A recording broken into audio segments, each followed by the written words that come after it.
Geckos grow the tail back, so you champ do and cha that was my great-grand-uncle, now 112 years old, face like a dried apricot, voice like someone dragging a shovel across stone, and what he was explaining, very calmly, was why the miners were going to stay in the mine. I had just suggested we get them out. It seemed obvious to me. There was a thing living under the Qingping shaft that had already eaten the foreman, and 40 men were still down there swinging picks at rock because nobody had told them they were allowed to run. So I said, let's pull them out, seal the tunnel, and figure out the monster later. The old man looked at me the way you look at a puppy that has just tried to bite the moon. If we empty the mine, the beast has no reason to come back, he said. A second-rank spirit beast is not an animal. It thinks. It counts. It notices when the food stops walking into its mouth. So the men are food. The men are bait. Feng said it without any weight at all, like he was telling me which side of the field to plant in spring. Li Ming. That is what everybody in my family calls me. Little Nine, ninth of my generation, and no one has ever let me forget it.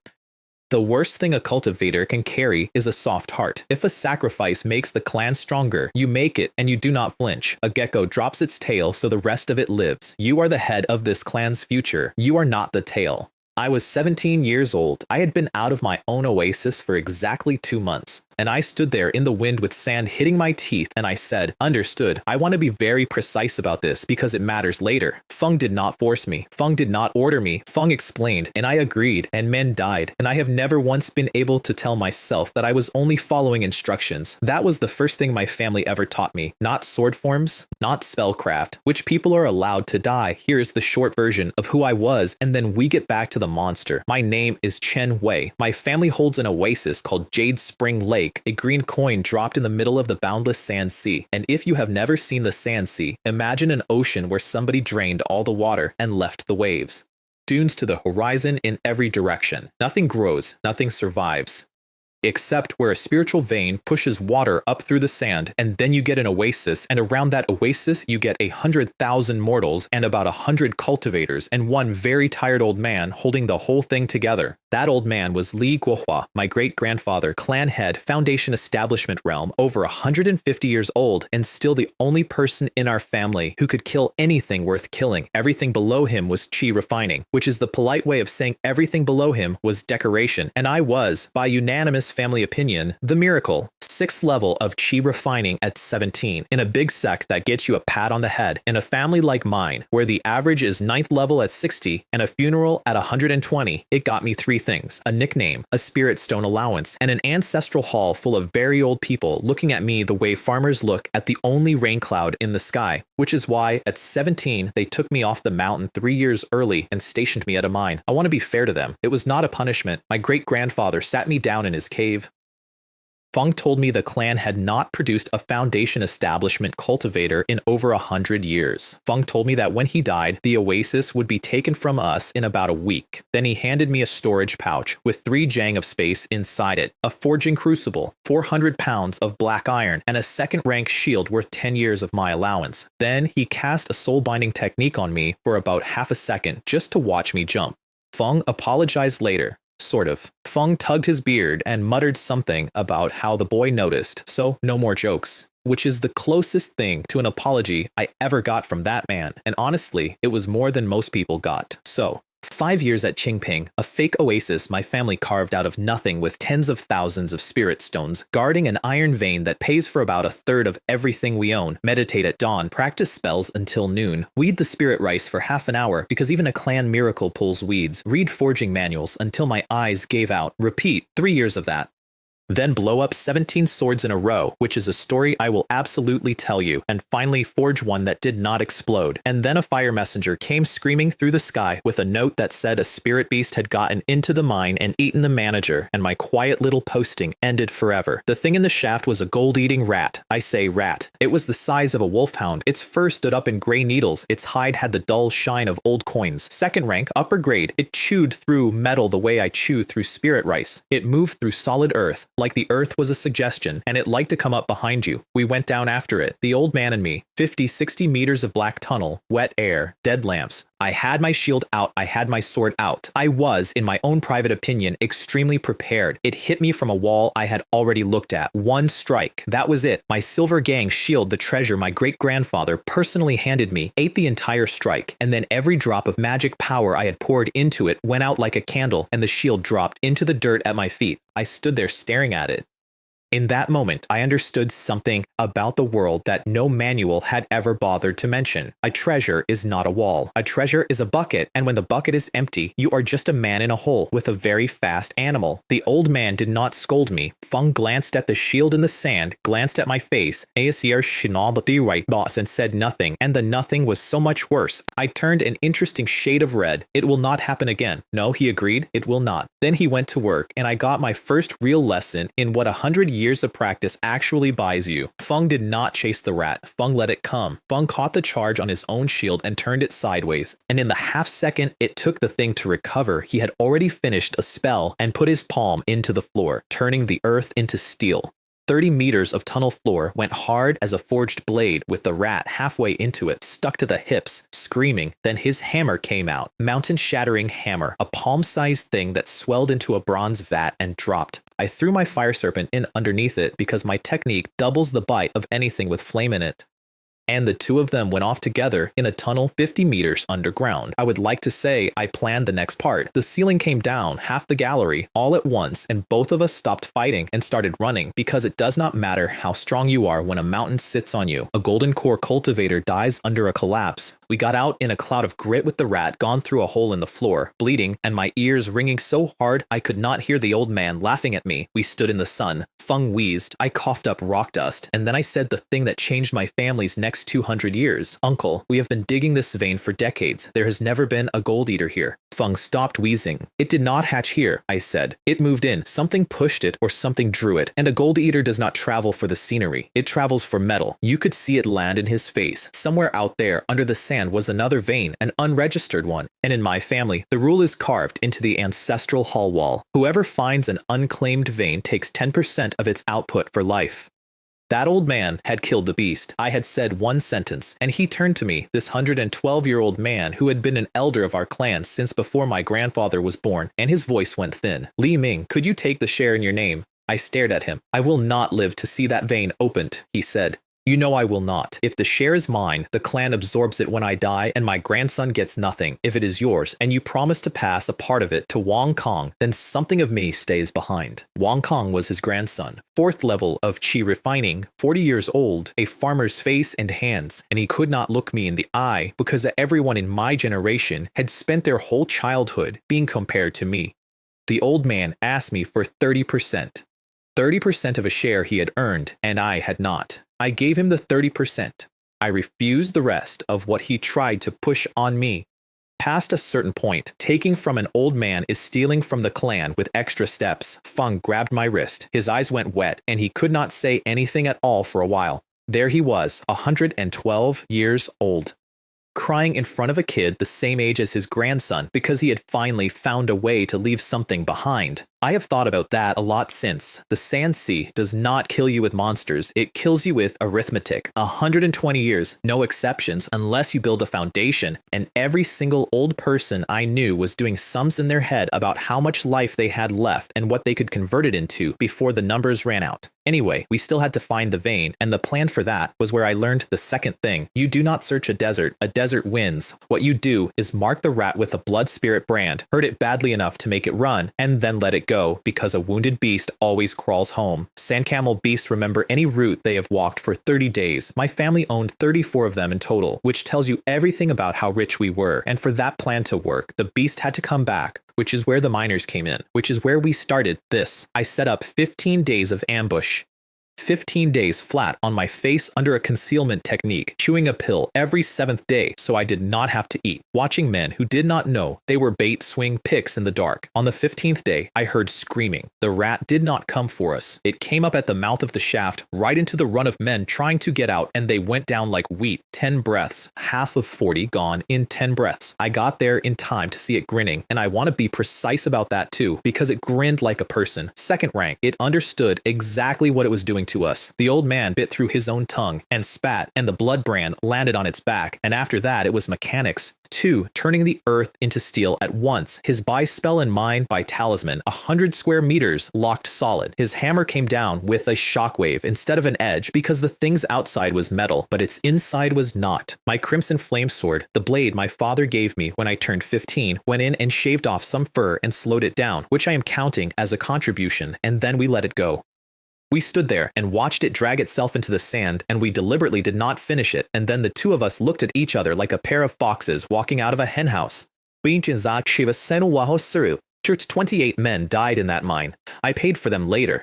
I want to be honest and say that the paying came later and that it did not undo anything, and that the reason I could pay at all was that I got exactly what I wanted out of their deaths. That is not a moral. That is just what happened. We chased a thin ripple under the sand for hundreds of a lie on the backs of sand camels. I had never ridden one. I went green in about an hour, and then I went off the side of the saddle and into a dune, face first, and a 112-year-old man stood on the back of his own camel like it was a floor and giggled at me. So, you do have bad days, Li Ming. I spat sand for 10 minutes. Feng enjoyed all of it. What we found at the end of the ripple was better and worse than we hoped. Better, a vein of crimson flame iron, fire touch spirit metal, worth more than the refined iron we had been digging for decades, easily 500 spirit stones a year and probably more. Worse, 500 to 700 poison fire scorpions living on top of it, dozens of them second rank, and somewhere in the middle of that nest, if I had to bet, a third rank poison fire scorpion king, which is a polite way of saying a monster with the strength of a foundation establishment cultivator, a stinger that crosses the gap faster than sound, a venom that kills a grown man in about a quarter of an hour. I stood on a ridge looking down at it and did the arithmetic out loud. If the king is third rank, it did not choose this place for the iron. It settled here because there is a third-rank spiritual vein underneath. The old man clapped me on the back hard enough to move my ribs. You can think, good, now tell me what we do. We leave, I said. We report it. 19 of us against 700 of them is not a battle. It is a donation. Feng laughed for a long time at that. Correct, he said. Remember this, when opportunity and danger arrive together, you strangle your greed and your curiosity in the crib. Stay alive and another chance will come. Die and the best chance in the world belongs to somebody else. That is genuinely good advice.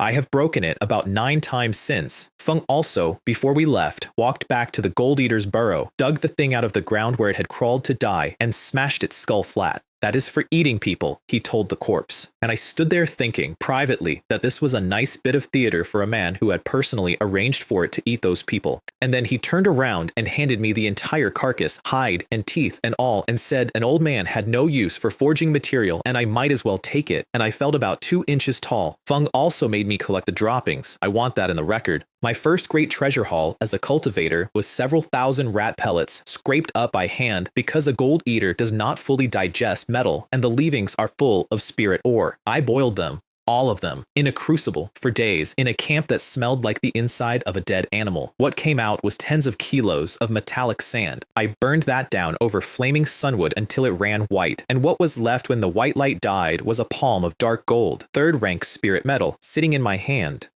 The first thing in my life I had made instead of been given. The mine did not survive the news very well. By the time we got back to Qingping, the camp was in pieces, 28 dead, no elder on site, and Wang Kong at 4th level of Qi refining, trying to hold 400 terrified mortals with a voice that shook. They had stopped listening to him around the 2nd day. They had started tearing the camp apart around the 3rd. His grandfather slapped him twice across the face in front of everyone. Garbage. 4th level of Qi refining and a handful of mortals beat you. Which was cruel and also completely accurate, and I have thought since that the old man hit him because he was ashamed, and he was ashamed because he had been the one to decide those men were expendable. I fixed it in about 2 minutes, and I am not proud of how easy it was. I herded the whole camp into the open with the flat of a flying sword. I threw the rat's corpse down in the sand in front of them. Then I used a first-rank technique called clear sound, which does nothing but make your voice carry, and I said, "This is the man-eater. It is dead." Then I let that sit for exactly as long as it needed to.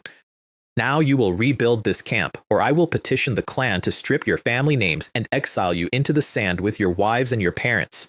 You have to understand what that sentence means out there. Losing the clan name is not a shaming. It means killing you is no longer a crime. It means 3 days, maybe 4, and then the dunes. They went down on their knees so fast it sounded like rain on a roof. Some of them hit their foreheads on the ground until they bled. The old man watched me do it and then turned to his grandson with the closest thing to warmth I ever saw on his face. "Did you see? Feng broke them with the law and then he pardoned them. That is why the clan makes you learn first-rank techniques you think are useless. You wanted to shout them down. Feng gave them a rule and then gave them mercy inside it. I want to be clear that I was not calm. I had spent 15 days watching those men work and I had known the whole time. Standing over them while they knocked their heads on the ground on my account was one of the worst afternoons of my life. I did it with my face perfectly still. Then I went into my hut and sat down and my hands would not stop.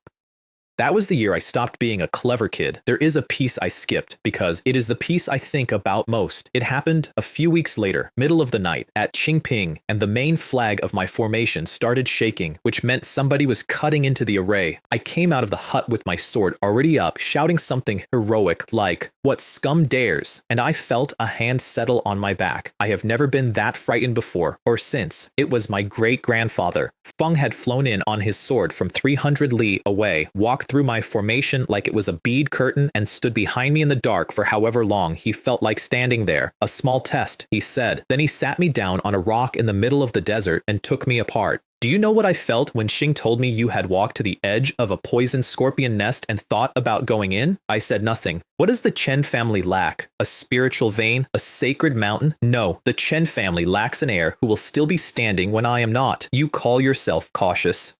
I have watched you for 2 months, and I think you are reckless in a very quiet way, which is worse because a loud fool gets stopped. Feng, let that sit. Ask yourself honestly, are you ready to die at any moment?" I opened my mouth and nothing came out, not one word. I stood in front of the man who had raised my grandfather, and I could not answer a simple question, and my eyes went hot, and he watched me fail to answer it and did not help me. Then he took the sword I had forged, the one I was proudest of, sliced it in half with a blade of qi without looking at it, and held the pieces up to the moon. "Impurities, here, here, and here. You did not draw them out because you were in a hurry to see it finished. This is where it fails. This is always where it fails." Feng taught me more about forging in 1 hour on a rock at midnight than the manuals had in 3 years. Then he got on his sword and went home, and I sat there until dawn. In the morning a messenger arrived from the scouts. There was in fact a 3rd-rank spiritual vein under that nest, and there was in fact a poison fire scorpion king sitting on top of it. "Stay away from it," said the note. I would like to tell you we stayed away from it. I went home at 22. 5 years is a long time when you are that age. I had left as a kid with a new storage pouch. I came back tall enough that my mother had to look up at me, and the first thing that happened when I set foot on Jade Spring Peak was that I had to file a report with the 3rd elder, the only woman among the 8 elders of my clan, and about to become the most important person in my life for reasons neither of us saw coming. Li Zhan, my great-grandfather's direct granddaughter, talisman master, 2nd rank upper grade, which in our family made her a national treasure. She had reached 9th level of qi refining before 60. In our family, that is the number that matters, because past 60 your body stops being able to take the pill, and before 60 you are still a candidate. Everyone agreed her odds were good. Everyone agreed she was the one. And then the clan gave the pill to somebody else. His name was Wang Lei. Feng was the 1st elder. Feng failed. Feng did not die of it, which almost sounds like good news until you understand what failing means. He came out the other side at what people politely call the 10th level of qi refining, great perfection, which is a beautiful phrase for a dead end. Feng owed the clan a debt he could never pay, and he died childless, and there was no money left for a second pill. So she married a wandering cultivator, had 3 children, and only her daughter came out with a spiritual root, and a weak one. Then my great-grandfather made her take a pill that ended her ability to have any more. Because he was afraid childbirth would burn through what was left of her lifespan, she did not get to argue about that either. I want you to hold all of that in your head, and then I want to tell you that she was the warmest person on that mountain. She never carried it. She took over general affairs. She ran the accounts. She teased the elders until they turned purple. And when I came in with my report, she looked me up and down and said, "So, whose daughter is going to get our little Cullen?" I left that room at a speed which I would describe as tactical, because she was also the one person in my family who would say the words out loud. Foundation Establishment Pill. Everyone else circled it like a hole in the ice. The seventh grandfather caught me on the way up with tea because he always caught me on the way up with tea. Feng brewed it from the wilted leaves of second-rank immortal cloudgrass, the roots of 20-year white jade ginseng, and dew he collected off the herb beds himself, and he handed it over with the expression of a man about to win an argument. Then he pointed at the tree over our heads. Our clan has a dragon-scale tree. At 100 years, its bark is black, first rank. At 500, it goes silver-gray, second rank. At 1,000, it is pure silver, third rank. At 5,000 years, the scales turn gold, and you can forge a fifth-rank shield out of them, and golden core cultivators will kill each other in the street for the privilege. 100 years old. You are not grown enough for its scales yet, the old man said, and sipped his tea, very pleased with himself. You are right, I said. I am only a second-rank middle-grade artificer. Feng choked. A year before that, I had been low-grade.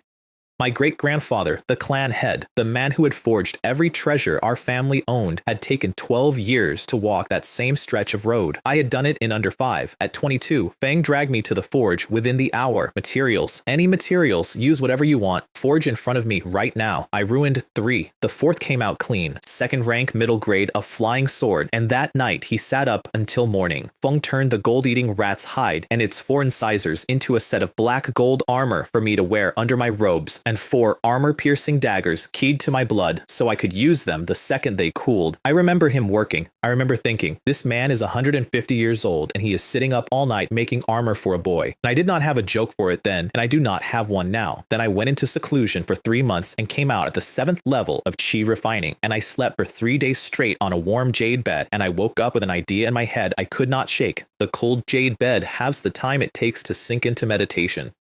The warm jade bed lets a cultivator sleep like a corpse and wake up new. Neither of them is a weapon. Neither of them makes you stronger in a fight. They are just better. Better food, better clothes, better beds, better everything, all the way down. That is what the latter actually buys, not just years and power, comfort. The gap between a high cultivator and a low one is the gap between a noble and a peasant, and you can spend your whole life pretending it is about the Tao, and it will still be about the mattress. I walked out of that room feeling very clever about my insight, and there was white cloth hanging on the dragon scale tree. The first elder was dead. Wang Lei, the one who had failed the pill and taken the debt. Feng had not died of old age technically. Feng had spent the last of himself trying to force his way to 3rd rank formation master, deliberately knowing what it would cost, because if he made it, the clan would inherit the knowledge, and something of his life would have been worth the pill they wasted on him. Bing did not make it. We burned him. We burn all of our cultivators.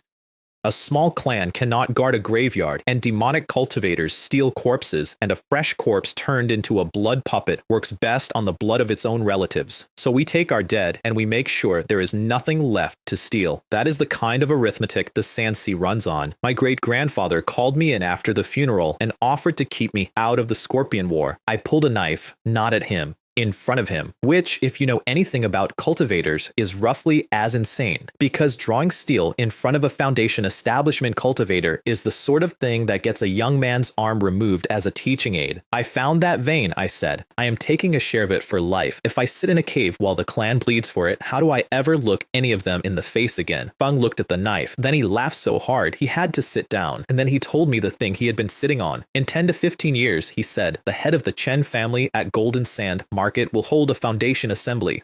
The Chen patriarch was a purple mansion cultivator and a 4th rank alchemist.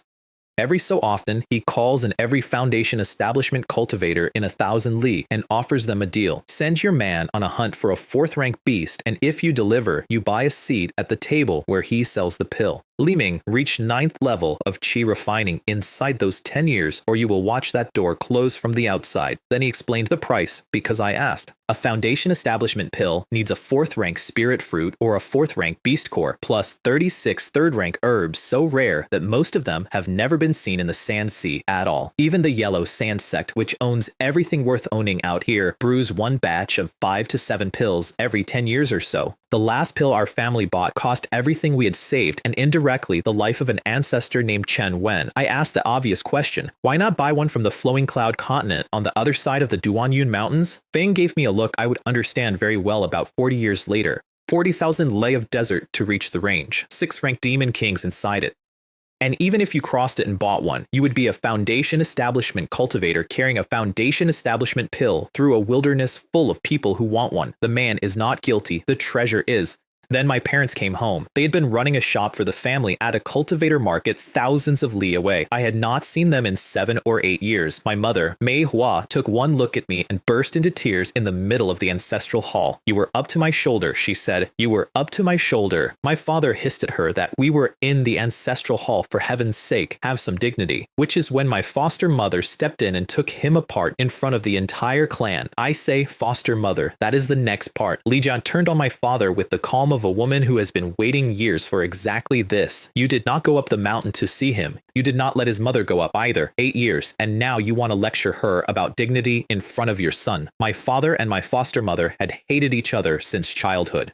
The entire clan watched this happen with the expressions of people who had paid for good seats, and my mother, still crying, laughed and said the thing that fixed it. Where, call her mother too. So I bowed 3 times and gained a second mother in the middle of my family's ancestral hall, and Li Jian hauled me into a hug and immediately shoved a stack of second-rank upper-grade talismans into my hands thick enough to fan myself with. My practice sheets, when you run out, come back. My mother, dry as bone. "Now I see why you were so generous with my son. It was for the talismans." That stack of paper kept me alive more times than I want to count. Now, the scorpions. 19 cultivators of my family flew out to that nest with my great-grandfather at the front. We sat on a ridge and watched 500 poison fire scorpions swarm over a hunting ground. I looked at it through heavenly eye for about 10 minutes. Then I hit myself in the forehead hard enough to hurt. "We are idiots." Everyone turned around. "We do not have to fight them," I said. "We have to starve them. Burn the desert scrub, all of it, for 100 leche. The little things die first, then the things that eat the little things, and then 500 scorpions in one place have nothing left to eat but each other." I did not use the word ecosystem. I did not have a word for it in this language that would not have gotten me a very long conversation about where a 22-year-old learned that. My great-grandfather stared at the burning idea for about 3 seconds and then said, "Brilliant. I have never heard of such a thing in my life." And then my father, who had said almost nothing all day, said the sentence that mattered more than mine. "Never use it on an oasis, and never let anyone outside this family know we thought of it. If the Sansi learns that the Chen clan burns ecologies, the Sansi will come and burn ours." So we did it. Fire sea plus gale, an ocean of flame walking uphill on the wind, and by the end of the day, 7 or 8 out of every 10 living things on that slope were ash. The Scorpion King came out to stop it. It threw up a sandstorm with 2 strikes of its claws and smothered the fire, and my great-grandfather looked at it, shrugged theatrically, and left. Half a month later, the king woke up hungry. The swarm had eaten itself. Roughly half of them were gone, and when the king drove the survivors out into the deep desert to hunt, my great-grandfather was waiting at the mouth of the valley and harvested them coming out. And then, because a third-rank beast is not an animal, it thinks and it counts, the king started moving the swarm underground and set an ambush of its own. My great-grandfather barely got out. Feng came back gray. The whole camp went quiet after that, and everyone started very carefully not looking at me because it had been my clever plan, and the clever plan had run out. My foster mother cut through all of it with one sentence. "Did you seriously think we would exterminate a nest of 500 with one trick? Are we cultivators or are we not?" So we went back to first principles. "Great strength returns to itself," I said. "The tricks are finished. Now it is artifacts." My great-grandfather liked that so much, he repeated it twice. "Beautifully said. That points straight at the great Tao. Bait first. Sand hares and desert rats staked out where the swarm would smell them.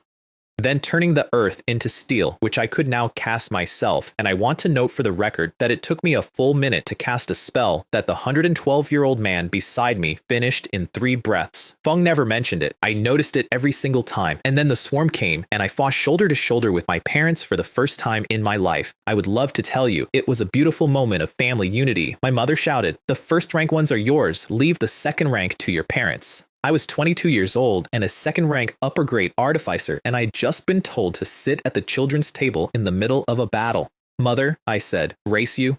4 armor-piercing daggers went out at once and pinned 4 scorpions to the ground, and I took a second-rank scorpion apart while she was still arguing with me. Its stinger came in faster than sound. My Silver Gang shield caught it without me telling it to, which is the entire reason my great-grandfather gave a 17-year-old a treasure worth 10 years of his allowance. Then the king came, and the 8 elders of my clan built the 8 gates golden light array around it, a cage of gold light in the open desert. It hissed once. All 8 of them bled from the eyes, ears, nose, and mouth at the same time. They held it for half an hour like that. 8 old people, bleeding out of every hole in their heads, holding a lid on a monster, while my great-grandfather built one single strike. What came off his hand was a pale violet ball, with silver lightning crawling on it. You could hear it go off from tens of li away. There was not much of the king left afterward, and I want to be honest about my first thought, standing in the smoke. Podena Conquistar is a thing in Boy Shaka and looking at what was left of the most dangerous creature I had ever seen. My first thought was that Carapace would have made a complete set of 3rd rank armor, and you blew it into confetti. I have made peace with being that kind of person. What we found under the nest was worth all of it. A natural 3rd rank spiritual vein weighted toward fire and earth, which happens to be exactly the pairing my technique and my father's alchemy both run on. An underground river. And in a stone chamber at the back, a milk-yellow stalactite column, about 3 chi tall, earth origin spirit milk. It takes 10,000 years to gather that much of it. 2 uses. First, it is a mandatory secondary ingredient in a foundation establishment pill. Second, and this is the one that made the room go silent, fed to a 9th level chi refining cultivator under 100 years old, it winds their body back to roughly 60, which means a second chance at the pill, which means for a man who has run out of time, more time. My great-grandfather turned and looked at my father. My father was 87 years old. The first portion is yours if you want it, the old man said. My father stood there and could not speak, and then my great-grandfather said the cruelest true thing I have ever heard him say. If you walk the path of cultivation only to buy 20 more years at the end of it, you should have stayed an ordinary man. I said nothing at all. Do you understand the position? If I pushed him toward it, I was pushing my father at the thing that had already broken one elder of our clan and left him a debtor.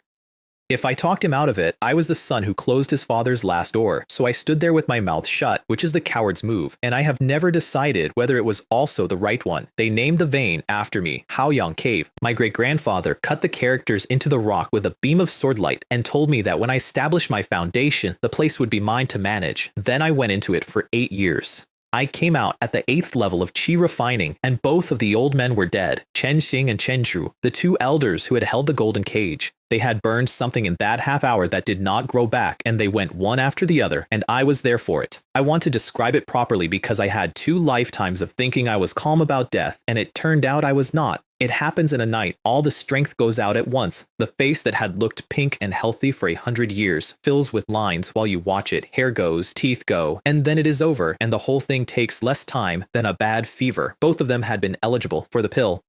Both of them had looked at the odds and decided not to gamble. And both of them died with the same expression, and it was not peace. I had thought right up until that week that I wanted foundation establishment because of power, because of the 200 years, because I was a reincarnated man with a head start, and it would have been embarrassing not to. That was the week it stopped being ambition and became fear. I did not want to die with that look on my face. 2 things came out of those 8 years besides the cultivation. The first was a problem. 12 pills in 8 years had left pill toxin in me, a sediment that sits under your meridians and makes every step after it harder, and it was already dragging at me before I even reached the 9th level. The second was that my family stopped being poor. We moved thousands of mortals out to Qianyang. We built an earth-walled town, ran water up from the underground river, and made an oasis by hand bucket by bucket, with Chen Shuanjun casting gathering clouds into rain 3 times a day until she was empty every single evening.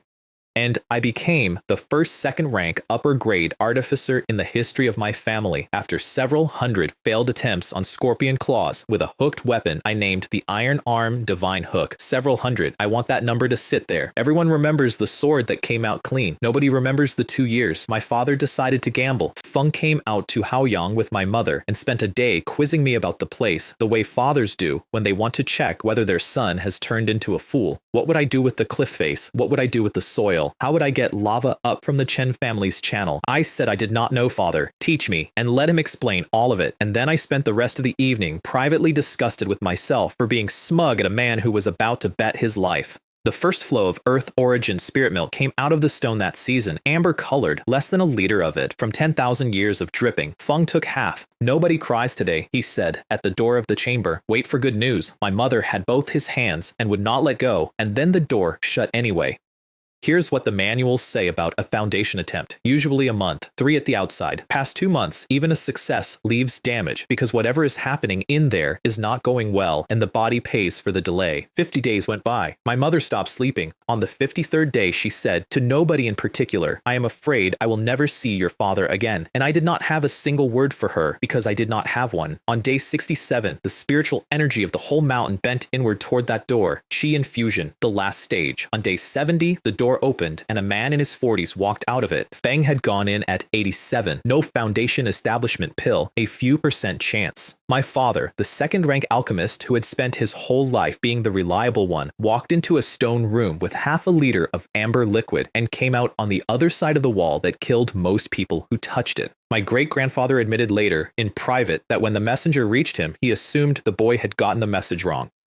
And Li Feng, 9th level of Qi refining, 60 years old, at the ceiling of everything he would ever be, looked at my family standing together in the sun and said out loud what everybody was thinking. What a lucky family. I have thought about that sentence a lot. Feng did not say it with hate. Feng said it the way you say it about weather. Then I rode 6,000 li across the desert alone. The plan was simple. My father was moving up, which meant somebody had to take over the family's shop at Golden Sand Market on the White Sand River Oasis, and I needed a place with a better spiritual vein to break my own ceiling. So I took a camel and 42 days of open sand. 3 sandstorms, fine. Quicksand, less fine. A 3-ton sand camel beast and 1 cultivator went under in about 3 seconds, which is faster than you can decide anything, and I got out on an earth-tunneling talisman with my mouth full of sand. I would rather be stabbed. I have since been stabbed, and I stand by that. And on one of those nights, the camel bells stopped. 2 men on the slope above me. Standard opening line. Hand over the shield, and we let you live. There was a 3rd one underground.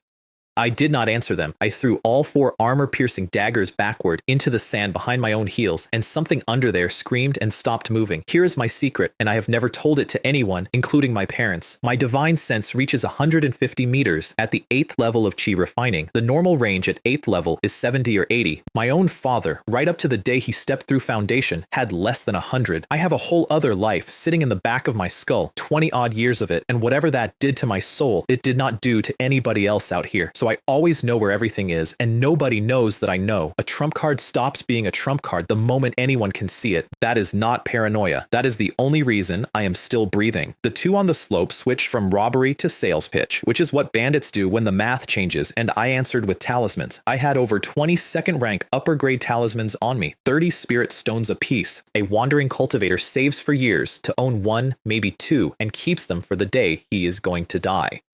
I threw them like a man scattering grain. One of them got it, right at the end, screaming at his friend. That is a foundation seed. We are dead. Run. Yes, run. One of them went down to a poisoned flying needle. The other one caught something I had been carrying for 5 years without knowing what it was. My great-grandfather's thunder talisman, one of the rarest things in our family vault. It produced a bolt of lightning about as thick as my arm and left behind a shape on the sand that used to be a man. My honest first thought, standing over it, was, if I had known it was that strong, I would have let this one go and saved the paper. First people I ever killed, 2 lifetimes. I waited for something to happen inside me, and nothing did. The loot was 10 storage pouches. You want to know what a wandering cultivator carries? Cooking pots, jade cups, a tent, 3 to 5 years of rice, 200 spirit stones between the 3 of them, some pills, some talismans, 8 techniques of which my family already owned 6. Wandering cultivators are the beggars of the cultivation world. They rob you for pots.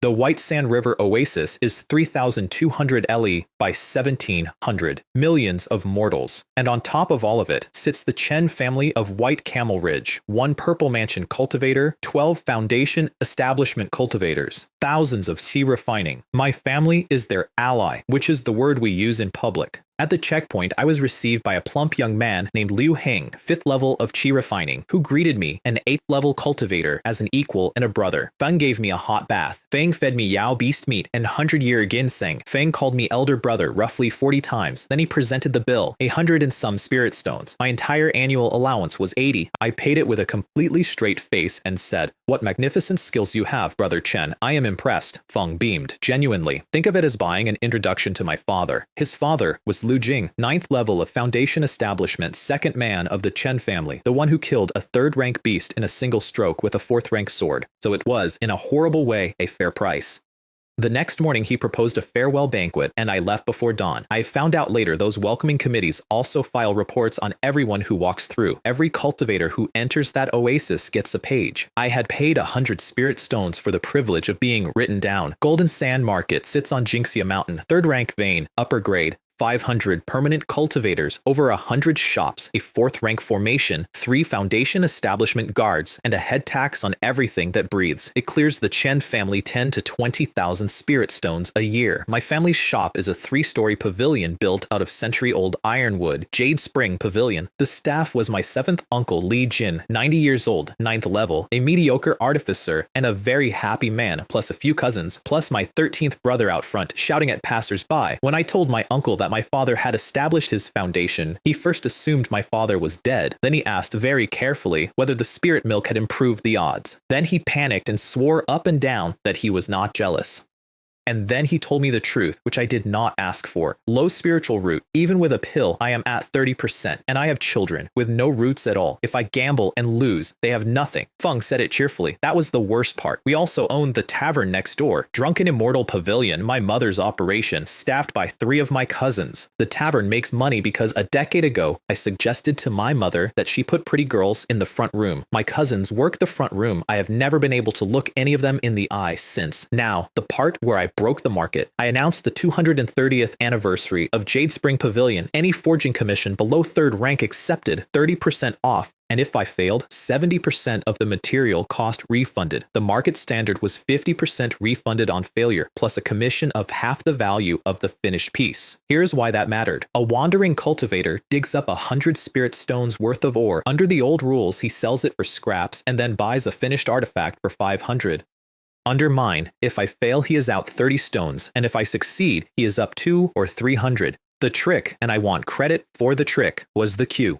Every commission for a 2nd rank upper grade piece went straight to the back. I forged the low and middle grades first, in bulk, where my success rate was already good, and by the time I got to the hard ones, the cheap volume had covered my losses. The other shops laughed at me for about 11 days. In half a month, I had hundreds of commissions and 1,000 spirit stones of clear profit. Then I locked myself in a rented earth fire chamber for a month. Grade C, 1 spirit stone a day, and worth every stone, because earth fire burns hotter than the true flame of a foundation establishment cultivator, and it does not cost you a drop of magic power to keep it lit. I had my great-grandfather's crucible, the purple phoenix, facing the sun. My success rate on 2nd rank upper grade pieces went from 30% to over 40, 3 months. 2,000 spirit stones. That shop sold more in 1 season than it had in the previous 10 years, and there was a side effect I did not expect. A month sitting inside earth fire softened something in me. The wall in front of the 9th level, which had been solid rock for years, started to feel like a door. That was when the shouting started downstairs. A big man, 8th level, was refusing to leave. Feng had a black rock the size of a human head, and he wanted a 2nd rank upper grade artifact for it. My cousin was throwing him out. It is a rock. There is no spiritual energy in it at all. The man was insisting it was a heavenly metal, at least 4th rank, because he had spent years watching it not react to anything. I came down the stairs with my eyes lit up like a kid at a festival. His name was Zhong Xing, 9th level of Qi refining, one of those wandering cultivators built like a door. Feng had found the rock in a sinkhole out in the deep sand, and he had been carrying it from shop to shop for years, and every single one had thrown him out. I ran magic through it, nothing. Divine sense, nothing. I went through 1,000 known ores in my head, and it did not match a single one. Heavenly gold? No. Real heavenly gold sings with spiritual energy from hundreds of li away. This thing was dead, cold, silent,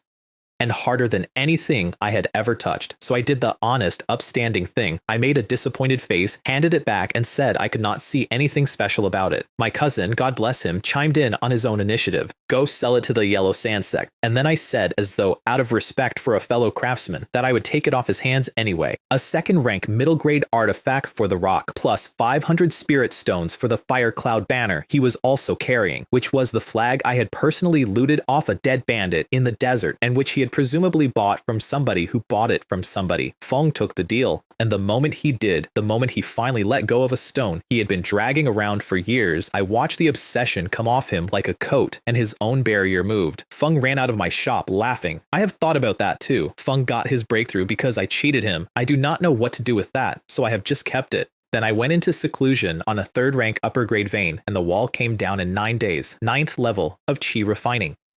First person in my family in over 200 years to reach it under 40. Everything doubled. Divine sense out to 300 meters. 4 or 5 artifacts at once for half an hour without my head splitting. And on the day I came out, the caravan came back from the Yellow Sand Sect with an invitation. The Chen Patriarch was holding his foundation assembly in 6 months. My uncles cornered me before I had finished reading it. Do not step outside this market. Not once. Not for anything. I asked why. Because there are never enough pills, 7th uncle said. And when a foundation assembly is announced, other families do not race. They weed. A dead candidate is one fewer bidder. There are precedents. There are always precedents. So my family sent our clan head and 5 9th level elders to hunt a 4th rank beast, and I stayed behind on a mountain with a 4th rank formation over my head like a good boy. I watched them go. That was the first time I ever saw a purple mansion cultivator. You feel it from thousands of meters out. Not a sound, not a light, pressure, like standing under a ceiling that is slightly too low.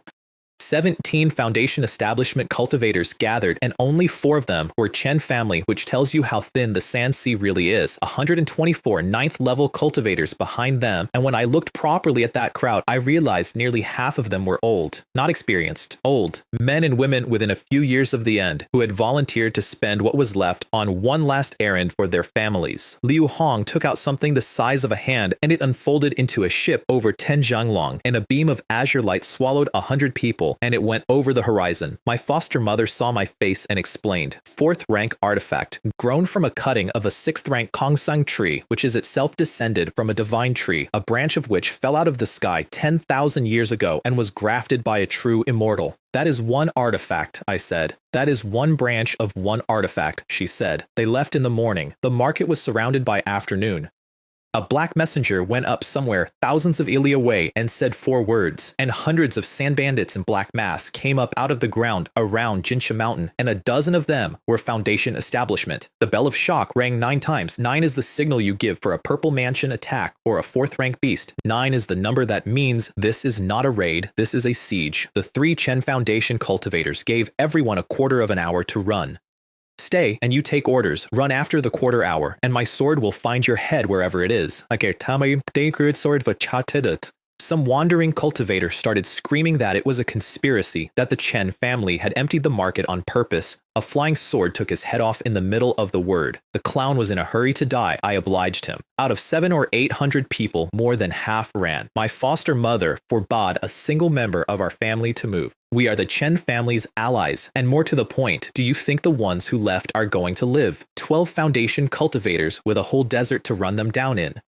They will be cut down like grass. The 4th rank formation came up, an earth yellow dome over the whole mountain. The bandit leader was 9th level of foundation establishment, a match for the best sword the Chen family had left inside the dome. And he opened by shouting the thing that made my stomach drop. If you are waiting for Liu Jing, do not. Find the tipint outside is surrounded white camel ridge, and he is a dead man. Which meant somebody was holding the 2nd strongest man in the region in place, which meant a purple mansion cultivator was standing behind these bandits. My foster mother had been right about the runners. When the 2nd wave of bandits came up the slope, their belts were hung with storage pouches that were still wet. We held for half a day. The shield went from a wall to a window pane to a piece of paper. And here's the thing nobody tells you about a siege. Every single cultivator inside that dome was cheating. The formation runs on the magic power the defenders feed it, and every single person was holding back a reserve for the escape they intended to make. The Chen elders knew. You could see them knowing. And they said nothing, because when everybody is guilty, the law goes quiet. Then one of the old Chen swordsmen drifted past me and my foster mother and murmured 6 words without moving his mouth. Half an hour, then we break out. The trump card was 9 flags, 10 jang tall, planted in a circle. They drank the vein. Everything left in a 3rd rank, upper grade spiritual vein, sucked out in one breath. The mountain dropped to 3rd rank low grade on the spot, and the formation was destroyed permanently, and the mountain cracked, and 9 yellow earth dragons came out of it, 30 jang each, every one of them stronger than a 3rd rank beast. It lasted one exchange. We ran through the gap. My foster mother went first, throwing 2nd rank talismans like a woman scattering cabbage, and bandits came up apart in rows, and then a Foundation Establishment cultivator's flying sword came down on her. She burned a 3rd rank golden armor talisman and shouted at us to go. I looked back at 1,000 meters. She had not moved. She was standing exactly where she had been standing, and she was not fighting. She was just standing there, in front of him.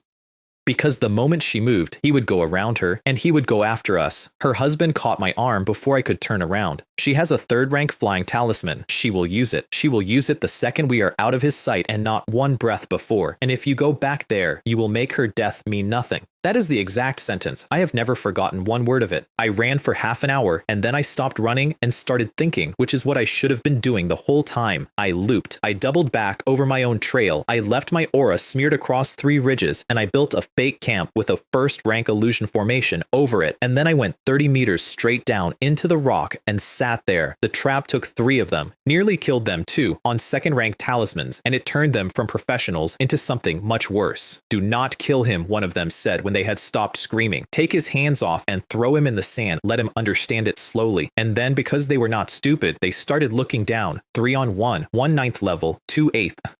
The 9th level one had a black bottle that poured out hundreds of grains of poisoned sand, and every grain was a 1st rank artifact with acid in it, and I want you to imagine trying to shield against weather. So I went all in. 4 armor-piercing daggers all at once. At the one man, I had spent the whole fight quietly wrapping in talismans, and while his sword was busy with 2 of them, the other 2 took his head off. The remaining 2 lost their minds and started a talisman duel with me, which is the most expensive way in the world to kill a man, and I lost that exchange on paper because they had more paper. So I used the thing my great-grandfather had given me and told me to save, a black metal cylinder, 333 poisoned needles cut from scorpion stingers, 24 of them 2nd rank middle grade, single use. The whole thing empties in one breath and there is nothing left afterward but a tube. Both of them went down, and then one of the corpses opened its eyes and spat an arrow of blood at my chest. Every drop of essence a cultivator has converted into one strike at the cost of everything he will ever be.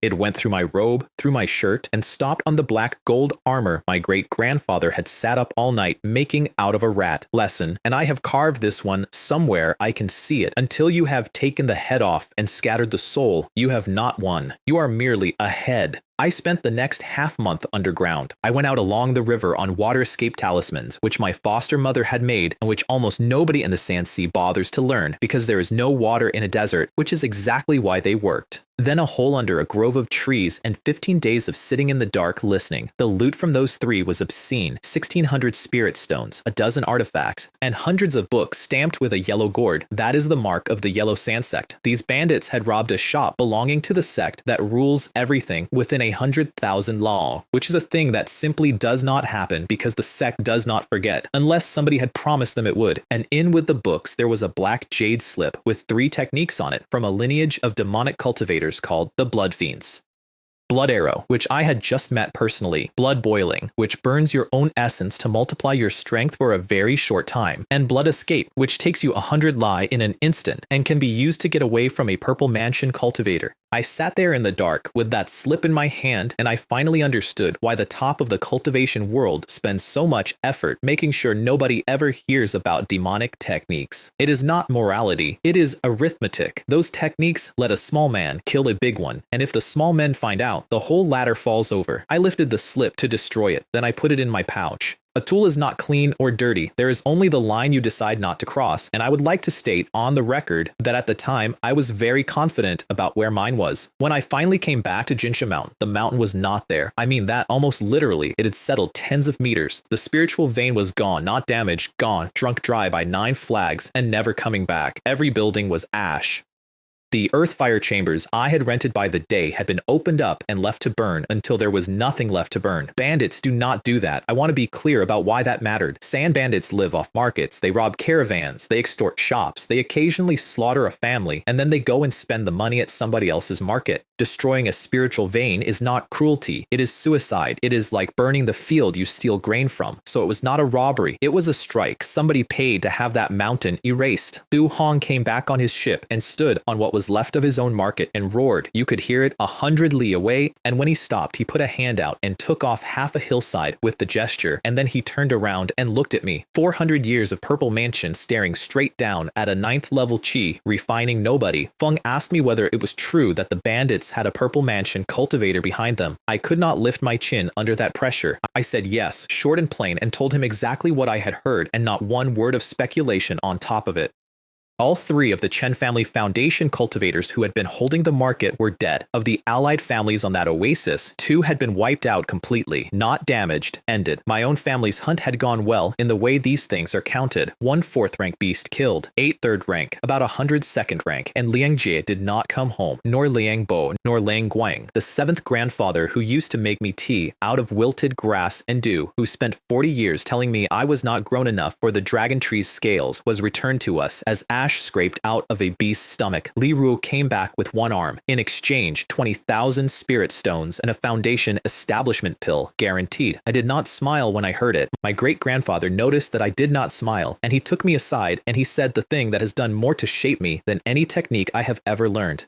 Liming. Every clan that rises is built on a road, and everyone in it is either a paving stone or the man walking on it. Those 3 are paving stones now. So is Ruo's arm. If you take that pill and fail, you do not get to be the man walking. You lie down in the road with them, and somebody else walks over all of you. Feng waited. That is not a threat. That is the deal. Take it or refuse it. And I stood there with the faces going past. Chen Xing crying over his grandson's share. Chen Zhi holding the golden cage with blood coming out of his ears. The 7th grandfather and his tea. My foster mother standing perfectly still in front of a flying sword so it would not go around her. And Wang Lei, the first elder who took the pill, failed, and spent the rest of his life paying the clan back for the privilege. No, I said, I will not fail. 9 days of alchemy. Liu Hong came out and announced 6 pills. The usual yield is 4, sometimes 5. 6 is the mark of a 4th rank upper grade alchemist, and there is not another one within 100,000 li of sand. The Chen family kept 3, which nobody argued with because they had just buried 3 foundation cultivators. 1 came to my family for 20,000 spirit stones. Market price is 10,000. At an assembly, it is always double or triple because everyone in the room is bidding with the lives they already spent. The last 2 went to the Liu and the Yang families for over 30,000 each, and the first man on his feet to congratulate Liu Hong on his tremendous progress in alchemy was Chen Guohua, who I am fairly sure had not looked at a pill furnace in his life.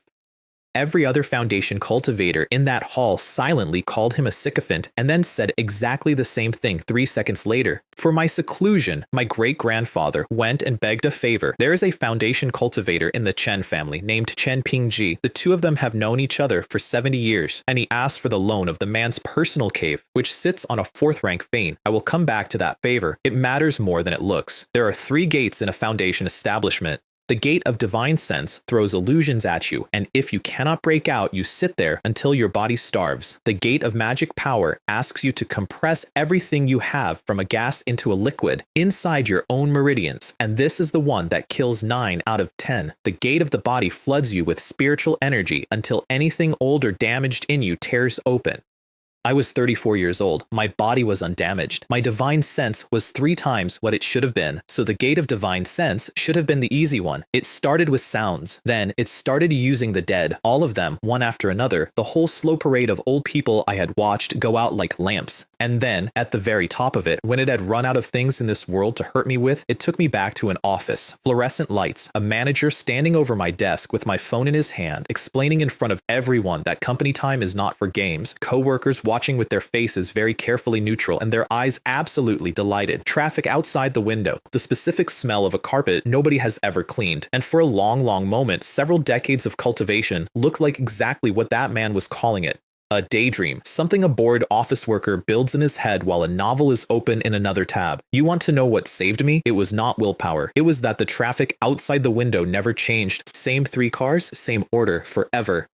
Whoever built that illusion out of my own memories was very good and did not have quite enough of them. I tore the seam open and walked out. 10 days for a gate that usually takes 15, and when it broke, my divine sense went up by a factor of 10. 3,000 meters. My great-grandfather, at the 7th level of foundation establishment, had barely that. The Gate of Magic Power took 9 days and several hundred failures, and every single failure feels like somebody putting knives and fire into channels you cannot reach to protect. And then the flood came, and I went through. And that is when I found out what I actually was. The clan had always known I had some kind of treasure body. It was the only explanation for a middle spiritual root growing at the speed of a superior one. Nobody knew which, because only a real sect can test for it, and I had spent my whole life refusing to join one. It woke up with the foundation, Qianyang, Qian for metal, Yang for fire, and it came with a gift, Qianyang True Fire.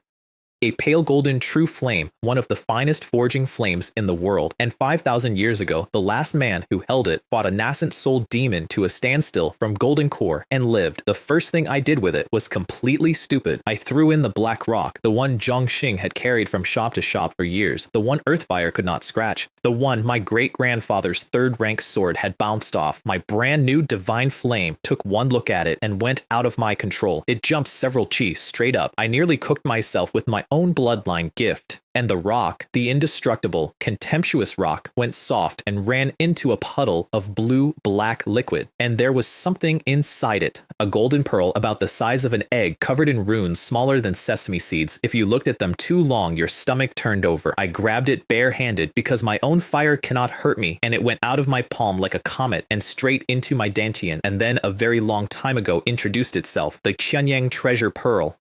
It belonged to a man called Immortal Master Qianyang, a true immortal of the Tribulation Transcendence stage, who happened to have exactly the same treasure body I do. Feng wrote a cultivation technique for it, the Qianyang Immortal Scripture, which goes all the way up to true immortality because he had walked the road himself and could see the whole thing. Feng died in a siege, not to something stronger, to enough of his equals at once, and before the end, he cracked the wall between worlds and scattered everything he owned down into the lower realms on the reasoning that if his enemies wanted his treasures, they could go and look for them in 100,000 worlds full of sand. That pearl sat in a rock in a sinkhole in the boundless sand sea for thousands of years, and it only opens for someone carrying Qianyang fire, which means it only ever opens for someone like me. It is a 7th rank artifact. I have access to something under 1% of it and no ability to command it at all. What I got was 2 things: Qianyang Immortal Light, which tempers the body and burns impurities out of it, and an amplifier for my true flame.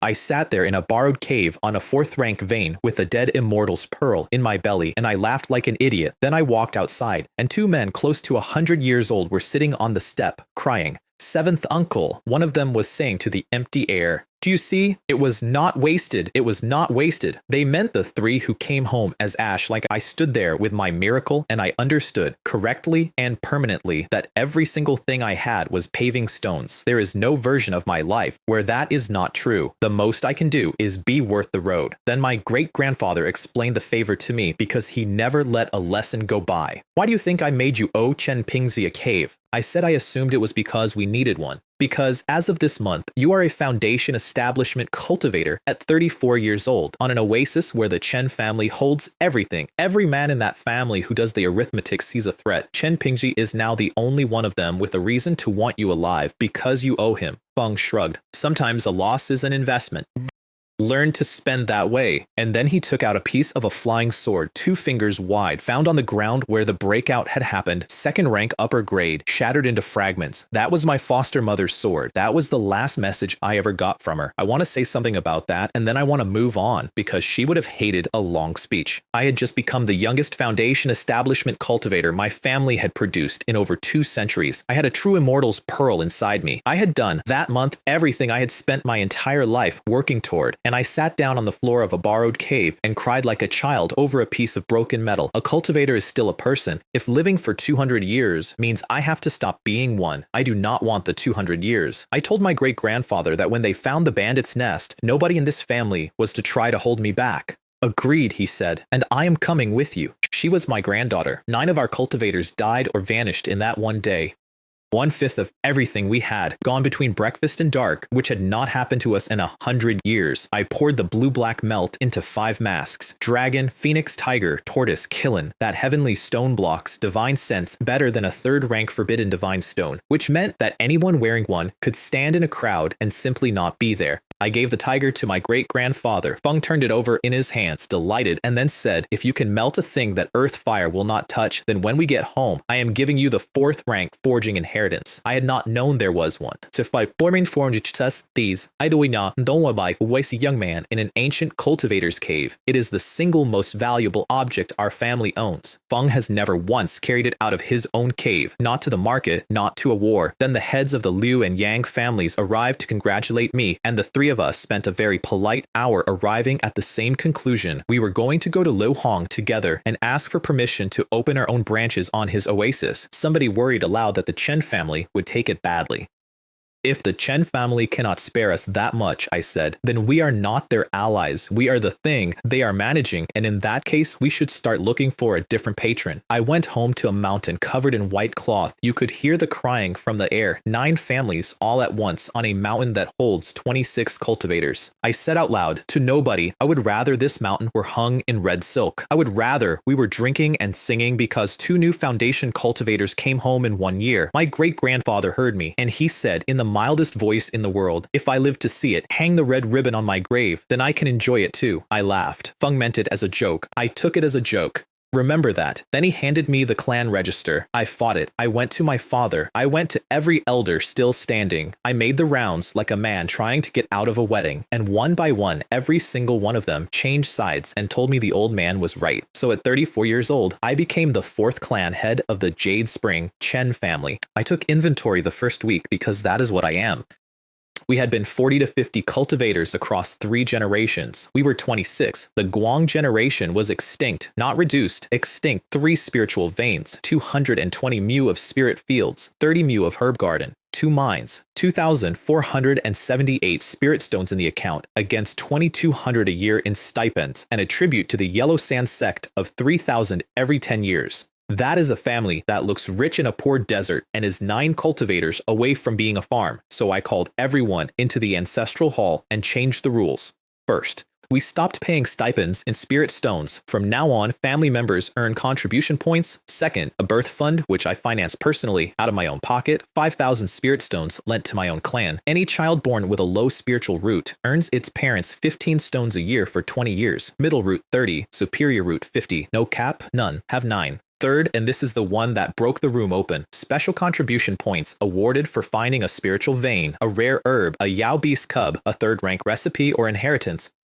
10,000 special points buys a foundation establishment pill out of turn, ahead of everyone, regardless of the quality of your spiritual root. The first man on his feet was Li Jin, 7th uncle, low spiritual root, 90 years old, 30% odds on a good day, who had told me cheerfully 3 months earlier that it was all fate, and he had made his peace. Feng was not making his peace. Feng had just been standing in a line that did not have him in it. Where does the clan get the pills? Somebody shouted. That is my problem, I said. If your foundation cultivators have to go out and steal one, we will go and steal one. By nightfall, the elders were racing each other to donate their private stashes to the clan vault, which had never happened once in 200 years, and the ones who had nothing to donate went and took concubines. I noticed that. I want to be honest that I noticed what I had actually built. Half of those men were not having children out of hope. They were having them because they could no longer prove anything with their own bodies, and children are the last available way to be proven right. I built that on purpose because my family needed bodies. Then I flew to Haoyang, which taught me the practical limit of a foundation cultivator on a sword, 1,000 li an hour, 2 hours maximum, and you always keep half your magic power in reserve because the desert does not care that you were in a hurry. 8th aunt met me there, Chen Xuanyan, coming up on 90. I told her what I wanted. 10 square kilometers of oasis turned into 100. 10,000 mortals living where there are currently sand and a hole in the ground. 20 years. She looked at it and she looked at me and she said, while I am alive, it will be done. I bowed to her all the way down because we both understood I had just spent the rest of her life and she had just agreed to the price. She let me bow. She did not tell me to stop. Half a year to change over to the Qianyang Immortal Scripture, and it gave me 2 things. Qianyang Golden Light, which is either a sky full of magic needles or a solid suit of golden armor, depending on which way I feel like pointing it. Qianyang Heavenly Sword, which produces a blade of metal or of true fire at the power of a 3rd rank upper grade spell, and then makes me spend a year growing it back, so it is not a technique. It is a trump card once a year, and I had better be right about when I use it. And Qianyang Immortal Light, which does two things. 1 hour of tempering under it is worth half a month of ordinary work, and it burns pill toxin out of me as black smoke. I want you to understand what that second one means. Every cultivator in this world is on a leash made of medicine. You can take one pill and then you wait because the sediment builds and eventually it stops your progress dead. That is the ceiling almost everyone actually hits. I do not have that ceiling. I ran the numbers that night and got a very ugly, very beautiful answer. 9th level of foundation establishment by 150 years old instead of 200. The best thing that happened that year did not happen to me at all. I was standing in the middle of an argument between two elders. My 80-year-old uncle, Liang Ming, spirit plant master, who cultivates something called the Azure Tree of Longevity, was loudly bragging that he could still handle 10 in a night. 8th aunt hit him in the forehead, and in the middle of this, somebody mentioned that Wang Kang had twins. Wang Kang.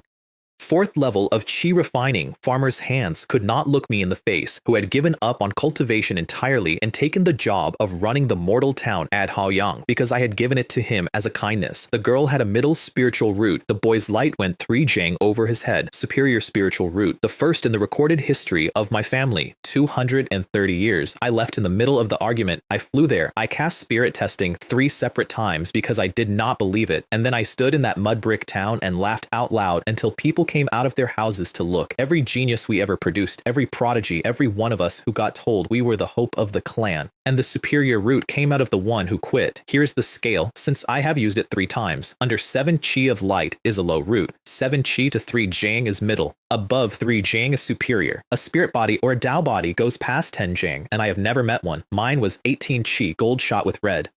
The twins' mother was a mortal concubine named Hua Qing, and she came out of the house and knelt in the dirt in front of me and asked me to name her children. I saw exactly what she was doing. She was a mortal woman with 2 cultivator babies and no legal standing, and she was tying them to the clan head's own mouth while she had the chance. Clever. If she had a root of her own, this family would have had another remarkable woman in it. I named them Wang Long and Wang Li, and then I told Wang Kang he was going to take her as his lawful wife, and that the decision was not open for revision for the rest of his life, which meant her name went into the clan register, which meant when she died, her tablet would stand in the ancestral hall next to her husband's. In 200 years, fewer than 3 mortals have been given that, and both of the ones I know about were the mothers of foundation establishment cultivators. She put her forehead on the ground and would not get up. Haoyang got an underground herb garden that year, 30 acres of it inside a cliff.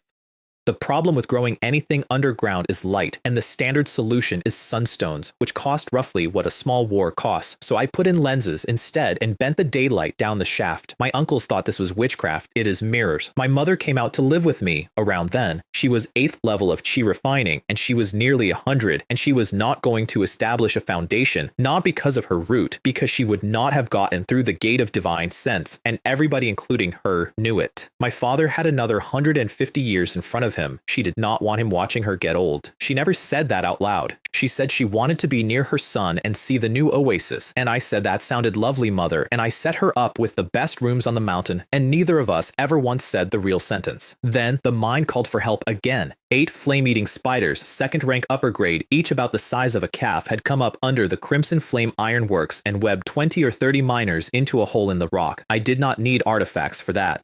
I walked into the cave and pushed my divine sense out at them, all of it, and 8 second rank beasts folded up like paper. Then I took my sword and cut off half their legs. I did not kill them. I want to be precise here because people find this part unpleasant. They ate my people. Killing them would have taken 4 seconds and would have been the merciful outcome. Flame Eater silk is harder than refined iron. It does not burn, and it deadens fire spells. A robe woven out of it is worth more than a 2nd rank artifact. So I told them, and I am aware they could not understand me, that they were going to spin for the rest of their lives. There were 12 eggs in the nest. My 17th uncle raised the hatchlings from birth and became a 2nd rank beast tamer doing it, and those spiders are the reason a third of my family's income for the next 60 years came out of a hole in a cliff. Now let me tell you about my 2 lost years, because nobody ever tells you about theirs. To become a 3rd rank artificer, you cannot just forge well, you have to create.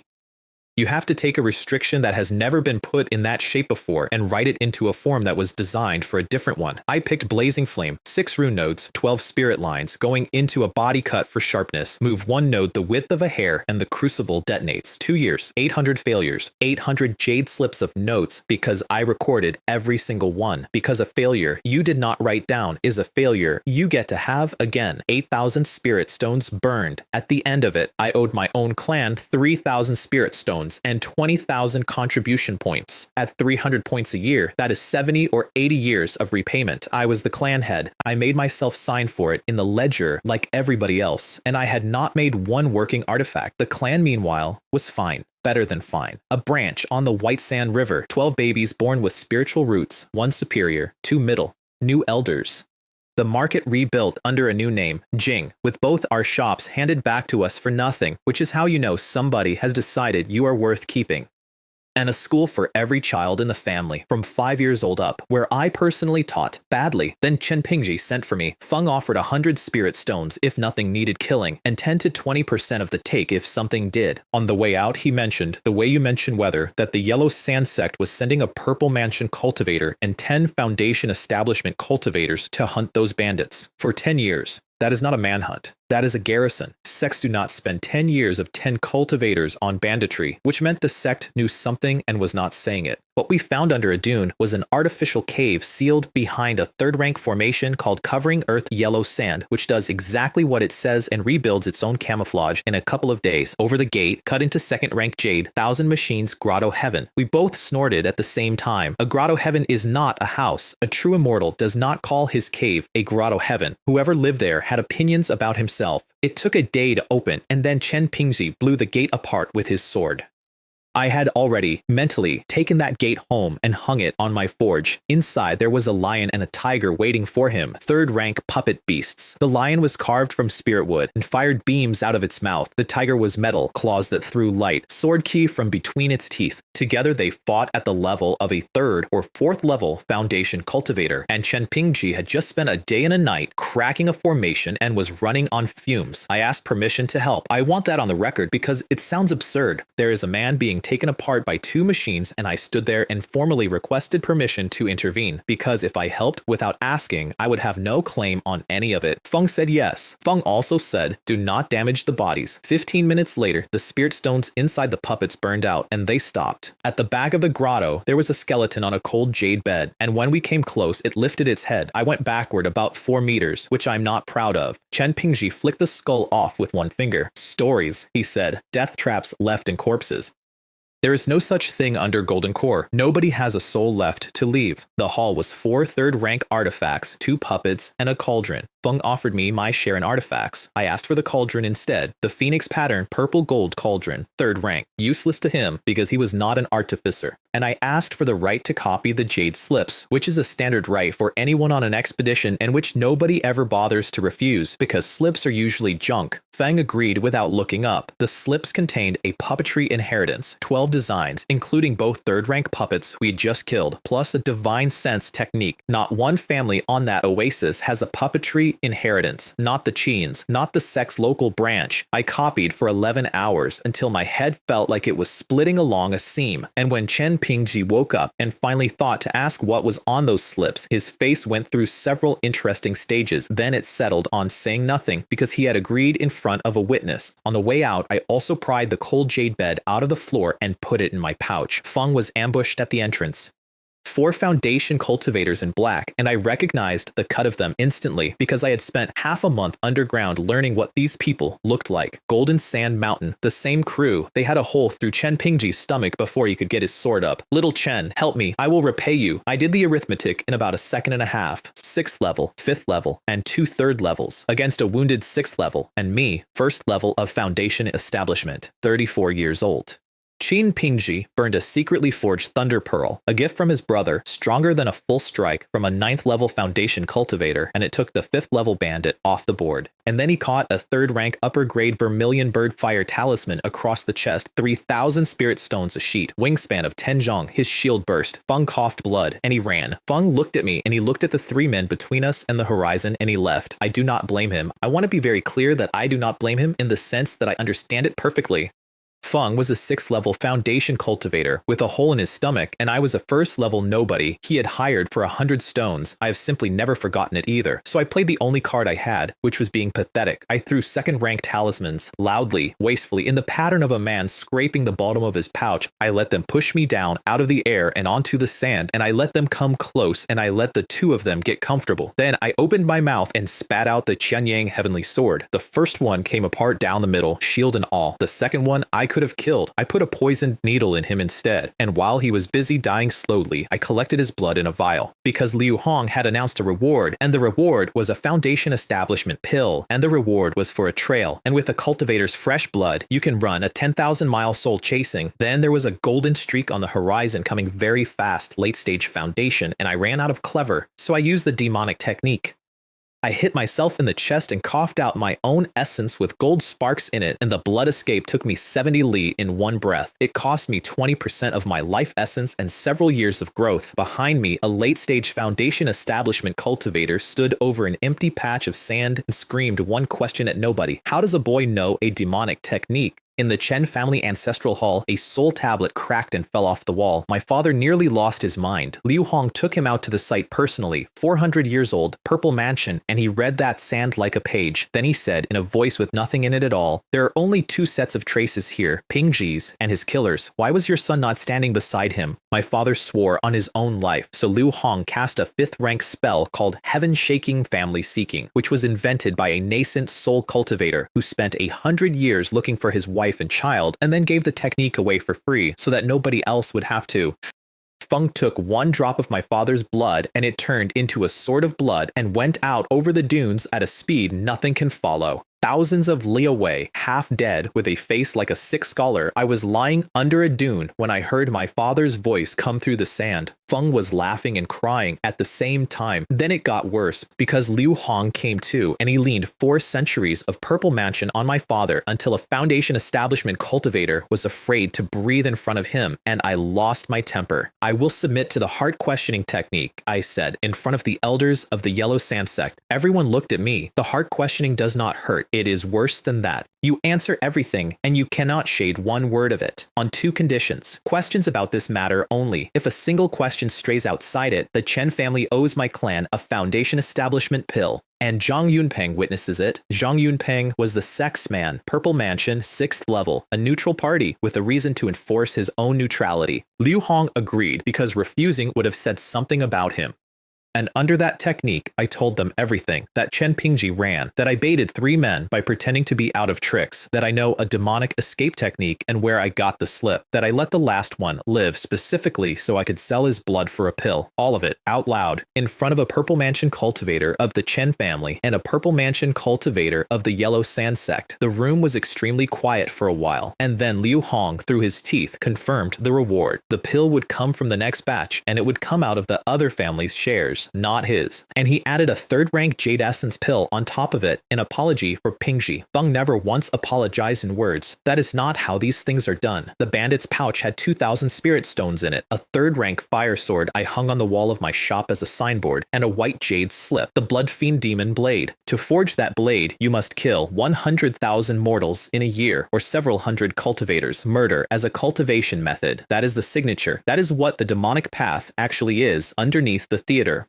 2nd demonic technique, off a 2nd ordinary bandit inside 2 years. Twice is not coincidence. Twice is a supply chain, and I said nothing about it to anyone, because a guess with no proof is not intelligence, it is an accusation, and the man who makes it is the one who gets investigated. I also got the soul extinguishing needle out of that pouch. It is a divine sense attack. You drive a needle of your own consciousness into a sea of consciousness weaker than yours, and the person on the other end becomes a warm body with nothing inside it. If theirs is stronger, you lose a piece of your own divine sense permanently, and you do not get it back. For a man with 3 times the divine sense of his own realm, that is not a technique. That is a trump card with my name written on it. The soul chase itself was theater, and I loved every second of it. An octagonal altar built out of refined iron, 8 black banners, half a day of preparation, and then wind and thunder, and a black cloud sitting on top of the altar like a lid. Liu Hong threw the vial of blood into the vortex, and a bird made out of blood came out of it and went over the horizon faster than any flying sword in the sand sea.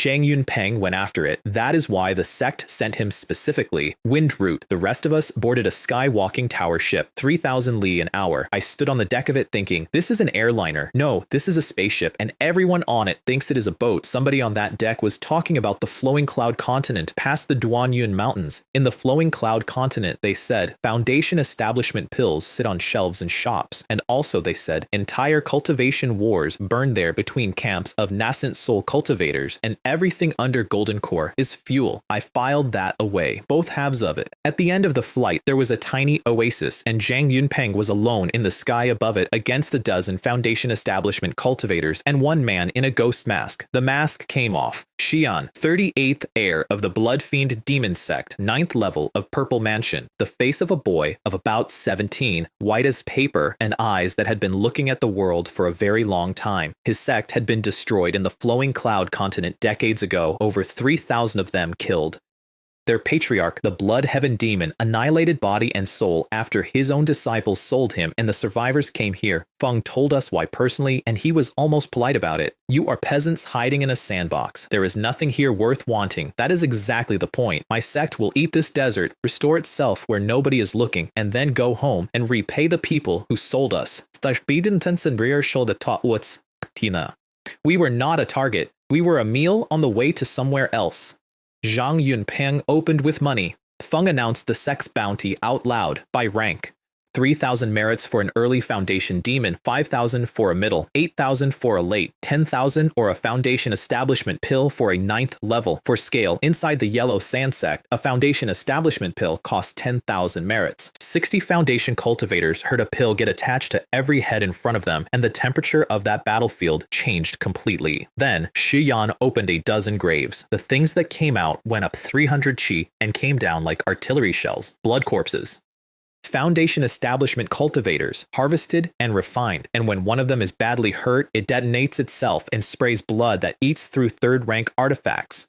The first man from the Yellow Sand Sect to test that theory did not get to finish testing it. Qianyang had a 5th-rank blood banner, which in the hands of a 9th-level Purple Mansion cultivator is roughly half a golden core, and a 4th-rank corpse tiger that could fly. Here is the one thing I did in that battle that I am actually proud of. 2 days earlier, on a guess, with no evidence, I had sent private warnings to 6 people: Lu Jing, Cao Jian, Wu Tian, Master Guo of the sect, to others. The message said, "Oh, watch for demonic techniques on your own side." 4 of them listened. 1 minute into the fight, every single one of the bandits opened a demonic trump at the same moment in a coordinated pattern, and 3 Foundation cultivators of our alliance died instantly, and 5 or 6 went down, badly hurt. The 4 who had listened were standing.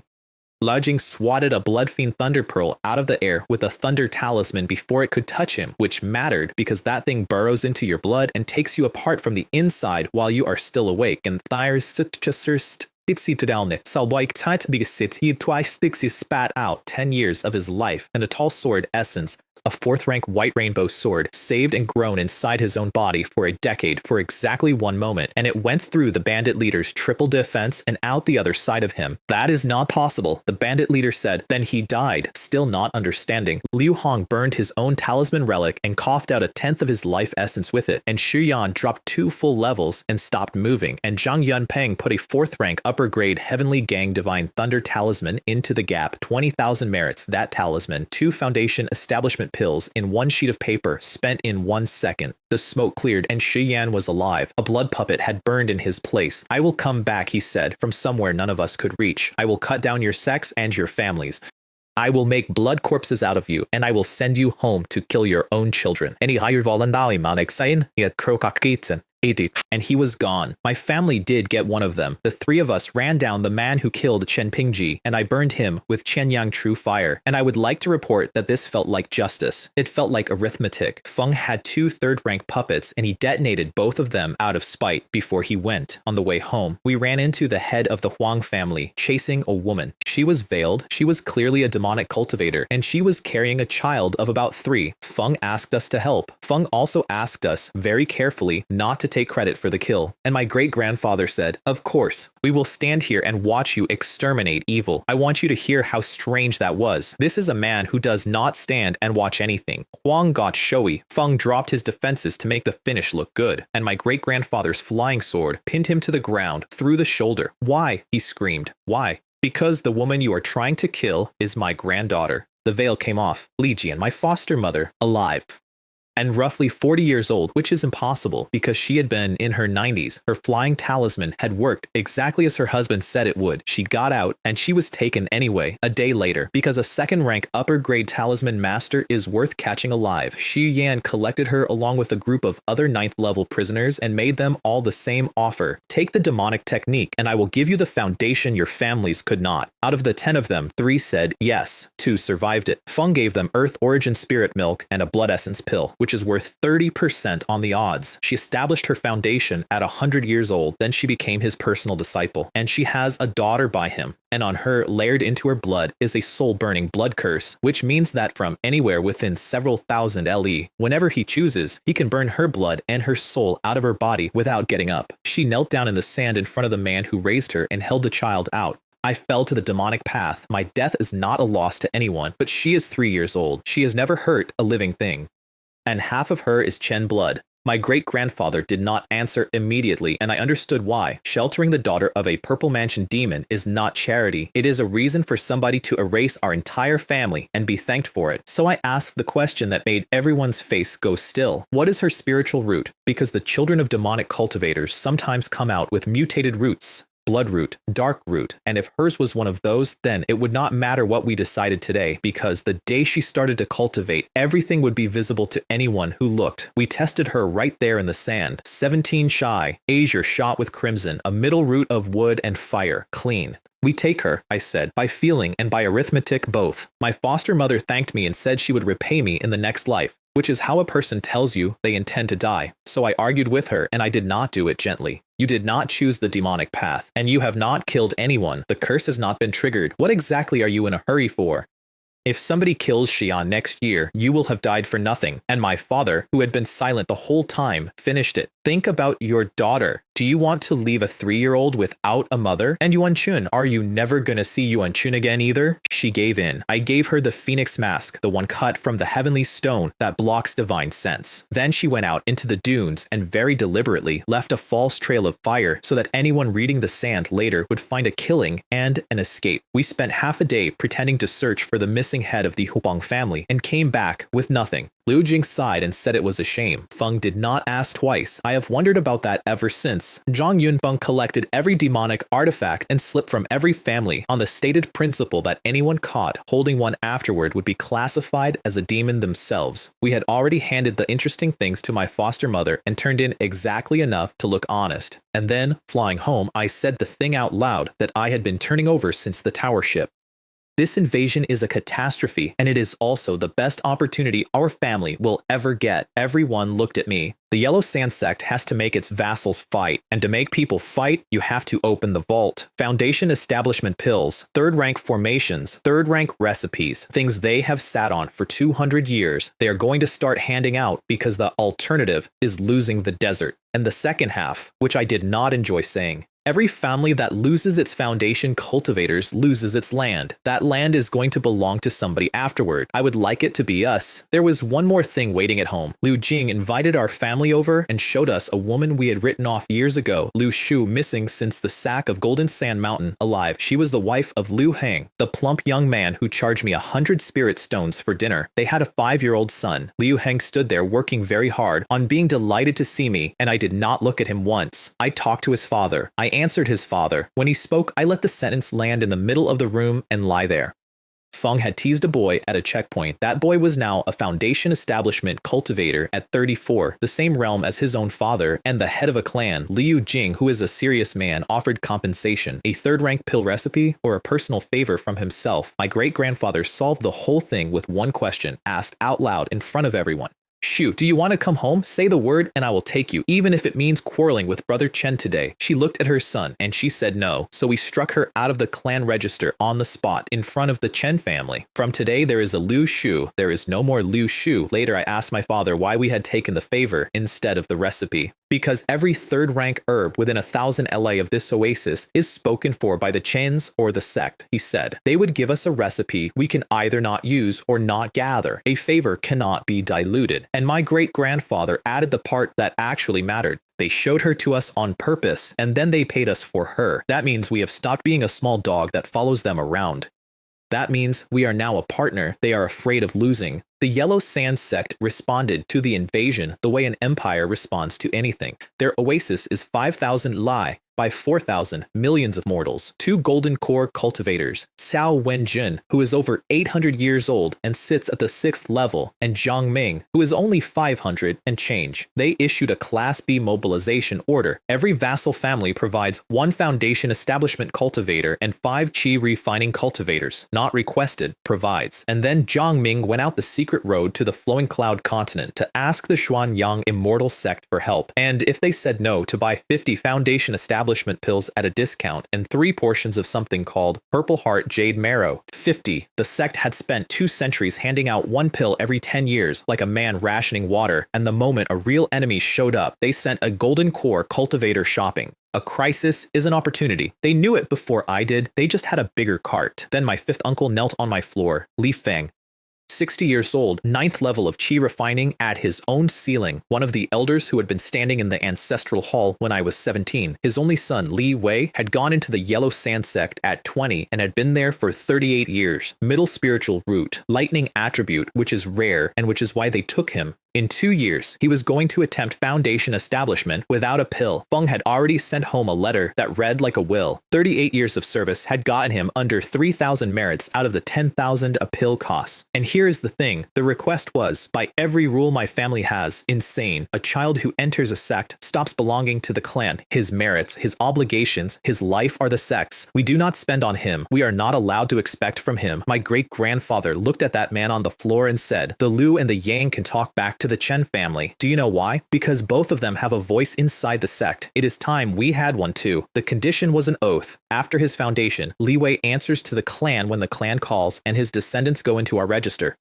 I want to be honest about the arithmetic underneath because my father made me learn it. A clan spends 60 years and 2,000 spirit stones raising 1 cultivator and expects to be repaid over the following 60. That is the whole model. That is why no clan on earth encourages an attempt without a pill. Out of 20 or 30 middle roots who try it, 1 lives. We were not being kind. We were buying a seat. The sect oasis is not a place. It is a country. Canals cut by hand across 1,000 Lai, sacred peaks with cities on them, and every few hundred Lai, there is a foundation establishment cultivator with a dozen qi refining cultivators under him whose entire job is calling rain so that the weather over the whole territory stays exactly as pleasant as the sect wants it. Pleasant weather, all year, forever, on purpose. That is what power looks like when it stops being about fighting. At the gate, they read your token with a bronze mirror that shows your face and your registration. I asked what the mirror was made of. I got about 4 words into asking whether the schematic was available before Guo Xuan, our contact in the sect, cut me off. Forget it. That mirror was bought in the Flowing Cloud continent for a fortune, and if anyone ever reverse engineers it, the next thing that walks through this gate will be a forged token with something behind it. Fair. I got Li Wei his teacher through Guo Xuan, a man named Gao Lei, 7th level of foundation establishment, lightning attribute himself, 3rd rank talisman master. I brought him a slab of 3rd rank beast hide as a gift, which was exactly the right gift because a talisman master with no hide is a scholar with no paper. Feng took the boy as a formal disciple and then spent his own priority right to requisition a foundation establishment pill for him. Cao Wenjin approved it personally in about 15 minutes. The demons are coming, he said. A lightning cultivator is worth more to me right now than 5 ordinary ones. Li Wei passed, and the first thing he did, before he had even finished thanking his master, was find me and say, "Clan head, whatever you need, say it, and it is done." Which is when I understood that I had not bought a seat. I had bought a person, and he had thrown himself in for free. I was on my way home when I saw 7-colored smoke. Let me explain that signal, because it changed my afternoon. Only Purple Mansion cultivators of the Yellow Sand Sect carry those. It is the highest distress call the sect has, and the rule attached to it is not a request. Everyone who sees it goes. Anyone who sees it and does not go and is found out does not get punished personally. Their family gets erased. I looked up at that beautiful column of colored smoke in the sky, and I said out loud to my own flying sword, I was just passing by. And then I went, because 40 people had watched me leave the sect gate that morning, and when this was over, somebody was going to sit me down under a heart questioning and ask me what I had seen. What I found was a purple mansion cultivator named Xiao Bufan crouched under an azure dragon cauldron like a man under a table in a hailstorm. Against Shu Hu, 7th level of purple mansion, younger brother of Xi'an, plus 5 foundation establishment demons, plus 40 QE refining cultivators holding a 3rd rank upper grade blood river killing array. The full version of that formation is 5th rank and kills golden core cultivators. They were running the cheap edition, and it was still eating a purple mansion cultivator alive. Here is how Shu Hu got 40 chi refining demons in the middle of Yellow Sand Sect territory. Feng took a whole cultivation clan, the Wang family, not attacked, Feng subjugated the clan head and the elders quietly, and then spent 10 years growing demonic cultivators inside a registered vassal family while everyone filed their tribute on schedule. And when the mobilization order came, he decided the neatest solution was to lure in the local purple mansion cultivator and kill him. It failed because one middle-level cultivator in that captured clan spent his life on a warning. One man, no name I ever learned, who understood he was going to die in the next hour and used the hour. 3 of us answered the smoke. Me, a sect cultivator named Yue Shan, and a man called Yan Yunfei and Xiao Bufan did not give us the order to withdraw. Feng needed bodies in the air until reinforcements arrived, and he was not going to say so, and all 3 of us worked that out inside a minute and privately agreed that his promises were decorative.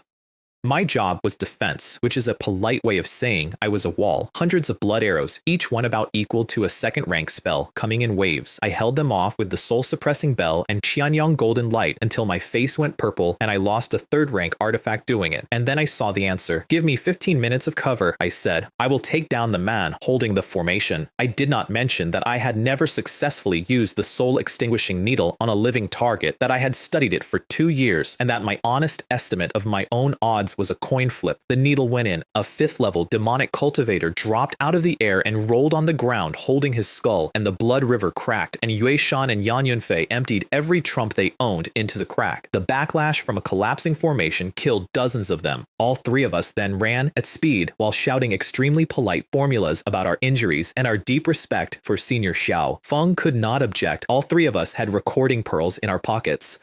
Mine cost me 500 spirit stones, and I have never regretted a purchase more or less. 2 of them came after me, 1 each for the other 2, and 2 for me, which told me exactly how the demons ranked us. I was the youngest and the most obviously chewed up, so I landed and waited. Cut your own throat, one of them suggested, and it will be quick. Then he took out a blood skull. I want to describe that thing properly. Feng had made it himself. Somewhere between 50 and 80 cultivators had gone into it, and what he had taken out of them was the malice of their last minutes and the souls behind it, and all of that had been cooked into a skull. It went through my Silver Gang shield, the treasure that had been with me since I was 17, like a finger through wet paper. I threw a ball of pale gold fire at it. There was a scream. It was not mine. It was his. The skull burned, and everything sealed inside it burned with it, and the backlash nearly took the man with it. The second one turned and ran, and I want to be honest that he almost made it, but the soul-suppressing bell cuts the speed of a flying sword roughly in half, and a bird made of golden fire is faster than half. There was a puppet eagle lying in the sand a few li away, 3rd rank, upper grade, one of Xiaobu fans, shot down early in the fight. I picked it up. Then I ran down one more foundation establishment demon, a 4th level, and finished him. And then I did the thing I am least able to defend and most glad about. I went back to the Wang family's sacred mountain. It was empty. Every cultivator on it was either dead in the sky behind me or would be within the week, because a clan that turns demonic gets erased without exception by the sect. As policy, I put on the dragon mask, the one cut from that heavenly stone, so that no divine sense in the world could tell who was walking around in there, and I stripped it. The library, the vault, the herb garden, the elders' caves. I cut down 3rd rank spirit trees at the root because there was no time to transplant them, which is a monstrous waste, and I did it anyway because the alternative was that somebody else would have them. And in the beast pens, I found golden-haired rock sheep, 2nd rank. Their milk comes out white with gold running through it. A cup of it is worth half a month of ordinary training, and unlike a pill, it leaves no toxin behind. A child given 1 cup a month grows into chi refining at a speed that makes elders weep. That is not a treasure. That is a 200-year strategy standing in a pen chewing. There were 3 of them, and I want to tell you what the great and terrible clan head of the Jade Spring Chen family looked like for the next several hours. I kicked 3 sheep across cross a desert. They would not fly. They would not be carried. They would not be led. They walked about 40 paces, lay down, and looked at me. When I picked one up, it screamed and the other two ran. When I chased the two, the one I had put down lay down again. I eventually found the answer in the beast taming inheritance I had just stolen, which is that you tie up the ram, carry the ram, and the ewes follow the sound of him complaining. 2 hours, 3 sheep. One Foundation establishment cultivator who had that morning saved a Purple Mansion cultivator's life. The demon storage pouches had tens of thousands of spirit stones in them. They also had bodies, men, women, old people, children, in ice coffins with their faces still holding the last expression they had. They were not trophies. Nobody had kept them out of sentiment. On the blood path, a body is a material. You use them for healing, for forging, for alchemy, for cultivation. They had been packed the way I pack ore, 20 or 30 of them. I burned all of it, every body, and then every demonic pill, every demonic artifact, and the pouches themselves. I kept only the things made out of metal instead of bone. 2 of those went to my foster mother on the standing condition that she never again takes a life for strength, which she accepted without argument the first time it was said. The jade slips were the real haul. 3 cultivation techniques that run all the way to Purple Mansion, a complete 3rd rank spirit plant inheritance. A complete 3rd rank beast taming inheritance, which included the manual on golden-haired rock sheep that I had needed 2 hours earlier, and 2 3rd rank pill recipes. My family had been trying to buy a 3rd rank recipe for years. We had a standing offer of 5,000 spirit stones out on the market, and nobody had ever taken it. Here's the justification I gave myself, and I still think it holds. If the Wong family had not turned demonic, the sect would not have erased them. They chose. And when a clan turns, the sect confiscates everything anyway. And if the men who risk their lives fighting demons are stripped of their spoils by the people who stayed home, the next time nobody flies toward the smoke. I stand by it. I also wore a mask. Xiao Bufan turned out to be the cleverest person in that entire war. Feng had sewn tracking marks into his puppet eagles before the fight, on the theory that some of them would be shot down and collected, and then he sat back and watched the demons carry his beacons home. Cao Wenjin caught a Purple Mansion demon called Bloodmore Cliff, pasted a 5th rank Divine Forbidden talisman on him, and used the soul-searching technique. That technique is forbidden. A true immortal and several dozen nascent soul cultivators once executed hundreds of golden core cultivators to make the ban stick. The ban does not extend to demons. Nothing extends to demons. Halfway through the search, a protective seal left in that man's soul by his own dead patriarch went off, and he detonated his own soul rather than finish the sentence. Cao Wenjin got the address first. Then 1 golden core cultivator and 9 Purple Mansion cultivators went and knocked on a 4th rank formation. The first wave killed dozens of demons in one pass, all of them young. The entire next generation that the Blood Fiend sect had spent 30 years growing in secret, gone in the opening exchange, which tells you how badly they had miscalculated who they were hiding from. The fight lasted a full day and night. The ground under it collapsed into a crater tens of square miles across. The clouds over it were torn apart and came down as rain. Liang Lei, 7th level Golden Core, the deputy head of the Blood Fiend demon sect, escaped on a blood escape great art. The price of that victory, the head of the sect's Hall of Affairs lost most of his future. Another Purple Mansion cultivator was taken out of service for 20 or 30 years, and every single one of them, including Liu Hong, came home with demonic qi in their bodies that they would be burning out for years. Then Liu Hong called me in. Feng leaned on me with his divine sense and something behind his eyes that went through me like a lamp through paper. My great-grandfather and I performed being frightened, which was easy because we were. His verdict came without a single word of explanation. You stirred this pot. You will drink it. Xiao Bufan is going to spend 5 years burning demonic qi out of himself. Use that time to think of what you are going to say to him. And then, mildly, also, the property of traitors is confiscated by the sect and not by whoever happens to be nearby. When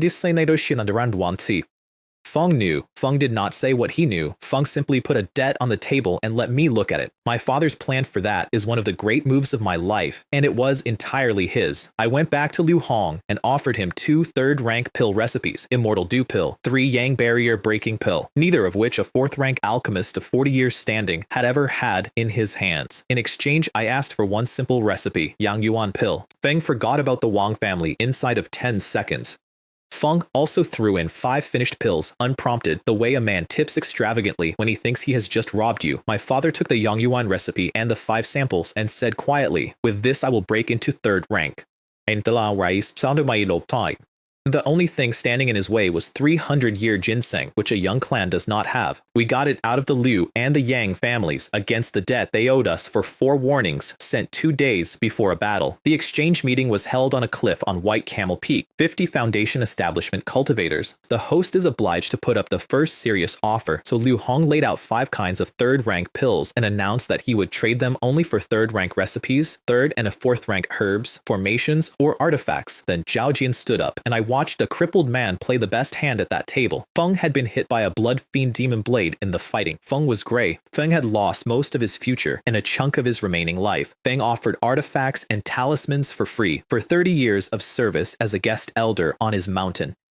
And every man in that circle understood the trap and started calculating anyway, because he was selling the one thing all of them were frightened of. The sect takes your foundation cultivators for the war. Your family sits at home with nothing on the wall, and to hold his hires, he would use a nether blood pact, which is worth explaining because it comes back later and it comes back hard. To create one, a cultivator voluntarily gives up half of his own soul, half, and after that, anyone who signs and then breaks the terms is killed by the will of the underworld itself, not by a curse. Not by a technique, by something on the other side that has been paid. That is the price of a contract that cannot be broken in this world, and there are men who pay it. My family put up 3rd-rank artifacts and took offers on anything. We walked away with 20 Yang Yuan pills, 7 Qianyang pills, 7 talismans, and a formation schematic, and my great-grandfather, in front of everybody, took the smaller share. What justice is there between family? He said when I tried to argue. A 3rd-rank talisman does not win me a fight at my age. In your hand, it is a trump card. Feng said it lightly. Feng said everything lightly. Then the demons hit back, and the whole Sand Sea learned what a real war costs. Blood Yuzi came out of hiding before he was healed and went straight at the Sect's own mountains. Red Tiger Mountain held, 4th rank, upper grade, and it held until Chao Wenjin arrived, and the price was its Purple Mansion cultivator and 20 Foundation establishment cultivators broken. 3 months later, Fire Crystal Mountain. Everyone. 1 Purple Mansion cultivator, 27 Foundation establishment cultivators, more than 200 Qi refining cultivators. The worst single loss the Yellow Sand Sect had taken in 500 years. A month after that, a large oasis with a Purple Mansion cultivator and several Foundation establishment families on it. Its formation was only 4th rank middle grade. The clan was erased entirely, and after that, every family in the boundless Sand Sea went to bed doing the same piece of arithmetic, not weather. Who next? Blood Yuzi died because he stopped to shop. That is not a joke. Feng hit a market oasis on his way through, and instead of moving on, he spent an extra few minutes in there killing beast tamers and packing away cultivators as medical supplies, and those few minutes were the whole difference. Cao Wenjin arrived on a 5th rank artifact called the Thunder Gold Light Shuttle with 4 Purple Mansion cultivators of the Yellow Sand Sect and 1 other Golden Core cultivator. Nobody in the Sand Sea knew there was another Golden Core cultivator in the Sand Sea. Feng was a loose cultivator called the Shining Star Elder, and he was only 4th level, which by Golden Core standards is nothing. But at some point in his life, he had come into the inheritance of a 9th level Golden Core loose cultivator who had failed his nascent soul, and inside that inheritance was a soul-stealing treasure pearl.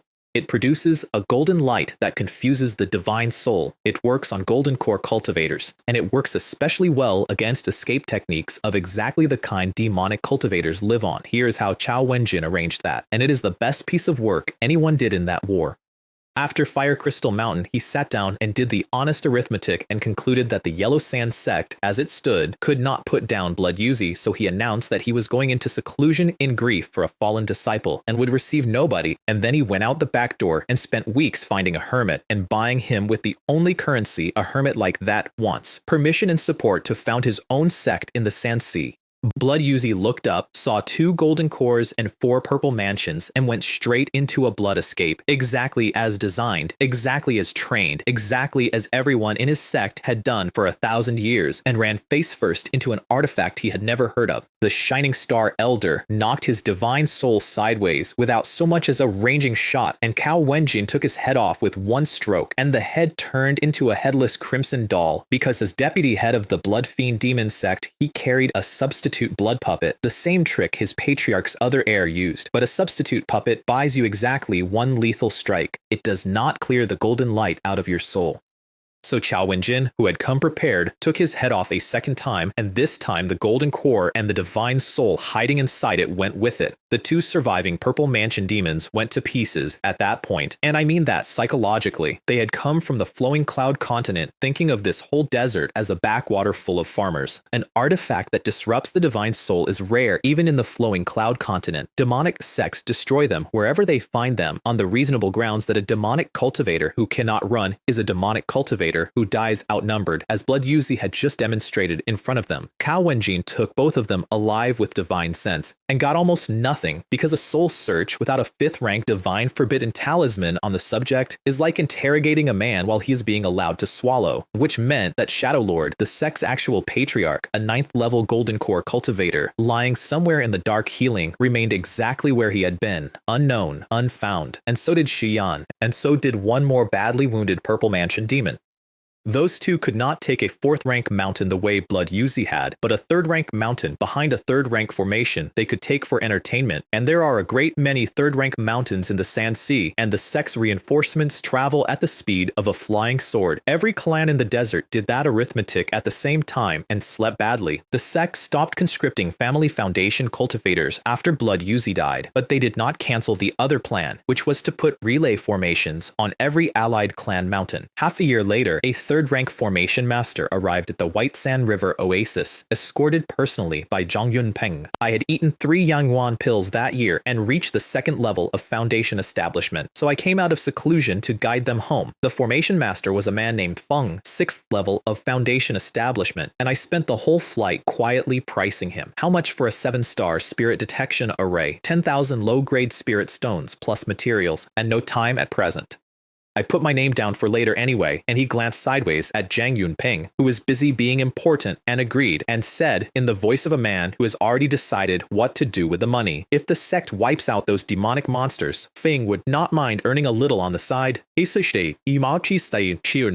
hid my foster mother before they landed. I turned the 10,000 trees array on full, let Master Feng pick his own site, and then attached our own formation woman, Li Ruo, to him for the entire job with instructions to watch everything and ask nothing. Zhang Yunpeng spent the visit walking around my mountain. Feng even burned incense in our ancestral hall in front of the tablet of Chen Ren, the founder of my clan, who had been his contemporary in the sect. Not a friend. In any given century, the Yellow Sand sect has between 1 and 300 foundation establishment cultivators, and they do not all know each other. The Chen family's spirit mountain is quite nice, he said. No wonder junior brother Yuquan had the nerve to resign from the sect and travel a few thousand li to build a family here. Then he got to it. Your Chen family has 3 foundation establishment cultivators now. Do you intend to make it a Purple Mansion family? Why not? I said. This junior has his foundation. The natural next goal is the Purple Mansion. And when this junior opens it, the Chen family becomes a Purple Mansion family. And he poured a bucket of cold water over my head kindly and with numbers. Of the several hundred foundation establishment cultivators in my Yellow Sand sect, 1 or 2 succeed per century, on average. That is a success rate under 1%. Then he told me what he had used: superior spiritual root, which he had been born with, purple heart, jade marrow, a 5th rank item issued to him by the sect, and a stack of supporting treasures on top of that. Without them, his odds would have been under 10%. You know Liu Jing, also a superior root, with his aptitude and the entire Chen family behind him. Did he not fail his first attempt? I am not saying this to discourage you. I am saying that with the resources available to your family, in this desert, it is effectively impossible.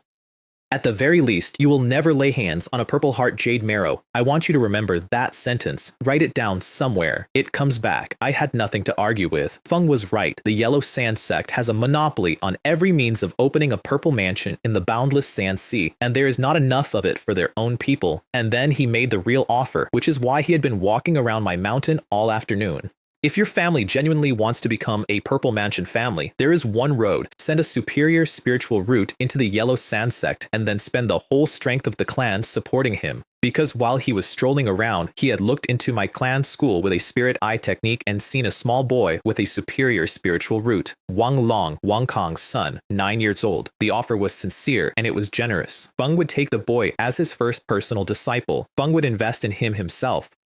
With a Purple Mansion master and 3 Foundation establishment cultivators from his own clan behind him, that child's chances would be in a completely different world from anything I could give him at home. I turned it down. Here is why, and it is not sentiment. If Wang Long enters the Yellow Sand Sect and opens a Purple Mansion in 40 years, he becomes a Purple Mansion cultivator of the Yellow Sand Sect, not of the Chen family. The sect's rules are not subtle. No cultivator of that sect, not a Purple Mansion, not a golden core, may hand real treasures to outsiders, not pills, not marrow, not inheritances. And when he dies, everything he owns and everything he learned goes back to the sect or to his sect disciples. My family would spend 200 years cheering for a man who could not legally give us anything. If I could not see that, I have wasted 2 entire lifetimes. You cannot refuse a Purple Mansion cultivator to his face, so I refused him beautifully. I thank Senior Zhang on Long's behalf, but he is a child and cannot yet be parted from his parents and his clan. When he is grown and has opinions of his own, I will tell him exactly how highly a senior of the Yellow Sand Sect once thought of his talent. If he wishes to join the sect, then I am the clan head and I will not stand in his way. Both of us knew that meant no, because loyalty is grown, not bought, and I had just claimed 10 more years of growing it. Feng did not press. There is a kind of pride in men like that. Superior roots turn up in the sect every few years, and he was not going to beg over one. Feng might have begged over a spirit body, which happens once in 1,000 years. I only hope you will not regret today's decision. Thank you for your understanding, Senior. I have never regretted it, not once, not for an hour. Feng stopped speaking to me entirely after that. Feng waited politely until Master Feng had coupled our new array to the relay network, and then he flew home without offering me a ride, which, given that I had come out of seclusion to escort him, I thought was magnificent. There is a reason sect cultivators do not build families, by the way, I asked. If Zhang Yunpeng married and had children, he would still be inside the sect's system, still unable to disobey it, and when he died, every possession and every technique he had learned would go back to the sect. His descendants would inherit only whatever he had scraped up privately on the side. So for a high-ranking sect cultivator, a family is a hobby that slows your cultivation. That is all it can be. We evacuated the children next. The logic was ugly and simple. With Blood Yusi dead, Shi Yan and the other wounded Purple Mansion daemon were almost certainly going to go and take it out on the Foundation establishment families. Even half-healed, either of them could flatten an ordinary clan, and of all the clans in the region, the most likely target was mine. Godmother, I said, things have changed. You need to leave sooner than we planned, and I am sending Ruier to the market to be raised by my parents. She bit her lip and said, Godmother understands what to do, but let Godmother have a few days alone with Ruier first. Several days later, I flew a 3-year-old to the White Sand River oasis myself and handed her to my mother. Manhua was 100 years old by then. She had effectively stopped cultivating and was living out her time with the family, and she knew that child's whole history, and she and my foster mother had been friends for 60 years. She adopted her on the spot, formally, and raised her as her own. So my foster mother, who could not come within 1,000 li of her own daughter, at least knew exactly whose house she was in. My father, meanwhile, had received 2 300-year Shangyuan ginseng roots, one from the Liu family and one from the Yang, in settlement of the debt from the Demon War. I am going to spend the next years breaking into 3rd-rank alchemy, he told me. The family is yours and the old patriarchs. I warned him that demons had been getting into markets by posing as loose cultivators, and that with one accomplice inside, no market is safe. Feng laughed at me. After Jingxia Mountain, the Qins are more frightened than we are. They check everyone who walks in 3 separate times. Then he added, let us see which of us gets there first, father or son. So I spent thousands of spirit stones on materials for 2nd-rank puppet beasts.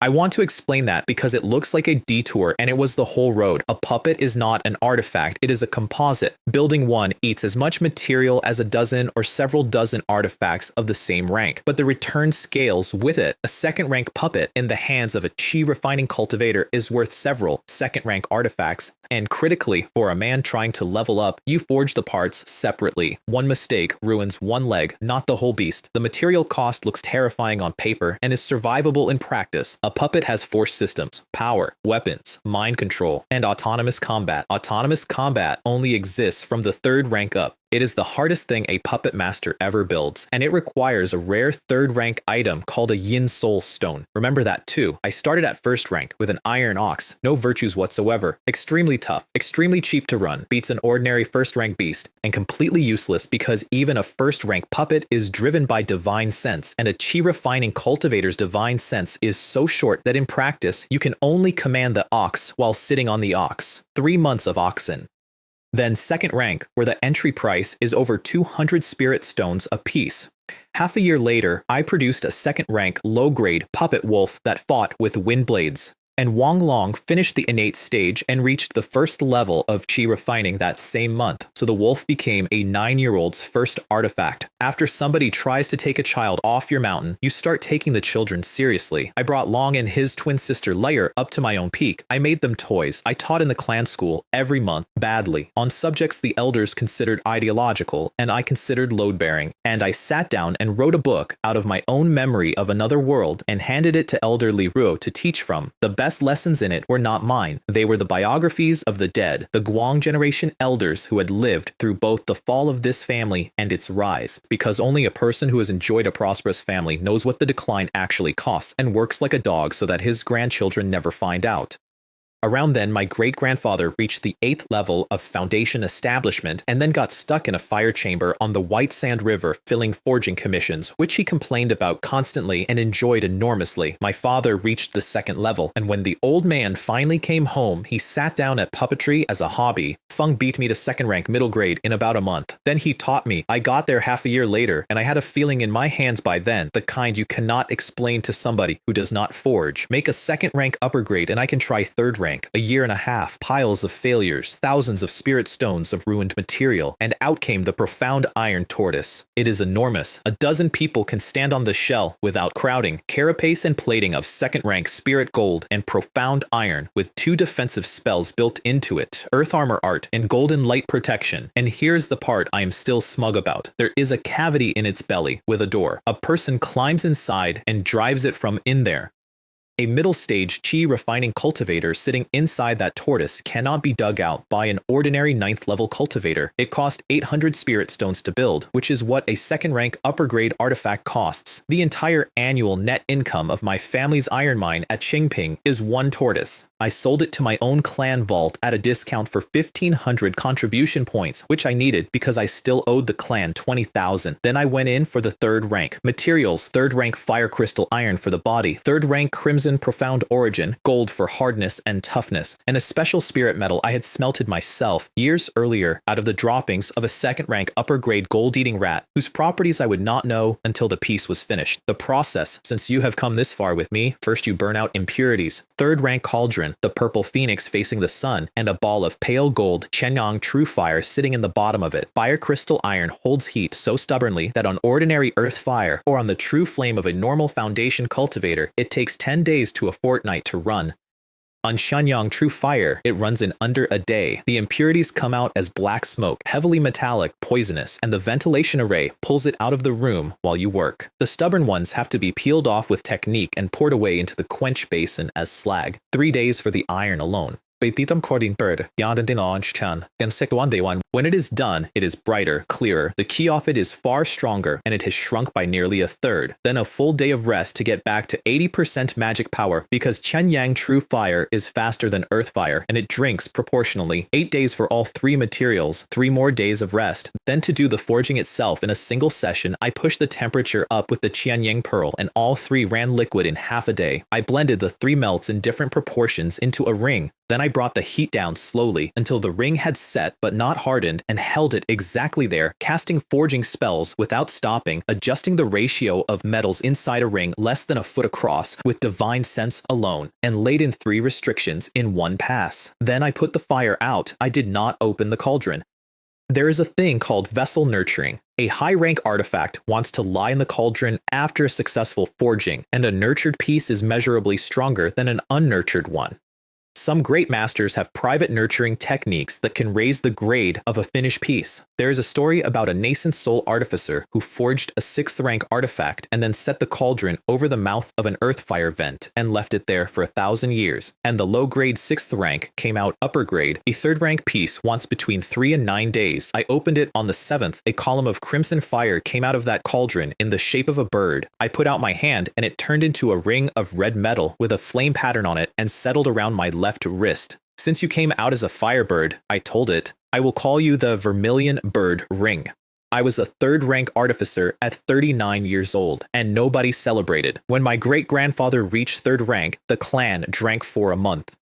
They opened the Drunken Immortal Pavilion to the entire town, and for one low-grade spirit stone, any cultivator, clan or loose, could walk in and eat golden pearl rice with beast meat and drink spirit wine cut with spring water. That news went across the whole White Sand River world, and business at Jade Spring Pavilion went up for a decade because buyers believe that a second-rank upper-grade artifact made by a third-rank master is better than one made by a second-rank master. Whether that is true or not, all three families on that oasis with a third-rank artificer sell better than everyone else, so the market has voted. But we were in the middle of a demon war, and every family in the desert wanted to be invisible. Announcing that the Jade Spring Chen family had produced a third-rank artificer would have been shouting my clan's name across the sand to the people who were hunting for supplies. So I told my great-grandfather and my father, nobody else, not the elders. The old man agreed instantly. You already have more achievements than a man your age should have.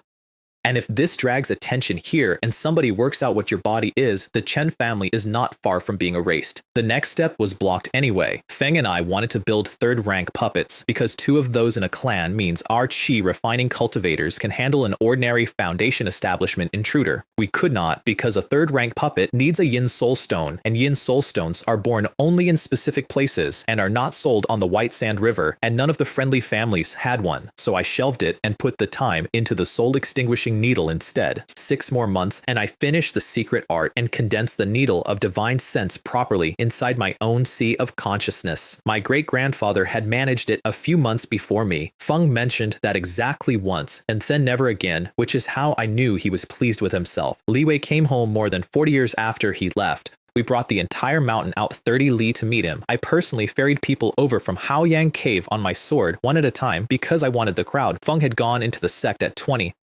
Feng had wanted to quit many times, go home, marry, have children, be ordinary, and he had crushed that every time because he was not going to come back a failure and live inside the whispering. So he came home a foundation establishment cultivator, and we met him with the whole clan, and it embarrassed him half to death because he knew perfectly well that his foundation had been bought for him. I am ashamed. What virtue do I have to be received like this? Nonsense, said my great-grandfather. The whole clan celebrates a foundation establishment cultivator. It is only correct. Wire, you are being too polite. And there was a hook in that which he caught. By custom, a new foundation cultivator gets a formal ceremony with the allied families invited, the way my father had. Waving the ceremony away is not a slight. It says, you do not need to be introduced to us. You are ours. Feng heard it, and he changed the word he was using for himself from this one to grandson, and the Xuan generation elders lit up like lamps. With him, we had 4 foundation establishment cultivators, level with the Yang family of Golden Spring Valley.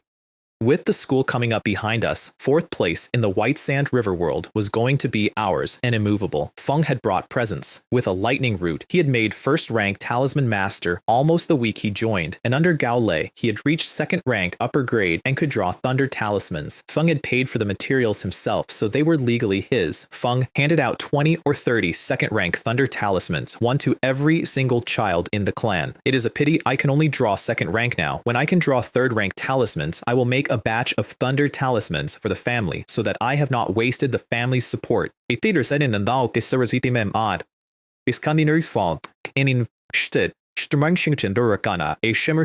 My great-grandfather gave him a 3rd rank beast hide from the 4th rank hunt, and the clan opened the vault for 3rd rank talisman paper, all of it for his practice. Feng understood exactly what that was. It was a hook, and he took it because he had never wanted to leave. 40 years of cultivation had taught him the one lesson everybody eventually learns. Look at the Golden Core elders and the nascent soul cultivators with their great supernatural powers, he said. All exploit every single one of them wants to build a sect or a family. Why do you think that is? And then he delivered a message. When Uncle Xiao Bufan heard I was going home, he asked me to pass something on to the clan leader. Feng wants to know whether the clan leader has forgotten to return his things. My face did something. Also, said Li Wei, helpfully, if the clan leader wishes to see Uncle Xiao, he is at the Red Tiger Mountain Oasis now. The sect assigned him to replace Uncle Luo Yongqing. Feng did not stay long. Every foundation establishment cultivator of the Yellow Sand Sect is required to live in the cave on the mountain they are assigned and to file with the Hall of Affairs before going anywhere. Leave without filing and nothing happens. Leave without filing and something goes wrong in your absence and you pay for the loss, lose your stipend for a period, and acquire a reputation among people who decide things. After he flew off, my great-grandfather and I sealed the room. Xiao Bufan has been sent to Red Tiger Mountain to replace an injured man and guard that mountain, I said. Which means the sect believes the demons are going to move there. And Janner told us Xiyan was active around Red Tiger Mountain, he said, which means our guess was right. Feng has been healing there the whole time, and there was more. When they killed Blood Yuzi, they took a Purple Mansion demon alive. Something came out of that man before he died, and the sect's response was to pull an injured guardian off Red Tiger Mountain and replace him with Xiao Bufan, who had just finished burning demonic Qi out of his own body. Then my great-grandfather said the thing he was actually afraid of. Feng did not send a messenger about a puppet eagle. If you go to Red Tiger Mountain to pay your respects, he can detain you as punishment for abandoning him and running last time, and he would be within his rights. We are at his mercy either way, I said. Feng has already sent a message through Yuanchen. If I do not come, that alone is a reason to act. Stick your neck out and you get stabbed. Keep it in and you get stabbed. An official one rank above you can crush you flat. If a Purple Mansion cultivator wants to deal with your grandson, he has 50 ways. I can dodge the 1st of the month. I cannot dodge the 15th, and the longer I wait, the angrier he gets. Feng was quiet for a while. So, when do you leave? The plan was the market first, to see my parents, then Liu Jing, to squeeze whatever the Purple Mansions knew out of a man who liked me. And then my great-grandfather gritted his teeth and took out a jade box. Inside it was a yellow talisman about a foot long, and the Qi coming off it was 4th rank. Mountain Protection Talisman. 4th rank, middle grade. I traded a low-grade 4th rank artifact for 2 of these from a Purple Mansion senior after I received the 4th rank forging inheritance. This is the last one. I opened my mouth. No matter how precious a treasure is, he said, only a living person can use it. If something happens to you, the loss to this family is worth considerably more than 1 or 2 talismans. I do not need to teach you that again, do I? I took it without saying anything because there was nothing to say. I spent a few days with my parents at the market and told them where I was going. My mother was 101 years old and she held my sleeve and did not tell me not to go because she knew it was pointless, and neither of them slept. Liu Jing was not there. Feng had gone into seclusion on White Camel Peak to attack the Purple Mansion. At that exact moment, in the middle of a demon war, which meant something had happened that my family did not know about. And the reason we did not know about it is that information travels between Purple Mansion cultivators first and reaches families like mine long after it stops being useful. So I flew to Red Tiger Mountain alone, with a map and a star chart, and it still took me over half a month. That oasis has only been settled about 100 years, under 500,000 mortals. Most of the land is untouched, and 1st and 2nd rank demonic beasts wander around on it in the open. On a developed oasis like the White Sand River, that would be unthinkable. Patrols kill anything that moves. I could not work out why the Yellow Sand Sect, which could finish developing that place in a few decades, had left it half empty for a century. I was certain there was a reason. I was right, and I would find out, and I would not enjoy it. When I announced myself under the mountain, several divine senses came down over me, and one of them was stronger than mine, which meant a 9th level foundation cultivator. I let it happen without shielding. It seemed like the polite thing to do while asking a man for a favor after running away from him. Fellow Taoist, please wait. Only after Uncle Chiao confirms your identity personally can we let you onto the mountain. 3/4 of an hour later, something came down off the peak and turned out to be Yan Yunfei of the Yan family of Fire Fox Ridge. Fellow Taoist, Yue Shan is stationed here too, he said, delighted. The 3 of us can fight side by side again. I did not find that as comforting as he intended. Xiao Bufan received me sitting down, drinking tea in a very good chair. Feng did not answer my bow. Feng did not tell me to rise. Feng drank tea and read something and let me stand there for half an hour. I want to be honest, it did not touch me at all. In my other life, I was a junior clerk, and I have stood in front of men doing exactly this over a spreadsheet. The only difference is that this one was legally allowed to kill me. Tell me, he said eventually, how did my flying eagle puppet end up in your hands? I gave him the pouch with both hands and told the truth in the right order. I finished off 2 demons who chased me. I went to ground under a dune. I saw the senior's puppet eagle driving demons, and I joined it. The demons scattered. The eagle and I ran one down together. The eagle's power ran out. I picked it up to return it. When I came back for the senior was gone. And then I gave him the part that was not calculated, because it was true. When I learned from Liu Hong what that whole operation had actually been, I went cold. On impulse, out of nothing but enthusiasm, I had very nearly ruined a plan built to draw demons into the open. I am genuinely glad I only killed one of them and stopped. If I had chased the second, I do not want to think about it. And the reason I stopped chasing was that I wanted to go back and loot the Wang family's mountain. Greed saved me. Put that on my tablet. So, he said pleasantly, you admit that you plundered the Wang family's sacred mountain. Robbery of a spirit mountain? Senior, what are you saying? Kuwadi, still playing dumb? Senior brother Zhang mentioned your 3 golden-haired rock sheep specifically when he came back from your house. Zhang Yunpeng, walking around my mountain, looking at my sheep, I folded instantly. Junior would not dare. You do not fight a fight you have already lost. Dig in, and you hand a purple mansion cultivator a formal reason to open a case, and men who do that end up with their heads on backwards.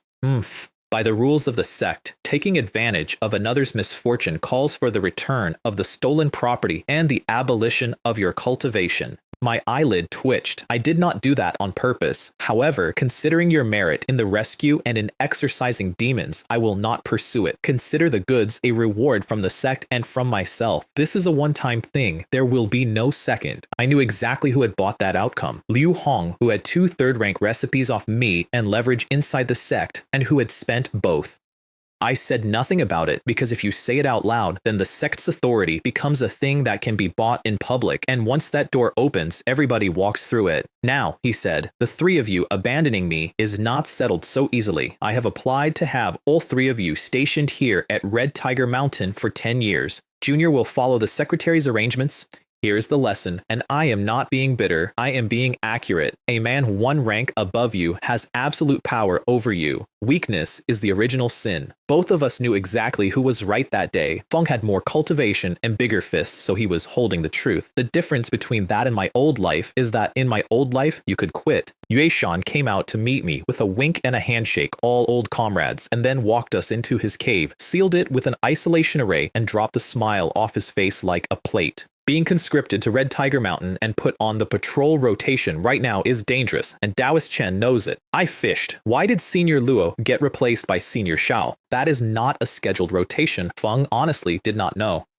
My position in the sect is average, otherwise I would not have been so easy to conscript. Neither did Yan Yunfei. Senior Xiao issued a conscription order to the Yan family. How was I supposed to refuse? And then Yue Shan started saying out loud what all 3 of us thought. What Junior Marshal Uncle did this time was despicable. We nearly died pulling him out. Feng gave us nothing for it, and then he repaid us by posting us to a place like this. Yan Yunfei and I looked at each other and said absolutely nothing. Not because we disagreed, because I am a clan head. And in any matter that touches the upper levels of a sect, the correct move is not to keep quiet. The correct move is to not be in the room. I changed the subject to patrol assignments, briskly, like a man who cares deeply about patrol assignments. We flew that border for 2 years. 3 swords in a triangle along the line where the oasis stops and the desert starts. The beasts underneath us would flatten themselves in the scrub and then come out again the moment we were over the horizon. Once a month, we left the protective formation and spent at least 3 days walking the whole perimeter. There were 8 teams like ours on Red Tiger Mountain, 3 Foundation establishment cultivators each. The job description was to keep 3rd-rank beasts out of the oasis and answer distress calls from low-rank cultivators. The actual purpose took me a year of living there to work out. The sect keeps the beasts on that oasis on purpose. It is a training ground. Low-rank disciples go out, fight things, and come back with materials. The sect's Hall of Affairs buys the materials off them. Those materials go into the Pill Pavilion, the Weapon Hall, and the Talisman Hall, and they come back out as finished goods on the shelves of sect shops. The whole oasis is a beast garden with a supply chain attached. I admired the design enormously, and it made my skin crawl, because if you are running a garden for training purposes, then you are also running an annual death rate deliberately as a line item. More than 100 low-rank cultivators go missing on that oasis every year, mostly loose hunters, a fair number of sect disciples, and that number only counts the ones who registered at Red Tiger Mountain on the way in. I lay awake on more than one patrol asking myself the same question. Did all of those people really die to beasts? I never got an answer. I want you to hold on to the question anyway. News reached us a few days into the 2nd year. The Blood Fiend Demon Sect had, in the space of a few days, wiped out 2 Foundation establishment families, every cultivator, and over 90% of several 100,000 mortals. Fewer than 10,000 people walked out. Different world from ours. About 10,000 lay away, which in the Sand Sea is close enough to hear. Then the sky screamed, 4th rank flyer, get underground, now. All 3 of us went into the earth, and above us the sky filled up. two golden eagles, wingspans measured in tens of feet, covering tens of thousands of meters like two bolts of lightning that had decided to have opinions. Their wings look cast out of solid gold, and they throw lightning as thick as a finger, and with one beat of those wings, the bolts wove themselves into two enormous nets of golden lightning and came down over the ground. I thought I was clear. Flyers do not usually dig. Then my divine sense caught two ripples coming down through the rock, and my heart stopped. I burned both my third-rank protective talismans and poured 80% of my magic power into Qianyang golden light, packing it into a cocoon so bright that nothing inside it could be seen. The net came through the soil like it was fog. The talismans popped like bubbles, and then the lightning touched the gold. Here is why lightning is the worst thing that can happen to you. It seeps. It transmits, it goes through a shield and paralyzes the person inside the shield without needing to break the shield at all. Of the 5 elements, only an earth defense truly stops it, and Qianyang Golden Light is metal, which lightning generates through, which means my defense was actively helping. The only reason I am not a scorch mark is Qianyang Immortal Light. Years of it tempering my body up to roughly the toughness of a second-rank middle-grade artifact, so several thousand years of accumulated divine lightning made my hair stand up instead of cooking me. The net tightened, the gold went thin, I could see my own hands through it, so I spent the emergency. I poured almost everything I had left into the Qianyang Pearl, which is a 7th rank artifact belonging to a dead true immortal, and I put 1 thread of pure golden Qianyang true fire into the corner of the net. A flame the size of my fist burned a hole in a net made of lightning. I have never seen anything like it before or since. The lightning did not part, it burned. I went through the gap like a fish and used the last of my power on earth tunneling and went straight down, and the 2 eagles took one look at the ground, decided they had lost interest, and flew to Red Tiger Mountain, where 15 minutes later, they began methodically hammering the mountain-protecting formation of a 4th rank upper-grade array in complete silence. Xiao Bufan came out of his cave shouting, "These birds live in the Duanyun Mountains. Why are 2 golden-winged thunder eagles suddenly attacking Red Tiger Mountain? Who angered them?" Here is the part only Purple Mansion cultivators know, and I learned it later. A golden-winged thunder eagle is a 4th rank upper-grade beast, and there are only a handful of them in the entire Duanyun range. They are rarer than 5th rank beasts. Because there is a 5th rank golden-winged thunder eagle living in those mountains, over 1,000 years old, and that one is the personal mount of a 6th rank demon king. Nearly every golden-winged thunder eagle in the range is its descendant. 1,000 years ago, a golden core cultivator of the Sand Sea decided to take one of the 4th rank ones by force and make it a mount. The 5th rank eagle came, and it brought more than a dozen 5th rank beasts with it, and it killed that golden core cultivator and every single member of his clan. Since then, nobody who knows that story touches that species, which meant something had made 2 of them angry enough to fly out of their range and attack the nearest human mountain. Xiao Bufan blew into a mother and child golden snail and reported to Chao Wenjin, and Chao Wenjin, 800 years old, went straight to the ugliest possible reading of it. Could it be that the 2 surviving blood fiend cultivators, having failed to hurt us directly, are using us as a piece, provoking the beasts of Duanyun and pointing them at our mountains? In the current state of the Sand Sea, only demons are desperate enough to try that. And then he said the part that mattered. Even if they bring beasts to Red Tiger Mountain, what does that accomplish? Red Tiger has a 4th rank upper grade formation, which meant this was not the plan. This was the opening of a plan. Have Bufan stay behind his doors for a while. Let us see what develops. Xiao Bufan, having just been told to his face what his own master suspected, stood there with nothing to do with his hands and asked the duty officer whether today's patrol had reported in. Not yet. Then their chances are slim, and it bothered him, not out of affection. Feng had conscripted all 3 of us by force. If all 3 died, our families and our friends would not simply file that away, and while his position would protect him, his reputation among Foundation establishment cultivators inside and outside the sect would not survive it intact. I did not die. I came out of that lightning net alive, and then I was eaten. I was looking for somewhere to sit and recover when my own breathing woke up a larva of an earth dragon earthworm, and it swallowed me whole. Let me explain what that is, because almost nobody has ever seen one.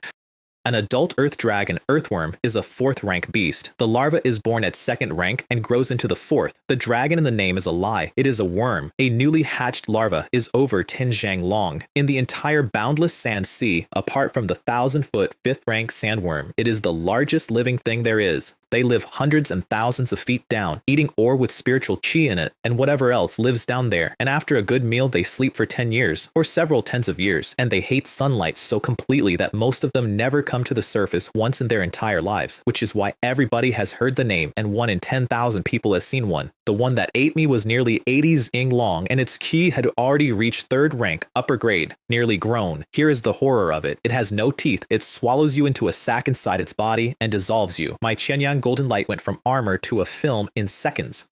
I had 10 or 20% of my magic power left after the lightning net, and all of it was reserved for one last earth tunneling. And now it was going into holding a wall against acid, and it was going fast. Under a quarter of an hour, and I would be nutrition. Open, I only nutrition, I said, and put my sword into the wall of that sack. It went in like a knife into stiff rubber, left a scratch, and bounced back at me. And then the worm, feeling something inside it that would not dissolve, stopped moving and began to eat earth, rock, enormous mouthfuls of it, which dissolved instantly, and every mouthful raised the concentration and the volume of the acid around me. It was not fighting me. It was adding reagent. My face went white because I had trumps and I could not pay for any of them. The Qianyang heavenly sword, regrown and waiting. The Qianyang pearl to boost the fire. My great-grandfather's 4th rank mountain protection talisman, the last of 2, handed to me with a lecture about how only a living person can use a treasure. Every single one of them needs magic power to activate.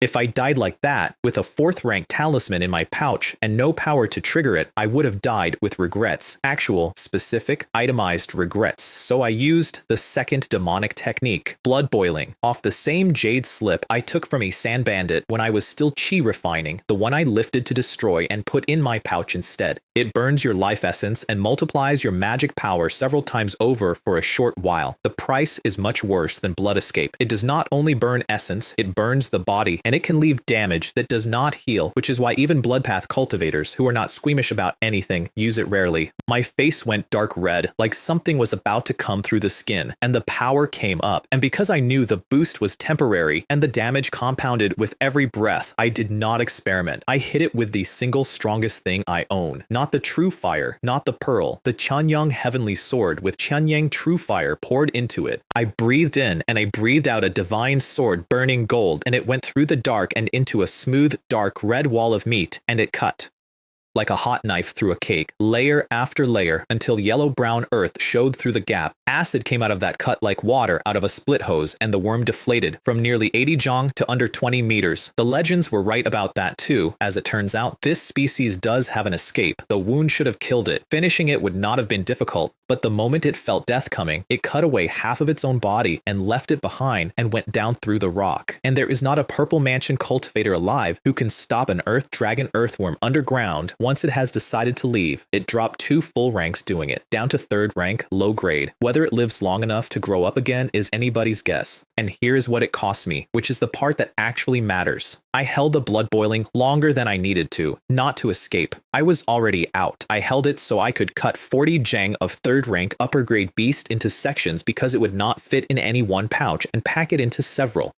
Then I came up out of the ground without even checking where I was, threw down a 2nd rank upper grade small 5 elements mist array, sat inside it, and let the technique go, and coughed blood and went from dark red to whiter than snow in one breath. Small blood vessels had burst all through me, and there were cracks in my meridians. Handled badly, that becomes an internal injury that never fully closes, and a man with cracked meridians does not advance again, ever. I want to be precise about my own regret here, because I have thought about it for a very long time. I would use blood boiling again to save my life. That was correct. That was the whole point of keeping the slip. Holding it after I was already out of the animal for meat was not. My healing pills were all 2nd rank, and 2nd rank pills do essentially nothing for a foundation establishment cultivator. The optimistic estimate on my own recovery was several years. Greed nearly closed my road. Remember that I said that. Meanwhile, the Eagles could not break a 4th rank upper grade formation, so they started killing everything on the oasis that was not behind it, including the mortals. Hundreds of thousands of them, whom the Yellow Sand Sect had moved there itself. That is what took the decision out of Cao Wenjin's hands. Not because the sect could not survive losing a few 100,000 mortals. It could. It has. Because that door cannot be opened. Nearly half the disciples of the Yellow Sand Sect come out of ordinary mortal families. Men like Zhang Yunpeng. They are the most loyal and most reliable part of the whole institution, and every one of them still has cousins somewhere in a mud brick town. If the sect ever stands and watches its own mortals be eaten because intervening is expensive, those men will notice, and they will not say anything, and they will never be quite the same again. Cao Wenjin would rather fight a 5th-rank golden-winged thunder eagle in the Duanyun Mountains than chill the hearts of the people who actually hold his sect together. So he sent Jiang Ming, 2nd Golden Core of the Yellow Sand Sect, just back from the Flowing Cloud continent, and the man who had personally led the development of Red Tiger Mountain in the first place. Feng is only 2nd level of Golden Core.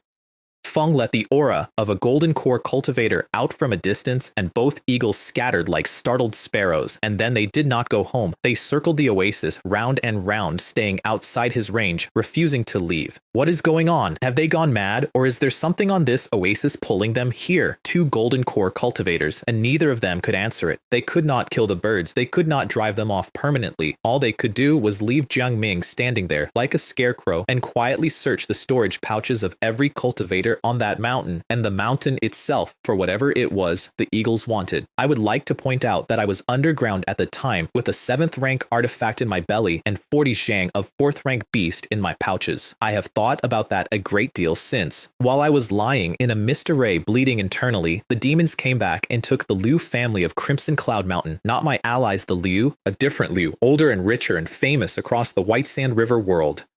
They had several Foundation establishment cultivators of their own blood, and at the last exchange meeting, they had bought 3 more loose cultivators hired as guest elders, paid in treasures, 7 Foundation establishment cultivators on 1 mountain. The mountain fell fast. When Liu Hong arrived with reinforcements, there was nothing to reinforce. Hundreds of Liu cultivators and an uncountable number of mortals. A family that had stood for 600 or 700 years ended in a night. And then a man knelt down at Cao Wenjin's door and asked the question everybody had been swallowing. Zhao Xin, the only Foundation establishment cultivator of that family left alive. Feng went down on both knees in front of the cave of a golden core cultivator and shouted until his voice cracked. Do not stop me. I want to see Ancestor Cao. I want to see Ancestor Jiang. I want to ask the 2 ancestors why the Yellow Sand Sect, overlord of the cultivation world of this desert, cannot do anything about a handful of purple mansion demons. My Liu family has served the sect like slaves for hundreds of years, 18 generations. Every generation has sent at least 10 of its children into the sect. More than 300 members of my family have died for the Yellow Sand Sect. The resources we have handed over are worth more than 300,000 spirit stones. This disciple dares to ask, why has my family, which served faithfully for 600 years, been erased? If the sect does not have the power to protect its vassal families, what face does it have to demand that those families submit and pay tribute? Behind him, Fan Zheng and 20 or 30 Purple Mansion and Foundation establishment cultivators stood and watched with something on their faces that was admiration and pity in the same expression, because he had more courage in him than the entire institution behind him, and because every single one of them knew he was going to be destroyed for it. Inside the cave, Cao Wenjin's face went black. 800 years of cultivation, 600 since he opened his Purple Mansion, and in all of that time, no Foundation establishment cultivator had ever asked him a question in that tone. In an ordinary year, he would have killed a Purple Mansion cultivator for it, but it was not an ordinary year. The sect was in the worst crisis in 5 centuries, and the entire Sand Sea was watching. If he had swatted Zhao Xin, he would have felt better for an afternoon, and he would have done precisely what the demons wanted, which is to crack the sect off from its own families and push the survivors toward the other side. So he answered. And when he answered, the sky over the sect gate changed color, and the words hit every ear on that mountain like thunder. The sect will handle this. The sect will compensate the Liu family with a Foundation establishment pill for every Foundation establishment cultivator they have lost. The sect will avenge the extermination of the Liu family. I will not claim that every family under this sect will be safe. I will say this here out loud. Any family that loses a Foundation establishment cultivator resisting demonic cultivators will be given a corresponding number of Foundation establishment pills, and the sect will help the survivors rebuild. Are you satisfied with my decision? Disciple is satisfied, and Zhao Xin smiled properly for the first time in weeks, because the word of a golden core cultivator carries the weight of heaven's will behind it, and a man in his position cannot take it back and cannot survive taking it back. Then he turned around to Fan Jing and the others. I have been extremely fortunate to have been fellow disciples with all of you. If there is truly reincarnation in this world, I would like to enter Huang Shaman again in my next life. and then he turned to face the cave. Disciple Zhao Xin has committed insubordination and offended the ancestor. I am willing to accept the punishment of the sect rules. And he put a wave of his own magic power through his Dantian meridians and his heart. Ah, said Chao Wenjin from inside. What was the point of all that? Fan Jing bowed to the body deeply and left. The others followed him.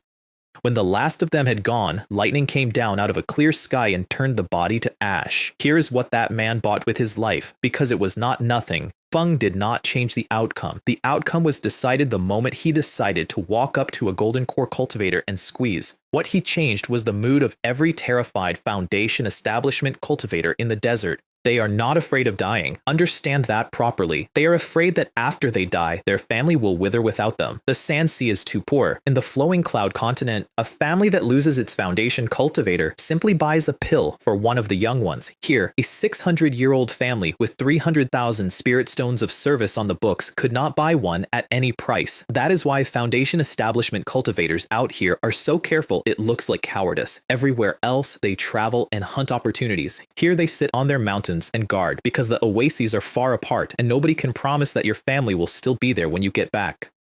The normal life of a Sand Sea Foundation cultivator is to die of old age with the successor already raised. The demon war broke that. Nobody wants to die killing demons and have their family die afterward as a consequence. Cao Wenjin's promise fixed exactly that, and morale in the desert came up off the floor overnight, and families started doing the obvious thing. They shipped their most promising children to the big oases under the wings of Purple Mansion cultivators, or straight to the sect gates on the excuse of a study tour. My great-grandfather personally took Wang Long and Le'er and several others to the White Sand River under the protection of the Chen family's White Camel Peak, and Cao Wenjin made the decision he had been avoiding. Feng stopped defending. Feng took 4 of his 7 surviving Purple Mansion cultivators and posted them out to Foundation establishment families in third-rank Spirit Mountains as bait to sit there and wait for the demons to come to them. I spent half a year in that mist array before I could sit up properly. I got my magic power back to about half of peak.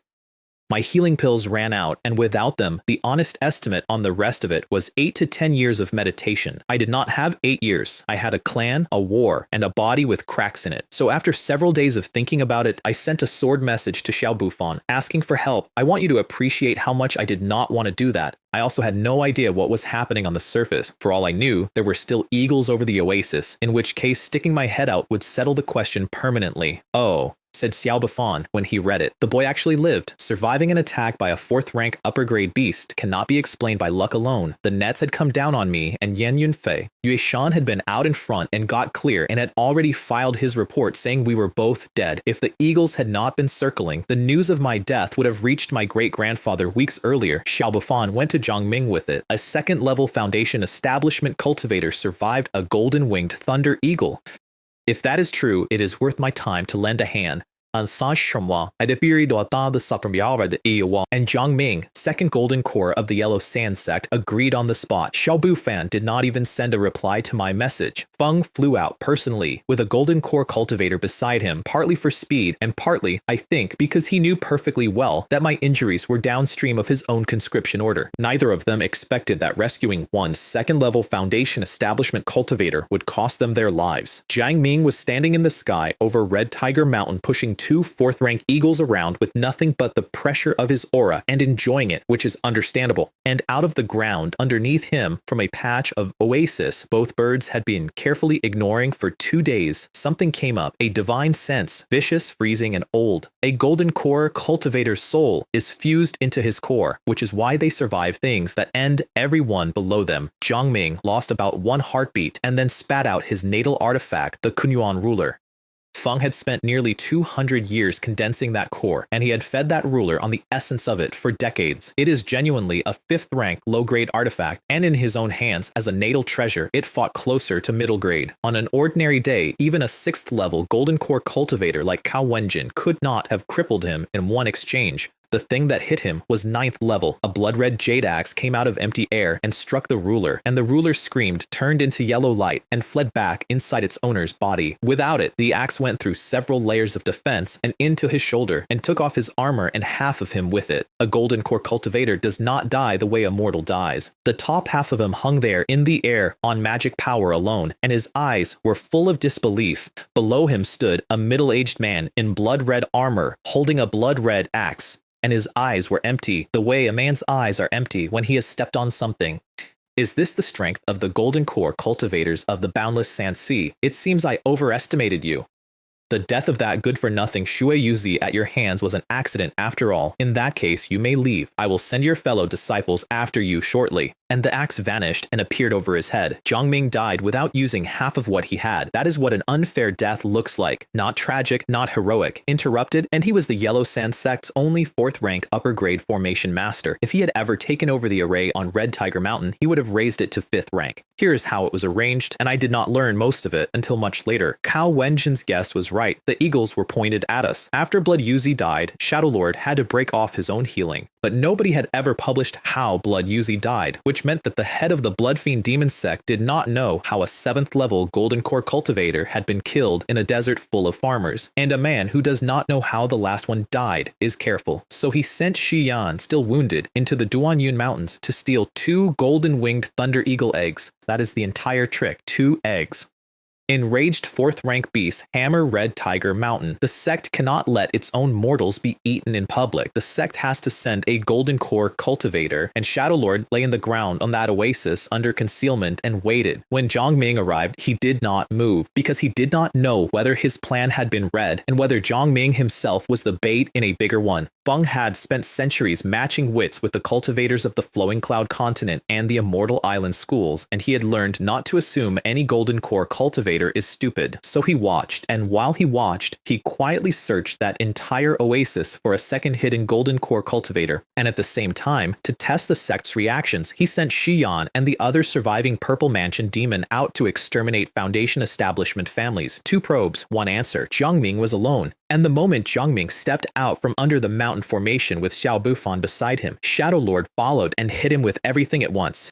A 9th level Golden Core Cultivator and a 5th rank upper grade artifact from ambush against a 2nd level Golden Core Cultivator. If I cannot even kill Jiang Ming, he said to himself afterward, what face would I have serving as sect master of the Blood Fiend Demon Sect? And then something made him frown. Jiang Ming, in the last second of his life, had put a soul binding spell on him. That was researched by those Qianyang scoundrels specifically to use against my sect. How does a golden core cultivator of the boundless Sand Sea know that technique? I want to explain the soul binding spell properly because it is the coldest thing in this entire story and nobody in it is a villain. Only a golden core cultivator can learn it. It can be used exactly once in a lifetime because using it requires you to sacrifice half of your own divine soul. The man you mark starts giving off a silver radiance, and while the silver is on him, he cannot hold his own demonic qi inside his body, and the Qianyang Immortal Sect built a companion artifact for it, the soul guiding lamp. You cannot light it by ordinary means. It lights itself when somebody within tens of thousands of li gets marked, and then it leans and it shows you the way. In the old days, a marked golden core cultivator of the Blood Fiend Demon Sect would go home and have one of his own nascent soul elders strip the silver off him. All of their nascent souls are dead. Everyone. So Shadow Lord's only option was to survive until the mark expired by itself. And since the creation of that technique, no demonic cultivator has ever survived long enough for the silver to fade. Feng had a bad feeling. For a cultivator past Foundation establishment, a bad feeling is a warning. For a golden core cultivator whose soul is fused into his core, it is nearly a fact. And he was one step from nascent soul, so he glanced at Xiao Bufan, who had never regained consciousness, and cut him in half with one stroke, and Xiao Bufan died without saying anything at all. Then he collected both bodies and both storage pouches and went to Red Tiger Mountain to flatten a 4th rank upper grade spirit mountain. I felt it from thousands of li away. The demonic key of a 9th level golden core cultivator rolled over the desert like weather, and I went white, and I swayed, and I fell over. Here is why one thread of that man's power at that distance nearly put me into key deviation. Shadow Lord cultivates the spirit-slaying blood demon technique, which is the cruelest thing his sect has. Its power grows with the blood demon key in the body, and the thicker that key becomes, the faster the cultivation grows, which is exactly why it is infamous. Lose your grip for one moment, and the bloodlust eats the man, and what is left is a very strong animal. Inside the blood fiend demon sect itself, roughly 1 in 10 who attempt it survives it. About 1 in 1,000 reaches golden core. Feng started it at Foundation Establishment. The cultivators and beasts that have died personally under his hands are not countable, and every single thread of his magic power has bloodlust and killing intent woven into it. I lay in the sand and thought 2 things in this order: Xiao Bufan is dead, Red Tiger Mountain is dead, and nobody is coming for me. I did not know Jiangming had been sent. If I had known there was a golden core cultivator in the sky over that oasis, I would not have been able to sit still. Let me put the loss in scale. Every golden core cultivator is a load-bearing wall. Lose one, and the building moves. In the boundless sand sea, no golden core cultivator had died unnaturally in 1,000 years. The yellow sand sect had 2. Cao Wenjin was past 800, closing on the 1,000-year ceiling. Zhang Ming was the young one. Zhang Ming was the answer to the question of whether the sect would still be holding this desert in 300 years, which is why the first thought, from Cao Wenjin down to the newest Foundation Establishment cultivator, was not revenge. It was, what do we plug the hole with? There were many sects in the Sand Sea once. There is one, and every single one of the others went the same way, for the same reason. Lose the golden core, get taken apart. The bell at the sect gate rang 36 times. You can hear it for hundreds of li. Everyone who heard it dropped what they were doing and ran to the square, because the sect rules are specific. 36 fast strikes means a golden core cultivator has died suddenly. A peaceful death gets 18 slow ones. Cao Wenjin appeared over the square in gold robes with a white Jadurui in his hand. Even the Qi refining disciples who had never seen him knew him on sight. On the day you join that sect, you bow to the portraits of every golden core cultivator in its history. Feng spoke to about 1,000 people. 7/4 of an hour ago, the spirit tablets of golden core cultivator Jiang Ming and purple mansion cultivator Xiao Bufan shattered. Half an hour ago, all 25 spirit tablets of the Foundation Establishment cultivators stationed at Red Tiger Mountain shattered at the same time. Nobody made a sound. If the bell had not rung 36 times first, somebody would have shouted that it was impossible. A golden core, a purple mansion, and 25 Foundation Establishment cultivators in under an hour. Nobody believed it, including him, and he still did not know what had done it. Feng did not dare fly out and look either. The Yellow Sand Sect now had exactly 1 golden core cultivator, and if anything happened to that one while he was away from home, there would be nothing left to come back to. I do not yet know who my enemy is. I know that this is the most dangerous hour in the history of the Yellow Sand Sect. Therefore, as guardian of this sect, I order every Purple Mansion cultivator to return immediately and the sect's protective array to be fully activated. From this moment, the Yellow Sand Sect is at total war. Anyone who disobeys will be executed. And then a formation that had not been fully lit in 1,000 years lit. Hundreds of li of ground around the sect gate went under an earth yellow light so bright it went up into the sky, and you could see it from thousands of li away. 5th rank, middle grade. Meanwhile, out in the deep sand, an old man was walking barefoot. Thin face, blue robe, and our Kainshi and our Centerpress Kainshi stride so even that the distance between his footprints and the depth of every single print varied by less than a fraction of an inch. No sweat on his forehead, not one grain of sand on his feet. Feng stopped, and a bronze oil lamp appeared in his hand, and it was burning with a bright silver flame. The soul guiding lamp is lit, so one of the 2 golden core cultivators of the Yellow Sand Sect has fallen.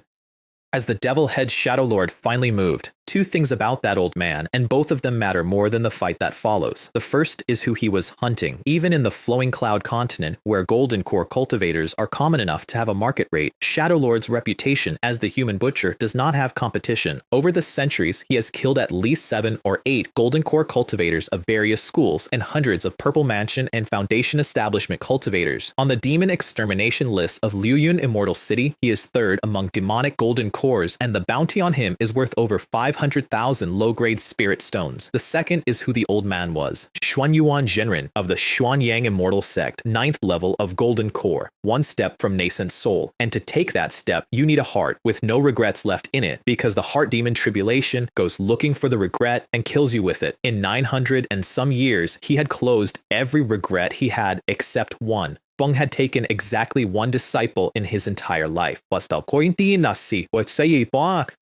And that boy, barely finished condensing his golden core, died badly at Shadow Lord's hands because of one careless moment. After that, Xuan Yuan swore two things: never to take another disciple, and to kill that man. Hold that. All of it. It explains everything he does for me later, and everything he does not. The problem was that Shadow Lord was his equal and impossible to corner. When the schools of the Flowing Cloud continent finally besieged the Blood Fiend Demon Sect, Xuan Yuan got to him at last, and he got away anyway. Feng had nearly given up. Feng had begun planning to force his breakthrough and meet the Heart Demon Tribulation with the regret still in him before the 1,000-year line and take whatever came. And then Zhang Ming arrived at the gates of the Qianyang Immortal Sect asking for help and mentioned in passing that the remnants of the Blood Fiend Demon Sect had fled into a desert nobody cared about. Every Golden Core cultivator in Qianyang knew about Xuan Yuan's account. Every one of them wanted it settled because a nascent soul cultivator of their own is worth more to that sect than anything else it could buy in a century. Which is why Zhang Ming's begging mission went absurdly well. Xuanyang agreed at once to sell 50 Foundation Establishment pills and Purple Heart Jade Marrow and threw in a 9th-level Golden Core cultivator to escort the goods personally, with one condition. Both Golden Core cultivators of the Yellow Sand Sect, Jiang Ming and Xiao Wenjin, would learn the soul-binding spell. Xuanyang knows Shadow Lord better than we did. They know there are exactly two ways to finish him permanently. A nascent soul cultivator catches him personally and kills him before he can blood escape, or a Golden Core cultivator dies putting the soul-binding spell on him so that even if he escapes, the lamp keeps pointing until somebody else finishes the job. And the Qianyang Immortal Sect did not have any Golden Core cultivators who wished to volunteer to be paving stones on Xuan Yuan's road to nascent soul, nor was Shadow Lord ever going to be stupid enough to attack a Qianyang Golden Core in his current condition, so the sacrifices were nominated from somewhere else. I want to say this plainly because when I finally understood it, it changed how I look at everything above me.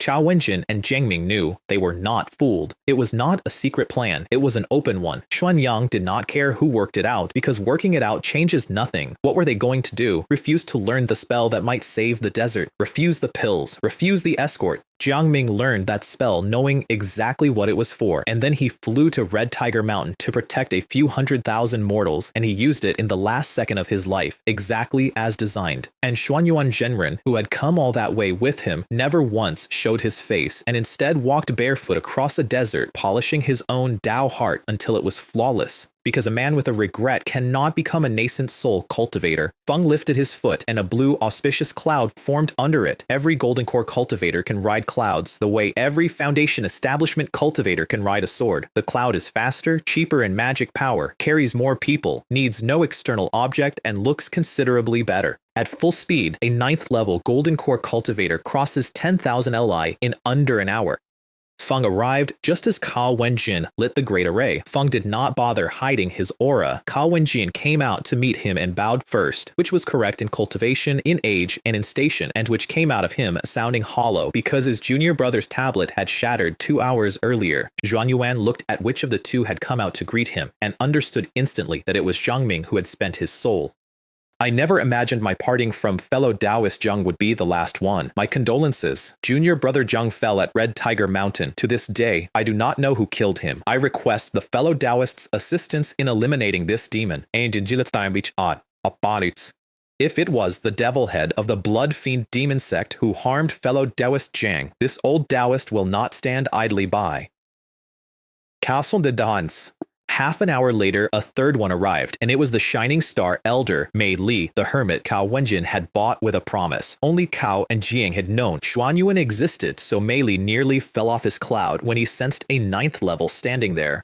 Then he found out whose 9th level it was and began, immediately and shamelessly, to ingratiate himself because a man who has been promised his own sect in the Sand Sea suddenly needs friends in the Flowing Cloud continent very badly. Xuan Yuan had exactly one interest that decade, and it was not Mei Li, so the flattery went into the sand. 3 Golden Core cultivators on 3 clouds flew to Red Tiger Mountain. Shadow Lord had already killed everyone there and gone. And I, seeing 3 auspicious clouds come across the sky, took down my own formation and flew straight at them like an idiot because after weeks alone in a hole in the ground, 3 clouds looked like rescue. I did not get my bow. Finished. Which family's Foundation Establishment cultivator are you? Do you know what happened at Red Tiger Mountain? Xiao Wenjin knew immediately that I was not one of his because a Golden Core cultivator has met every Foundation Establishment cultivator in his own sect, and a Golden Core cultivator's memory does not slip. I had never met him. Feng had seen my portrait because I was the head of a vassal clan, and there is a file reporting to the old ancestor.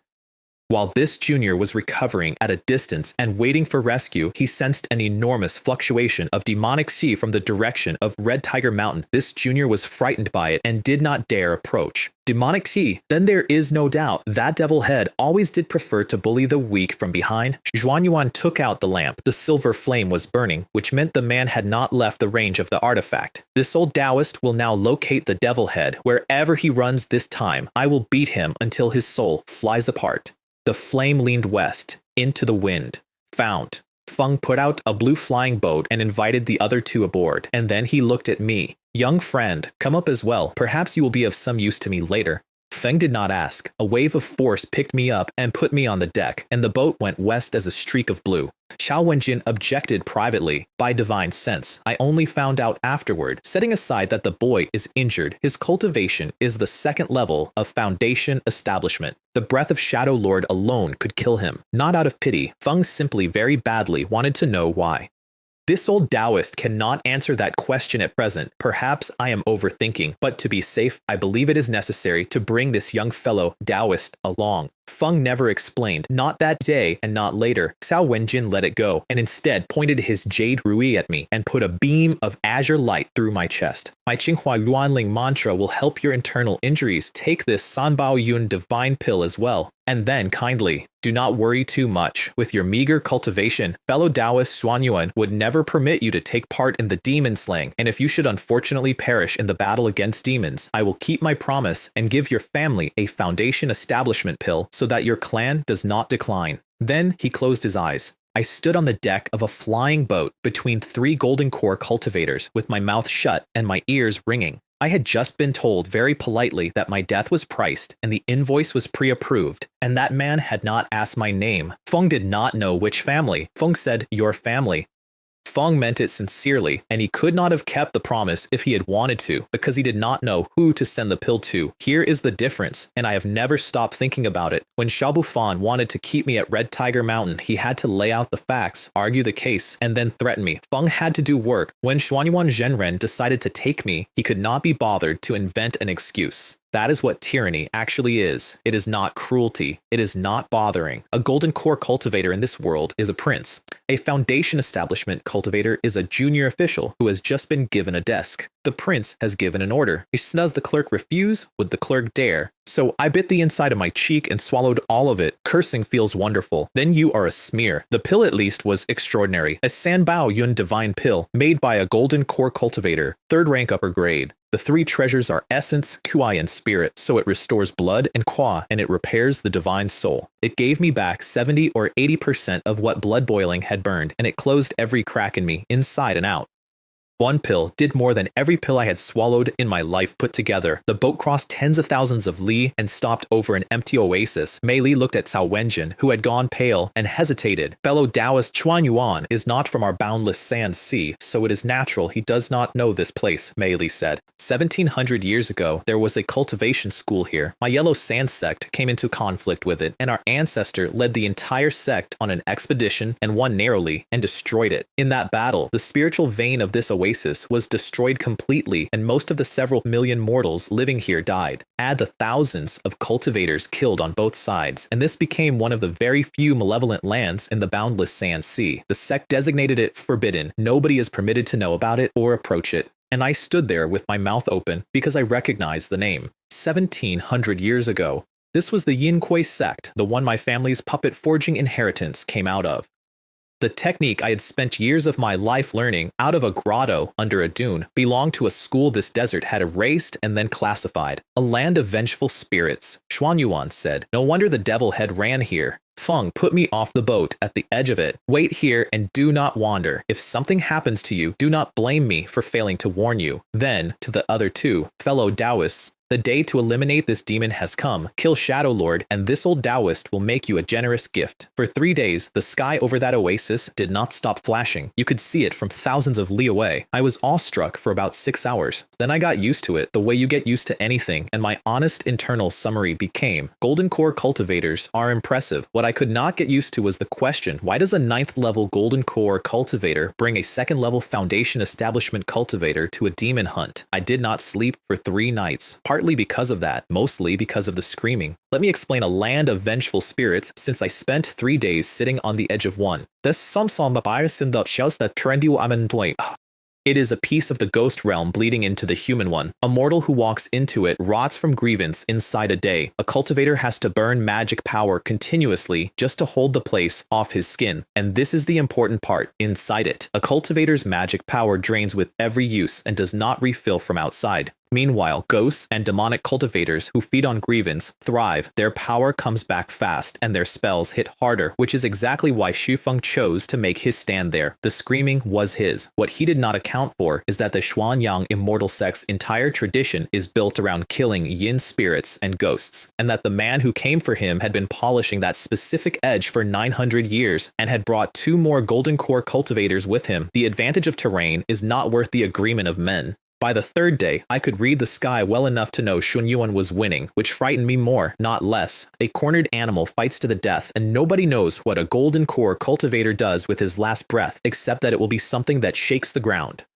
Inside the fight, Cao Wenjin and the Shining Star Elder could see it was nearly finished, and instead of closing in, both of them pulled most of their strength back into defense. They were not being cowards. They were watching for the last strike. So Chuan Yuan pressed alone, throwing the Qianyang Thunder Attraction art over and over, burying Shu Feng in Supreme Yang Heavenly Thunder. Old Taoist Chuan Yuan, are you determined to make me die with you? Believe me or not, I will detonate my golden core and take all 3 of you with me. Feng was standing under a crimson sphere in crimson armor with his hair loose, wave after wave coming down on him, and he looked pathetic. Cao Wenjin and the Shining Star Elder went backward like scalded rabbits, because the last card of every Golden Core cultivator in existence is the same card. You blow up your own core. An early stage core detonating will badly hurt a late stage cultivator who does not get clear. A 9th level core detonating can injure a nascent soul. Even Zhong Yuan paused, and there was worry in his face because he wanted that man dead, and he did not want to die with him. Shufeng laughed at all 3 of them. The stinking Taoists of the Qianyang immortal sect really are hypocrites. Eliminate demons, protect the righteous path day and night, and now that I am going to detonate my core, you all lose your nerve at once. Even Zhuan Yuan lost his composure at that. You dare shout while you are dying. Today this old Taoist acts on behalf of heaven. And he took out a sword, a cinnabar red ancient sword of peachwood, under 3 feet long, 3 fingers wide, with strange gold and silver runes crawling on both faces of the blade, and a purple pearl the size of a dragon's eye set in the hilt. Shufeng stopped smiling. The Qianyang lightning attracting sword, its teeth is trick at the tree. And then his face came apart with something I would call terror. You shameless old bastard, you stinking Taoists are utterly shameless. They actually gave a treasure like that to a mere Golden Core cultivator. Here is why he reacted like that. That sword is one of the few ancestral relics of the Qianyang immortal sect. More than 10 generations of nascent soul cultivators have worked on it over tens of thousands of years. Its power is not measured on the ordinary artifact scale because the ordinary scale stops below it.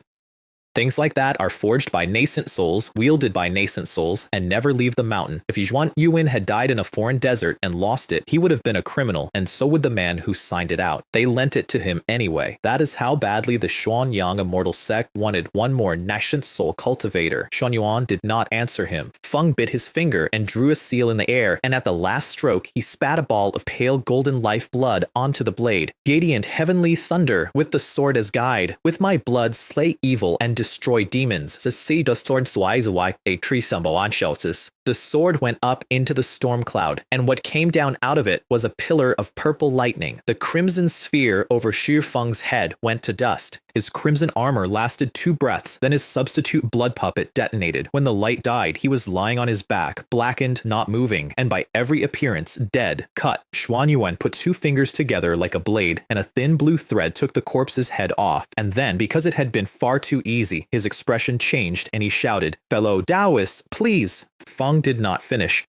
because the Shining Star Elder had a beast paw coming out of his chest, blood-red fur. It had gone in through his back, and it was holding his heart. Standing behind him was an ape-shaped thing over 10 feet tall, red-furred, with a blood-red horn on its head, and its wide crimson eyes were fixed on Xuan Yuan with an animal's appetite. "What is that?" Chao Wenjin shouted. "That is the demon subjugation technique of the Blood Fiend Demon Sect. That shape is the form of a true demon of the demon realm. Shi Feng has borrowed one thread of a true demon's power to possess himself." And then the line that turned out to matter more than everything else that happened in that desert. "Do not be afraid, fellow Taoist Cao. Feng cannot hold that form long. And once the demon subduing technique has been used, his physical body is finished. His only remaining road will be to seize another body and start again. Lightning, come." The fight changed after that. In the true demon's shape, he had enormous resistance to lightning. The heavenly thunder still hurt him, but every time it landed, he flared crimson and regenerated on the spot. And not only on his own account.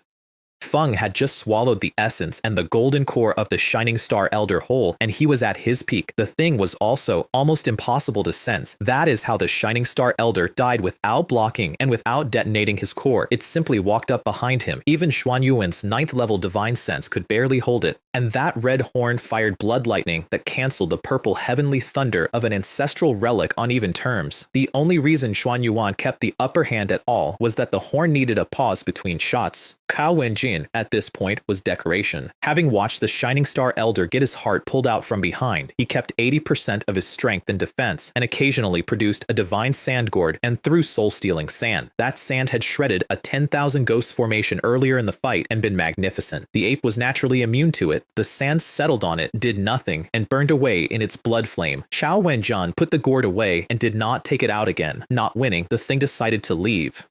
The horn fired one bolt of blood lightning, as thick as a child's arm at Xuan Yuan, met the purple thunderhead on, and it vanished out of the oasis. "Demon, do not run." Xuan Yuan had expected it. Feng killed the bolt with a defensive artifact. His eyes went gold, and with a pupil technique, he simply looked through the concealment, and he pulled the sword down out of the cloud and went after it. Cao Wenjin hesitated. Feng was supposed to pursue. Feng also had a very fresh memory of a paw coming out of a chest and a very reasonable fear that a cornered Shi Feng would detonate his core and take whoever was closest. Not pursuing would be shameful and would ruin his standing with a 9th level golden core cultivator from a great sect. So he gritted his teeth, followed, and fell deliberately, and very far behind. Xuan Yuan saw him do it, and with that enemy in front of him, pretended not to notice. Some distance out, the true demon form ran out. What was left looked like a man who had been skinned. In human shape, he was more frightening than a vengeful ghost, and much slower. Xuan Yuan caught him and sealed him in. "Let us see where you run now." Feng stood on his blue cloud with the sword pointed and made no attempt to hide what was on his face, which was joy. Feng had been waiting for that moment for hundreds of years. "Old Taoist Xuan Yuan, you are ruthless."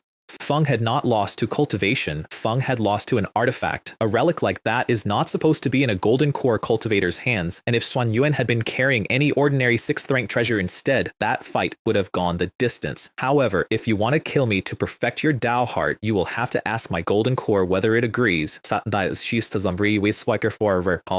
His eyes went mad. Feng struck his own forehead and spat out one of his demonic golden cores, grown over centuries. Burst. The sky went crimson from one horizon to the other, as though heaven were weeping blood. Hundreds of lie away, the shockwave of demonic energy hit me, and I coughed blood, and it threw me backward, and I lost consciousness. And out of the center of that explosion, hidden inside the crimson light, a faint blood shadow slipped away without a sound. It flew straight to the unconscious body lying on the sand at the edge of the oasis.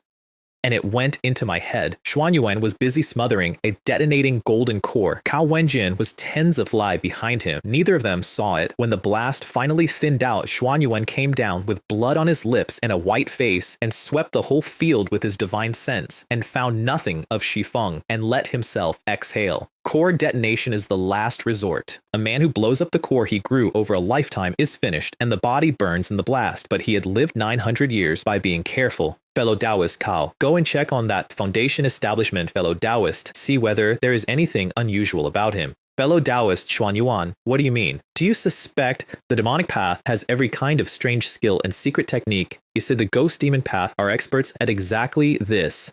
Shi Feng is blood demon path, but we must be wary that he has used this trick to fake his death and escape. And at that moment, out on the sand, my eyes opened, and a strange bloody light came out of them, and almost immediately, pale golden fire ran across my whole body. Ah, it is the true fire of Qianyang.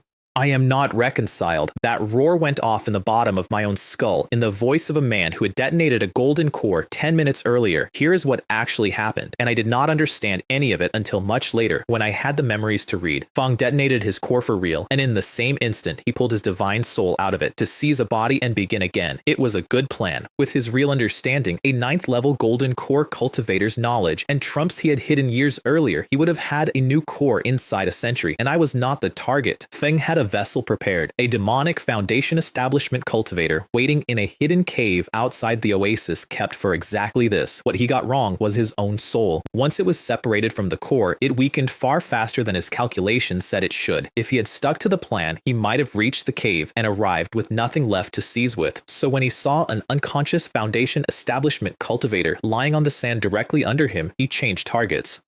And he could not possibly have known what was in that body. The Qianyang Treasure Body is extremely strong and extremely yang. It is the natural enemy of every demonic force that exists. His soul, with all the weight of a golden core cultivator behind it, pinned my consciousness down without effort. And then on the way in, his pure demonic power touched what I am. The recoil came back up the same road, and the most yang true fire in the world burned him out of me completely, and his soul scattered, and there was nothing left of him at all. It took me a long time to understand why I had been on that boat. I was the bait. Zhuanyuan Shenren has been fighting demonic cultivators for hundreds of years, and the Xuanyang Immortal Sect is the sharp end of the Flowing Cloud Continent's whole campaign against the demonic path. When he decided to run Shadow Lord down, he sat and worked through every way that man could escape, including seizing a body. And a body seizure needs a body. A 2nd level foundation establishment cultivator is the perfect specimen, low enough that resisting a golden core cultivator's soul is not even theoretically possible, but high enough that, unlike a chi refining cultivator, my sea of consciousness would not simply burst under the pressure and waste the opportunity. Feng needed a jar that would not shatter when something poured into it, so he picked one up off the sand and brought it along, just in case. What he did not plan for was the Qianyang Treasure Body, which turned the trap into a furnace. Cao Wenjin came down very carefully and found me unconscious, and could not make sense of what he was looking at. If I had been seized, why had my life signs not changed at all? If I had not been seized, why was I unconscious? Feng picked me up and carried me back to Xuanyuan, who was sitting on the ground, badly hurt from smothering a detonating golden core, meditating on a healing pill. And standing next to him, out of nowhere, was a blue ox with one horn. It mooed at Cao Wenjin, a warning moo, and an 800-year-old golden core cultivator took 2 steps back and started explaining himself to a cow. It was a single-horned green ox, a genuine 5th-rank spirit beast with a very high intelligence.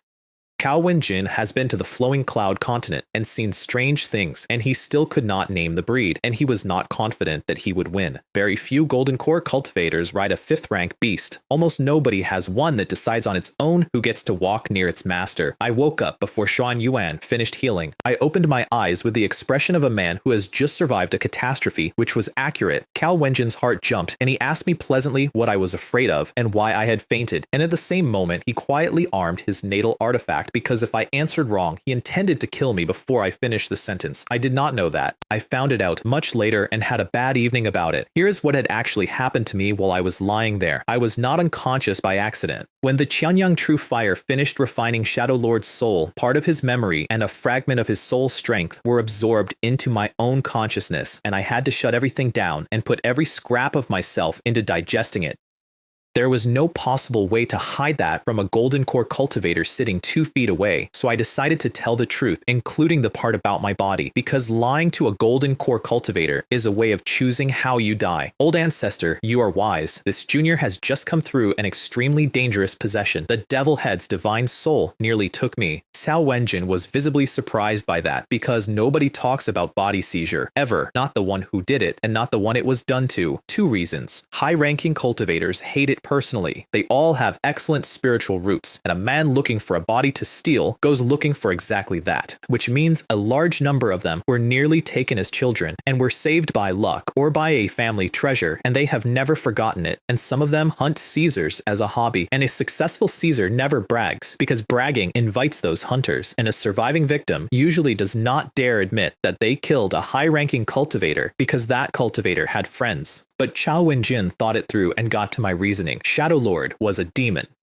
His sect was almost entirely dead. There was nobody left to avenge him, and if this got out, the name of the Jade Spring Chen family went through the roof. I had scattered the divine soul of a 9th level demonic golden core cultivator. The sect would have to reward me for that. The only question was, how much? What a cunning little rascal, he said, more or less to himself, and then, out loud, to put me back in my place, nearly seized. How do you prove you were not seized? I lifted my hand and produced Qianyang True Fire. That flame. His face did exactly what my great-grandfather's face had done years before in a forge. Nobody in the boundless sand sea has seen that fire in thousands of years. Even a golden core cultivator knows it only out of old books. And from the side, calmly, that is Qianyang True Fire. Xuan Yuan awake. Qianyang True Fire. Could this boy have a Qianyang Treasure Body? Since you carry the Qianyang Treasure Body, then of course Shadow Lord could not succeed. And then Xuan Yuan sighed magnificently and said, this devil had ravaged the cultivation world for centuries with the blood of countless people on his hands.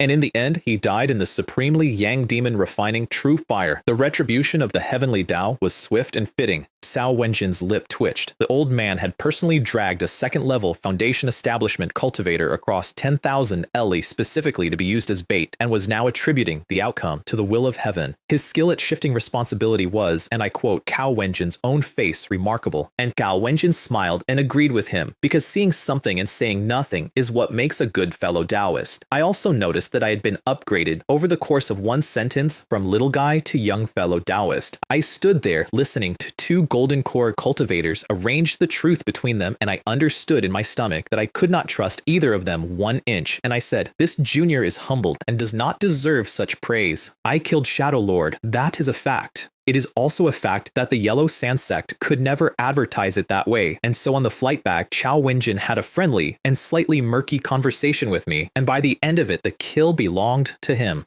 Xuan Yuan did not object, and his reasons were sound. Feng did not want a title. Feng wanted his disciple avenged and his Dao heart clean, and he had both. And catching Shadow Lord at all had only been possible because Jiang Ming spent half his soul marking him. By any honest accounting, the Yellow Sand Sect had paid for that kill in full, and practically, the Sand Sea is a closed room. Fame here buys Xuan Yuan nothing at home. The title of the man who killed Shadow Lord in the Flowing Cloud Continent, and the bounty on the demon extermination list of Luyun Immortal City, worth over 500,000 spirit stones, remained his. Everyone was happy. I was the happiest. I did not want the possession known. I very badly did not want the Qianyang Treasure Body known, because the moment the demonic path in the Flowing Cloud Continent hears that a body like that is walking around a defenseless desert, they will cross a mountain range to come and get it. A tree that stands above the forest gets taken by the wind. So when Cao Wenjin offered me a foundation establishment pill as essentially hush money, I took it before he finished the sentence.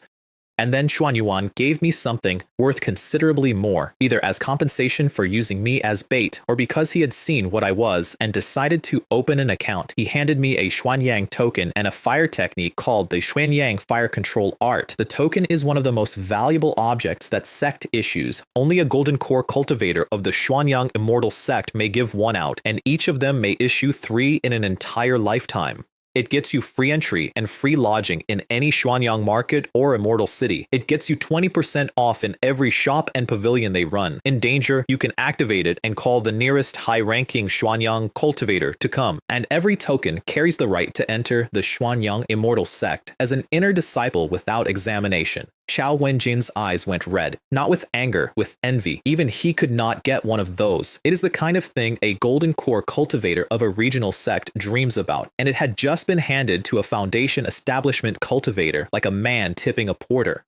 And he could not take it, because when a token is issued, they write the owner's identity and divine sense mark into it and register both with the sect specifically, so that nobody can improve their situation by murder. At the edge of the sect's oasis, Xuan Yuan stopped the boat and put us both off and announced he was leaving. With Shadow Lord eliminated, your sect can handle the last few Purple Mansion demons. This old Taoist will return home. And before Cao Wenjin could get a word in, he took a single-horned green ox out of a spirit beast ring, got on it, and went toward the Duanyun Mountains as a streak of blue. But before he went, he left something in my head by divine sense that I have carried ever since. Qianyang True Fire is the fire that refines demons. A cultivator carrying a Qianyang Treasure Body is something the demons and evil spirits of the demonic path must kill on sight. Before you form a golden core, do not reveal what you are. And if you are fortunate enough to form a golden core, come to the Qianyang Immortal Sect. At that time, this old Taoist sect will have a great opportunity for you. I have thought about that sentence for a very long time.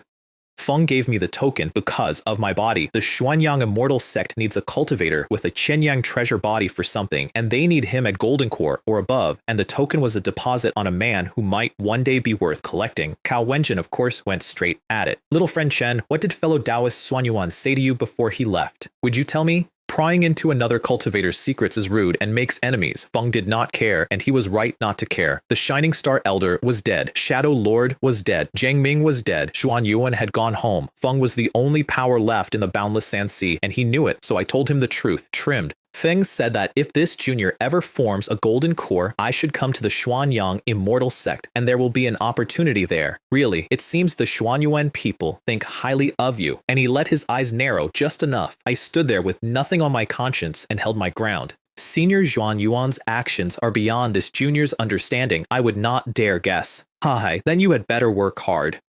Core formation is not so easy, and when he got home, the first thing he did was not switch off a great array that was eating hundreds of spirit stones a day. The first thing he did was send for Feng Qin. Chinner, leave the mountain now. Follow that foundation establishment cultivator secretly, see who he meets and what he does. Report to your master every month. And he handed her my face, my location, and a reading of my magic power that he had taken while pretending to heal me. She was the last student he had. Of 5, the 5th and the 3rd had died, and Xiao Bufan had died, and she was the only one left, and the only female Purple Mansion cultivator in the sect, and he kept her close and taught her personally. With Chinner watching him, if that boy shows the smallest flaw, I will know. I want to see whether he really has nothing to hide. I did not know she was there for a very long time. I flew home to the White Sand River. My 10-year posting at Red Tiger Mountain had ended early, in the sense that Xiao Bufan was dead and Red Tiger Mountain no longer existed. And in the haggling with Cao Wenjin, I had spent my leverage on one small thing. I asked him to order that the cultivators of the Jade Spring Chen family be excluded from any further demon hunts, because after Shadow Lord's death, the only real threats left were Shi Yan and one other Purple Mansion demon, and Cao Wenjin, riding a victory, was going to raise the entire Sand Sea to hunt them, and if that hunt ever found them, it would cost a great many Foundation Establishment cultivators. None of them were going to be mine, and I did hide something from both of them. While the Qianyang True Fire was refining Shifeng's soul, I absorbed a piece of his memory, and afterward a small unclaimed piece of his soul strength came with it, less than 1% of the whole, and the quality of that 1% was beyond anything I had ever touched, because it came off a 9th level demonic golden core cultivator. From those fragments I did not learn the one thing I wanted most, which was where Shi Yan was hiding. What I learned instead was where Shifeng had put his savings. Before the fight at the Yinquei ruins, he had felt the day going badly, and before he ran he hid 2 storage rings somewhere in the wreckage of that oasis. One holding everything he had accumulated in a very long life, the other taken off the corpse of the Shining Star Elder. Feng intended to come back for them after he had a new body. I know the place. I did not go and get them. Both of them carry the divine sense imprint of a golden core cultivator. At my cultivation, I cannot erase that, which means that even holding them in my hand, I could not open them. And since I am the only living person who knows where they are, leaving them in the ground is safer than carrying them or putting them in my clan's vault. I will collect them after I open my Purple Mansion, which brings me to why I was suddenly so confident that I would. When Shifeng came into my head, he almost erased me, and on his way in, he expanded my upper Dantian by more than 10 times. Feng was a 9th level golden core cultivator. Even stripped of his core, his soul alone was far stronger than any Purple Mansion cultivator alive, and a man moving into a house makes the house bigger. Feng was widening my sea of consciousness so that he could open a Purple Mansion in one step and live in it, and then bring the body's magic power up to match at his leisure.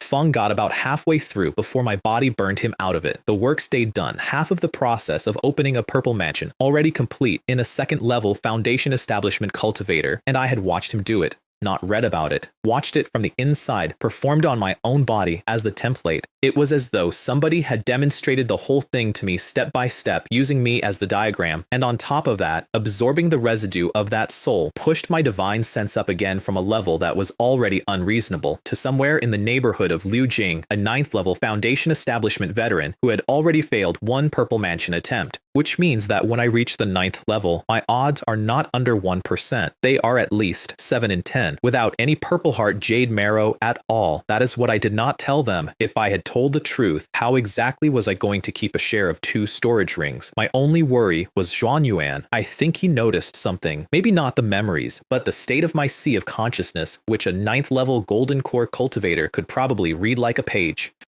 Because otherwise, why say come to me when you form a golden core? Nobody forms a golden core without a purple mansion first. And Zhang Yunpeng had told me to my face that a purple mansion was impossible for me. Xuan Yuan skipped a step in that sentence. Feng did not dig. Feng got on a cow and left. So I decided that if he was not going to pull the thread, neither was I. At the White Sand River, news of Shi Feng's death had not spread yet, but the Sect's orders had. Every clan was forming search parties. Every surviving Purple Mansion cultivator of the Yellow Sand Sect had been posted to a major oasis for rapid response. More than half the Foundation establishment cultivators of Ping'an Town were gone, and Liu Hong himself had gone out leading a search team. My father had news. Liu Jing opened his Purple Mansion. Feng used Purple Heart Jade Marrow the Yellow Sand Sect gave him. For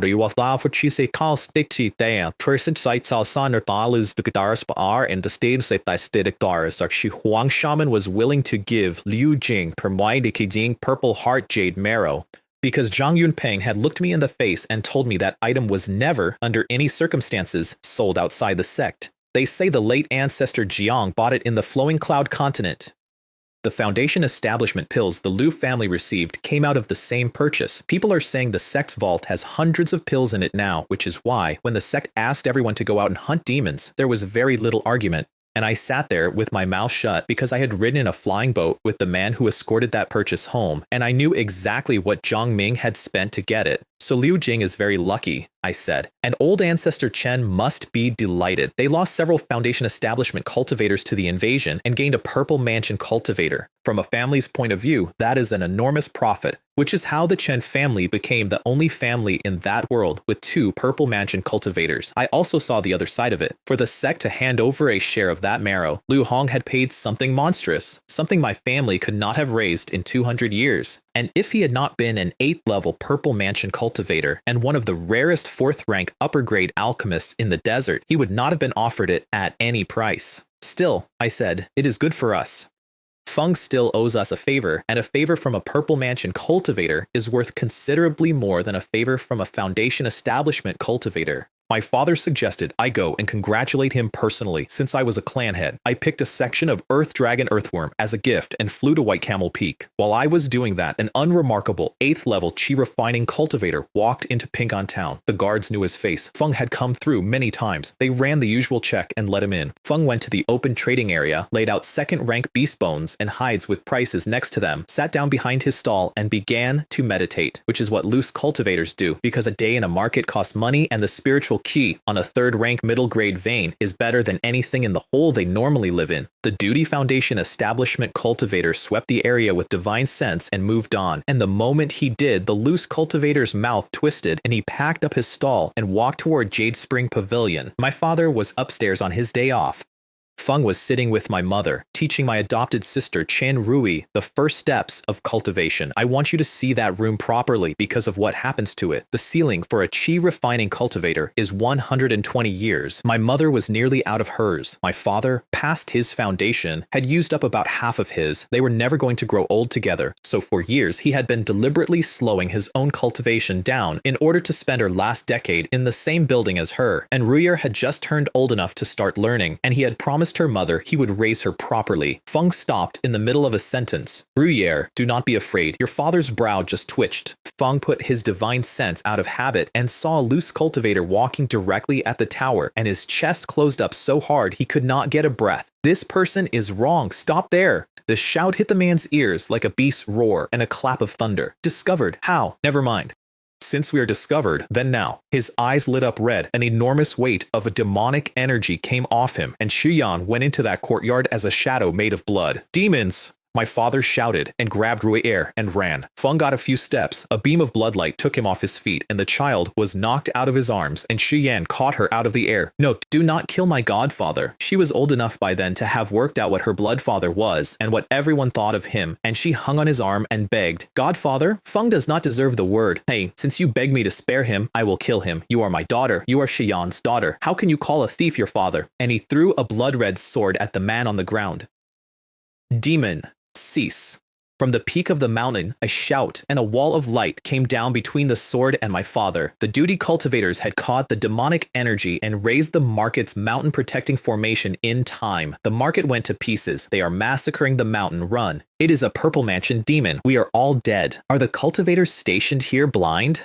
A Purple Mansion demon walked in through the gate, or have they gone over to the demonic path themselves? You have to understand what that crowd had been living on. The Liu family of Crimson Cloud Mountain had been erased inside a night with 7 Foundation Establishment cultivators standing on it, and now a Purple Mansion demon had strolled through 3 separate inspections and out into the open air of a market with a 3rd rank formation over it. A 3rd rank formation dares to preen in front of me. Today I will slaughter this entire market and show you what opposing my sect costs. Feng had not needed to sneak in at all. Pingyan's formation could not stop him because it was not 4th rank and there was no Purple Mansion cultivator running it. Feng came in quietly for exactly one reason, to make certain he got his daughter first. Feng had known for a long time that Li Jian had betrayed him. Feng had spent that time carefully mapping her relationship with my family. The plan was to leave both alone so as not to frighten anyone until he had the child in his hands. Feng had the child in his hands. So he took out a 5th rank artifact, a blood banner, and the wall over my father blew apart. Feng did not get to finish. His face changed and he shook the banner and threw a blood shield over himself and the girl, and a rainbow of sword light broke on it. A flying sword that turns into a rainbow means the 2nd stage of the sword arts. It means a Purple Mansion cultivator. Old Ghost Liu, what are you doing here? If I were not here, would you not have succeeded again today? Liu Hong was standing on a shop roof. Shiyan's face went dark. So you spread the news of your departure deliberately to draw me out. Then there is more than one of you here. Who else is hiding? Come out. Demon, today I will collect for the fallen. Zhang Yunpeng out of a different shop. The Yellow Sand Sect had lost 1 Golden Core cultivator and 2 Purple Mansion cultivators in that war, a 1/3 of the top of the institution and far more below. There was not a cultivator in that sect who would not have gone at Qian with his teeth. Old rivals then. Anything else? Bring it all out at once, because the 2 of you together are not enough. Which was true. 2 Purple Mansion cultivators could not take him unless one of them was carrying a 5th rank artifact or a 4th rank upper grade Heavenly Gang Divine Thunder Talisman, and if they had been carrying anything like that, they would have opened with it. So of course they were not alone. They had already called for Liu Jing from White Camel Peak and for Chao Wenjin at the Sect Gate. Liu Jing was, at that exact moment, receiving me and my gift of worm meat. Feng read the message, said one word, and left, and I heard the words Xi'an and market in the same sentence, and I understood instantly what he had come for and where my parents were, and I went after him. Behind me, unseen, a woman who had been following me for months went too. Feng Qin watching Liu Jing leave White Camel Peak in a hurry, and then watching me do the same, and deciding that something had happened at the market worth looking at. When she arrived and made it 4 Purple Mansion cultivators against 1, Qian finally felt the ground move. Not because they could kill him. A blood escape would take him out from twice that number. But because he could only escape alone, and if he escaped alone, the entire operation was wasted, and he was not prepared to accept that. So he played his card. Junior brother Hao, I accept your terms. And from outside the mountain, laughing, do not panic, senior brother. Junior brother is here. A middle-aged man in blood-red robes came down on a beam of bloodlight. Also, 7th level of Purple Mansion, Shihao, the last surviving Purple Mansion cultivator of the Blood Fiend Demon Sect. Both of them had been crippled in the assault on the Demon Cave and should have spent decades healing. Shadow Lord had come out of seclusion and given them both a secret medicine, and the resources harvested from several exterminated clans had done the rest. And even between brothers of the same sect, help was priced in advance. They had negotiated terms before he came. Enough talk. Hold these people for a while. After I go, use the Blood Escape Great Art and leave. His arithmetic was reasonable. A 9th level Purple Mansion cultivator with 1 step of a head start gets away from everyone present except Zhang Yunpeng, and whether Zhang Yunpeng would chase a man carrying a 5th rank artifact was an open question. The arithmetic failed because Zhang Yunpeng and Feng Qin looked at each other and read the same decision on each other's faces. These two were the last of the invasion, Take them today and it is over. Lose them today and finding them again will cost more Foundation establishment cultivators than anybody wanted to count. So both of them opened their vaults immediately. After the Liu massacre, Cao Wenjin had opened the Sect treasury and handed every surviving Purple Mansion cultivator several trump cards, free. Zhang Yunpeng burned a beast soul talisman with a black wolf's head on it and put out the soul of a demonic wolf with the combat power of a 4th rank low-grade beast. Feng Qin, being the favorite, put out a 4th rank middle-grade demonic python soul and a 4th rank middle-grade puppet beast on top of it. 3 fearless dead things went straight down the middle, while 4 Purple Mansion cultivators worked the flanks, and the pressure on the 2 demons became something they could not walk out of. Senior brother, what are you waiting for? Release the Blood Corpse. The Blood Corpse was 4th rank, upper grade, and Shadowlord had made it out of the body of a Golden Core cultivator. It fights at the level of a 9th level Purple Mansion cultivator. On the demonic path, an object like that is close to priceless. It is what they used to break 7 Foundation establishment cultivators and hundreds of cultivators at Crimson Cloud Mountain in an afternoon. Qian hesitated, and his reasons were good. The corpse had been lent to him. It had never accepted him as its master. Every time he released it, he had to feed it his own blood, and every time he released it, he had to watch it. Feng had no choice. Their own cards were spent. Feng put out a crystal blood coffin and blew the lid off, and what came out was a man's corpse grown over with thick corpse hair, and the first thing it did was look at Shiyan with hunger.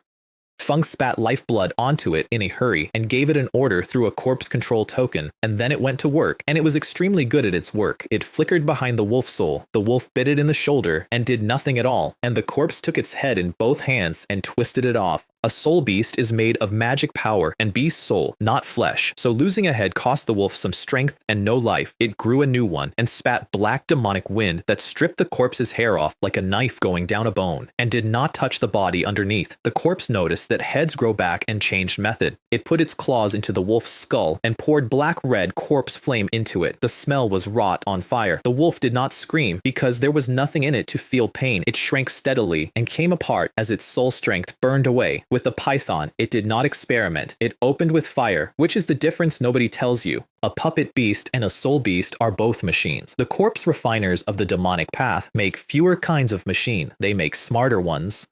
I got there from White Camel Peak in under half an hour, which is under 500 L, at a speed I would not recommend. By then, Liu Hong had spent his card, a 4th rank upper grade Qianyang Heavenly Fire Talisman. Qianyang Heavenly Fire is supremely yang, which meant the Blood Corpse's own demonic energy became fuel. It went up like a torch, every hair burned off it, and its whole body came out in blood-colored blisters so that it looked like an enormous toad, and it kept fighting. And after that lesson, that corpse would not go in alone again. When Qian pushed it, it turned around and bared its teeth at him, which is exactly why he had not wanted to open the coffin. Without a shield, 2 against 4 went badly again, and Shiyan began looking for the door, so he gave the corpse a new order, not the Purple Mansion cultivators, the low-rank cultivators in the market. The corpse's eyes lit up. The essence and divine soul of a cultivator is the best food it can get, and no amount of intelligence overrules that. A thing like that only needs to bite a qi refining cultivator's neck once. Everybody understood the play instantly. It was a distraction to cover a withdrawal. And it worked anyway because somebody had to stay. Let a blood corpse drink its fill and it comes back worse, and nobody in that sky was willing to be remembered as the man who let a corpse harvest a market while he chased a running demon. Liu Hong stayed. The other 3 went after Shiyan. I flew into that. I went over half the market before I found my parents, walking, holding each other up. My father had been hit by Shiyan at close range. Feng could not ride a sword. In raw terms, he was no longer worth a 9th level qi refining cultivator. Wire, good, you are back. Take your father out of here. Feng was hurt protecting Ruijie. I picked both of them up under my arms and flew out of the market and 30 or 40 alat into open sand and put down a small 5 elements mist array around them. Then I said I was going back to look. You will stay here and guard us, my father said. You cannot get involved in that fight anyway. Feng had just personally learned in the space of 1 second exactly how wide the gap is between Foundation Establishment and Purple Mansion, and his son had the same cultivation he did. Father, I'm only going to look I will not risk my life. I hugged my mother and I went back. The market was going badly. Liu Hong could hurt the corpse. Feng could not kill it, and it was still eating everyone who had not gotten out. And with every soul it drank, its wounds closed faster. By the time I got back, it was healing faster than he could open it, so I did the only useful thing available to a second-level Foundation Establishment cultivator, which was to make it angry at me. I burned a second-rank upper-grade Thunder Talisman and put lightning into its back. It did nothing. That was fine. It was never going to do anything. The corpse turned around, saw a Foundation Establishment cultivator standing on his own with no wall in front of him, and its eyes lit up, and then it was behind me. A fourth-rank, upper-grade corpse made from the body of a golden core cultivator does not merely fly. It flies faster than an ordinary late-stage Purple Mansion cultivator. That is exactly why the two of them dared to leave it behind. The token would call it home. It reached for my shoulders, which is its favorite opening because it likes to hold you from behind while it bites through your neck, and it missed. Blinding yellow light came off me. The fourth-rank middle-grade mountain protection talisman my great-grandfather had put in my hand with the lecture attached. The corpse roared, and its claws grew several feet, and the first strike put cracks across the shield. The second ran the cracks all the way around it. The third broke it, and I was standing there with nothing. On the fourth swing, I opened my mouth and spat a ball of pure gold at it. The sound was like beans bursting in a pan. Corpse demonic energy under supremely Yang demon refining fire does not burn. It detonates. The way oil detonates, and that thing which had felt nothing when a wolf tore its shoulder open and nothing when heavenly fire stripped its skin, screamed like something that had just been given its nerves back. Here is the comparison that matters, and I worked it out standing there. In raw destructive power, my Qianyang True Fire, even amplified by a 7th rank pearl, is much weaker than the 4th rank upper grade Zhuanyang talisman Liu Hong had burned. In suppression of the demonic, it is far stronger, and the heavenly fire out of that talisman was a tree with no roots.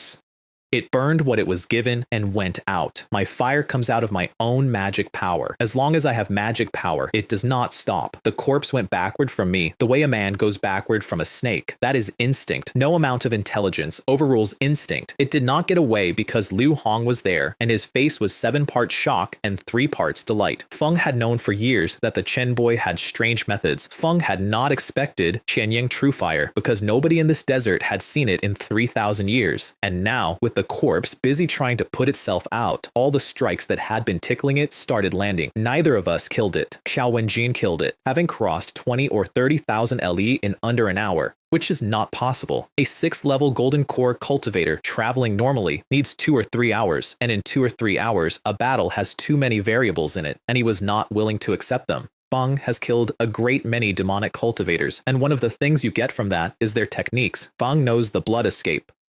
At his level, one jump covers thousands of lie, and a golden core cultivator's body and a golden core cultivator's pills let him chain them. Feng used it 7 or 8 times in a row. It cost him decades of his own life. I want that written down, because everything that happens later in this story comes back to that afternoon. Feng arrived with a face the color of a dead man. I had seen him a few weeks earlier, and I flinched. Feng was under 70% of his peak strength, and it did not matter in the slightest. The corpse Liu Hong could not kill. He cut in half with one stroke of a sword, and I burned the head and the body to ash with Qianyang True Fire. And without waiting for either of us to thank him, he read the trail of the fight and went after Zhang Yunpeng. Feng caught up with them shortly afterward. Impossible. How could Old Ghost Cow be here already? Neither of those two could conceive of a man spending decades of his own life to end a war half a day sooner, partly because they still did not know that their own golden core cultivator was dead.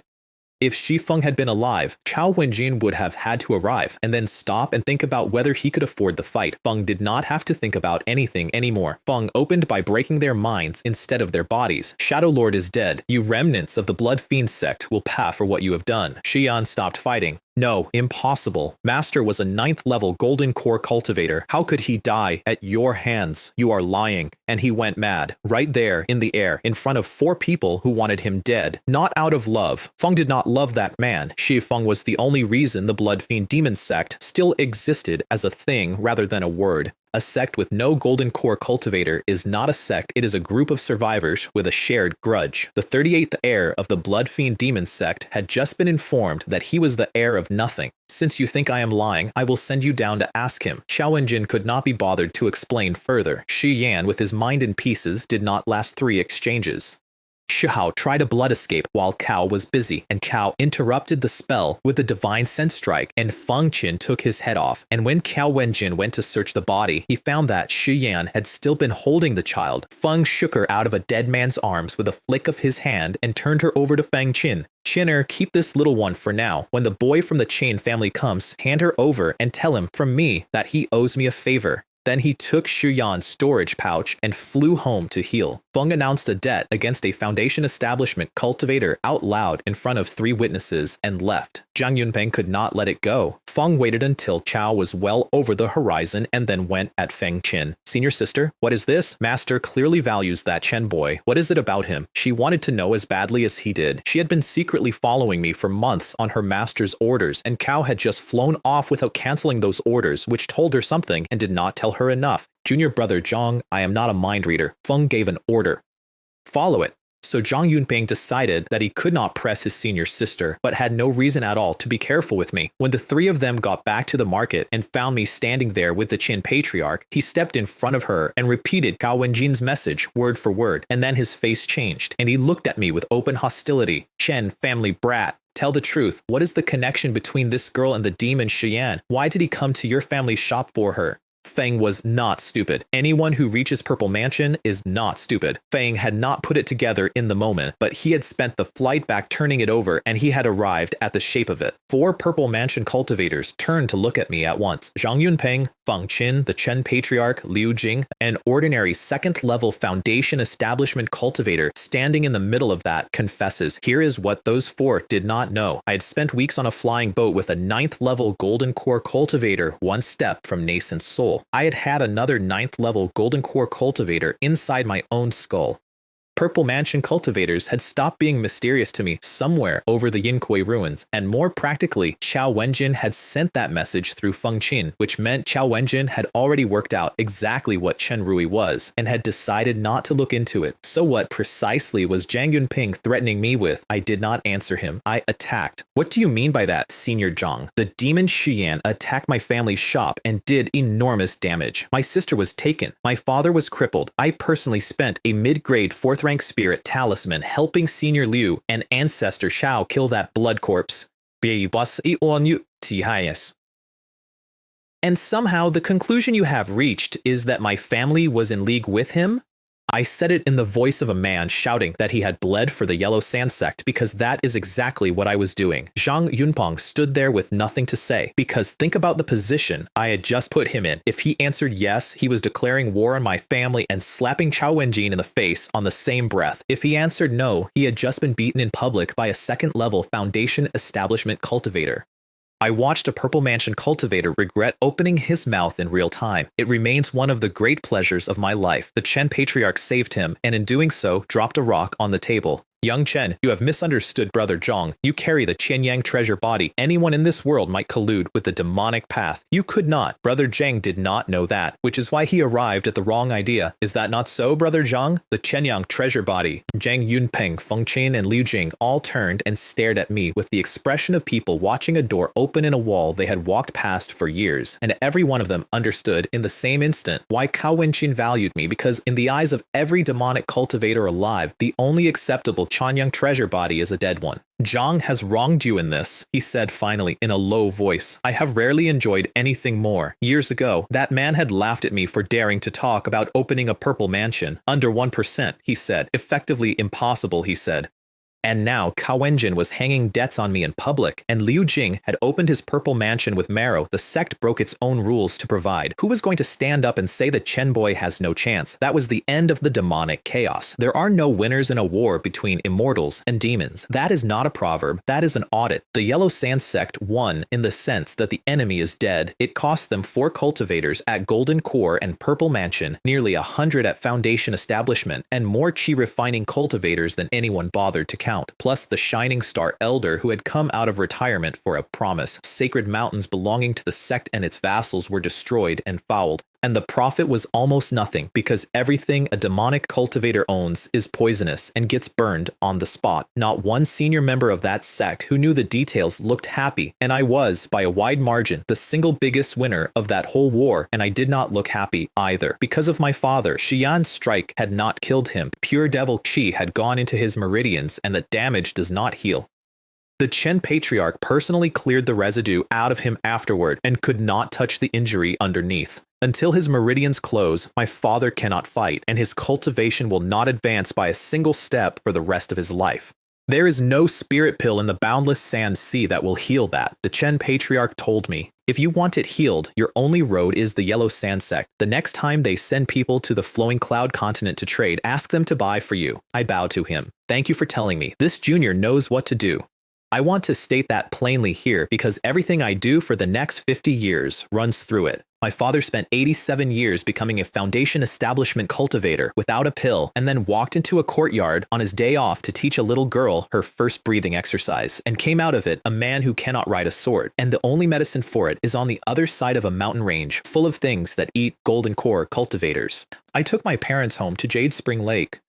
And the first thing I did when I got there was turn the 10,000 trees supporting the sky array to full power so that the whole peak went green with spiritual light. My great-grandfather was baffled. At full power, that array eats dozens of low-grade spirit stones a day, and if you cannot feed it, it starts drinking the vein instead and kills every spirit herb on the mountain. Feng did not stop me. Feng trusted me, which was, as usual, more than I deserved. Outside the mountain, Feng Qin understood immediately that she had been made. She had every reason to be confident. Of all the Purple Mansion cultivators, the Yellow Sand Sect had left. She was the only one who had mastered a 4th rank technique called Void Realm, which is a concealment art so complete that Liu Jing, freshly promoted, could not have found her. How did that boy find me? She could not walk up and ask because that would be confessing. So she gave up, and to prove she had actually gone, she dropped the invisibility before she flew so that everyone on the peak could watch her swordlight leave. Here is the truth. I never detected her, not once, not for a second.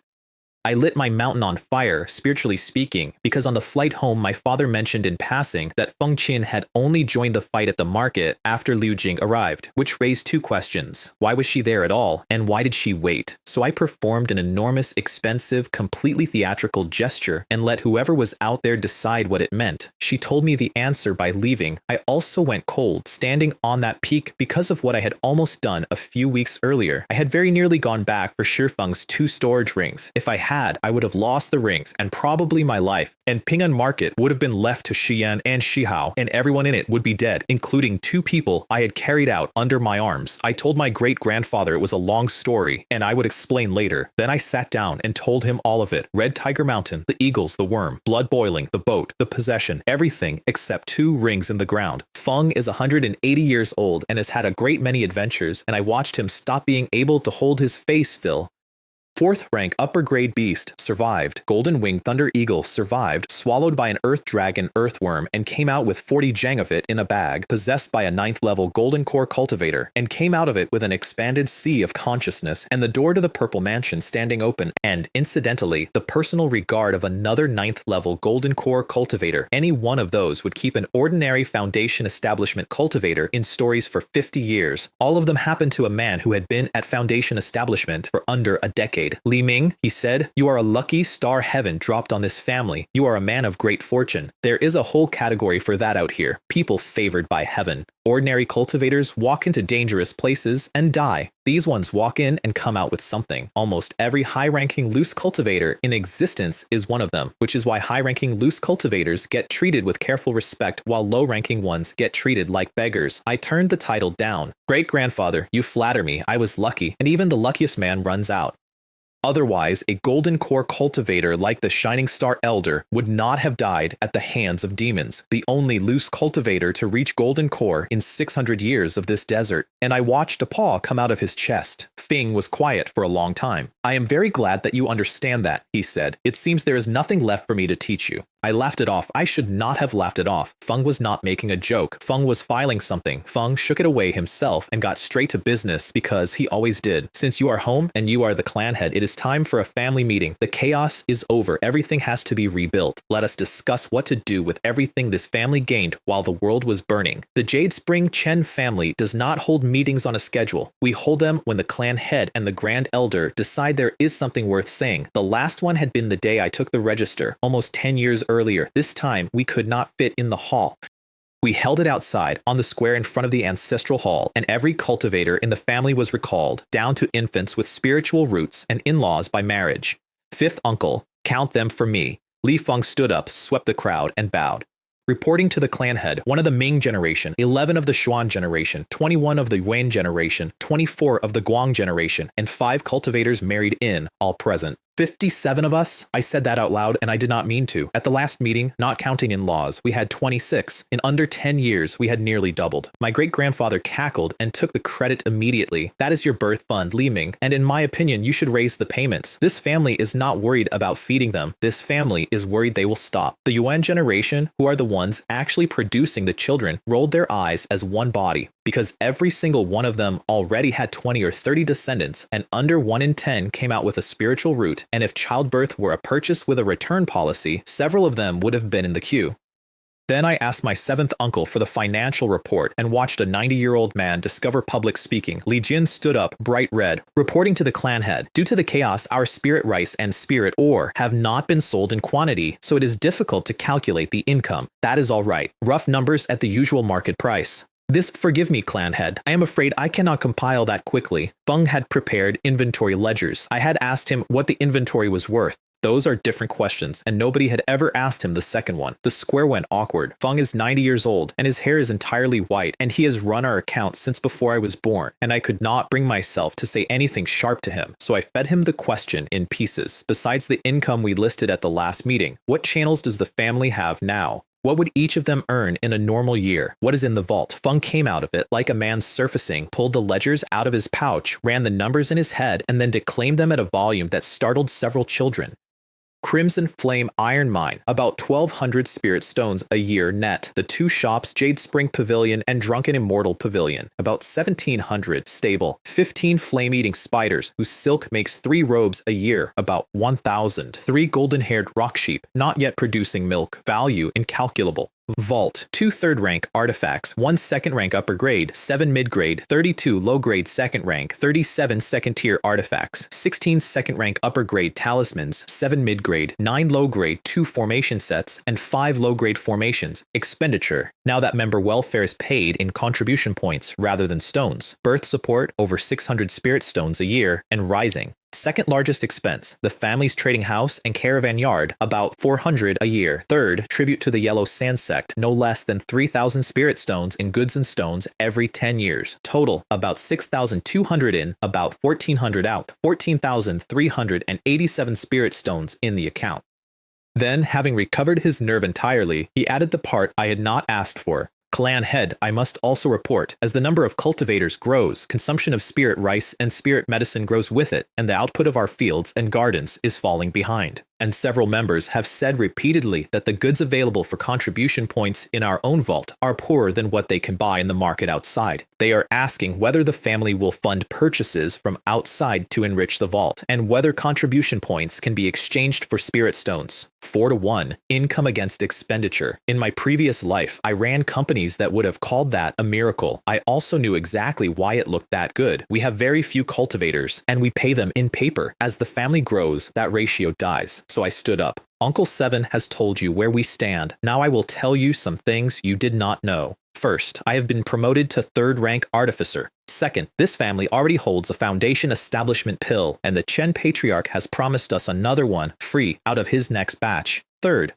this family now holds 3 3rd-rank inheritances: Artificer, Spirit Plant Master, Beast Tamer, and a 3rd-rank pill formula. The square turned into a market. Did I hear that right? A foundation establishment pill? Where did he get it? And there is more than one. The question is what he means by telling us now. Has he already decided who gets it? Nobody there, including my great-grandfather, had expected a second pill in their lifetimes. Quiet, let me finish. You could hear the wind. Everyone in this square wants that pill, So here is how it works. Other than special contribution points, a foundation establishment pill is obtained by two principles: spiritual root priority and contribution priority. Spiritual root priority means a superior spiritual root may borrow 20,000 contribution points against the future before their foundation and exchange them for a pill. Contribution priority means that in the absence of a superior root, any cultivator with a middle root under the age of 60 may exchange 20,000 contribution points for a pill. Whoever accumulates 20,000 first gets it. Then I looked at them. So,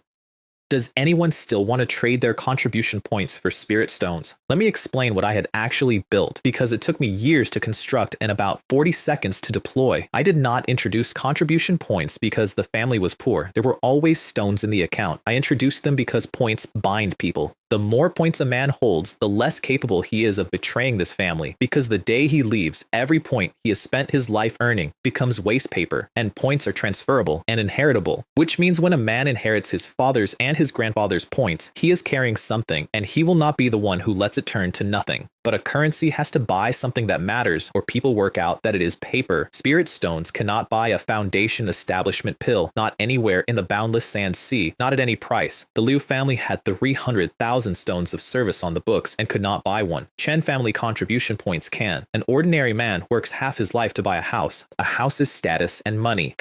A foundation establishment pill is status, money, power, and another 120 years of being alive. Nobody mentioned exchanging points for stones again. In fact, the problem solved itself in the other direction, because from that afternoon, anybody who wanted stones could get them from a neighbor instantly at a premium.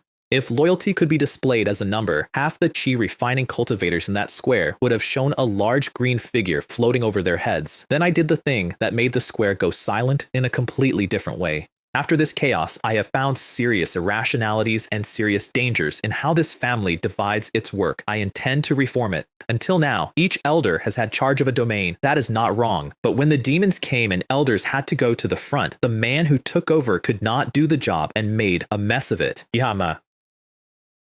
And to be honest with all of you, the fact that a man becomes an elder or that I became clan head means only that he is more gifted at cultivation than his cousins. It does not mean he is better at management.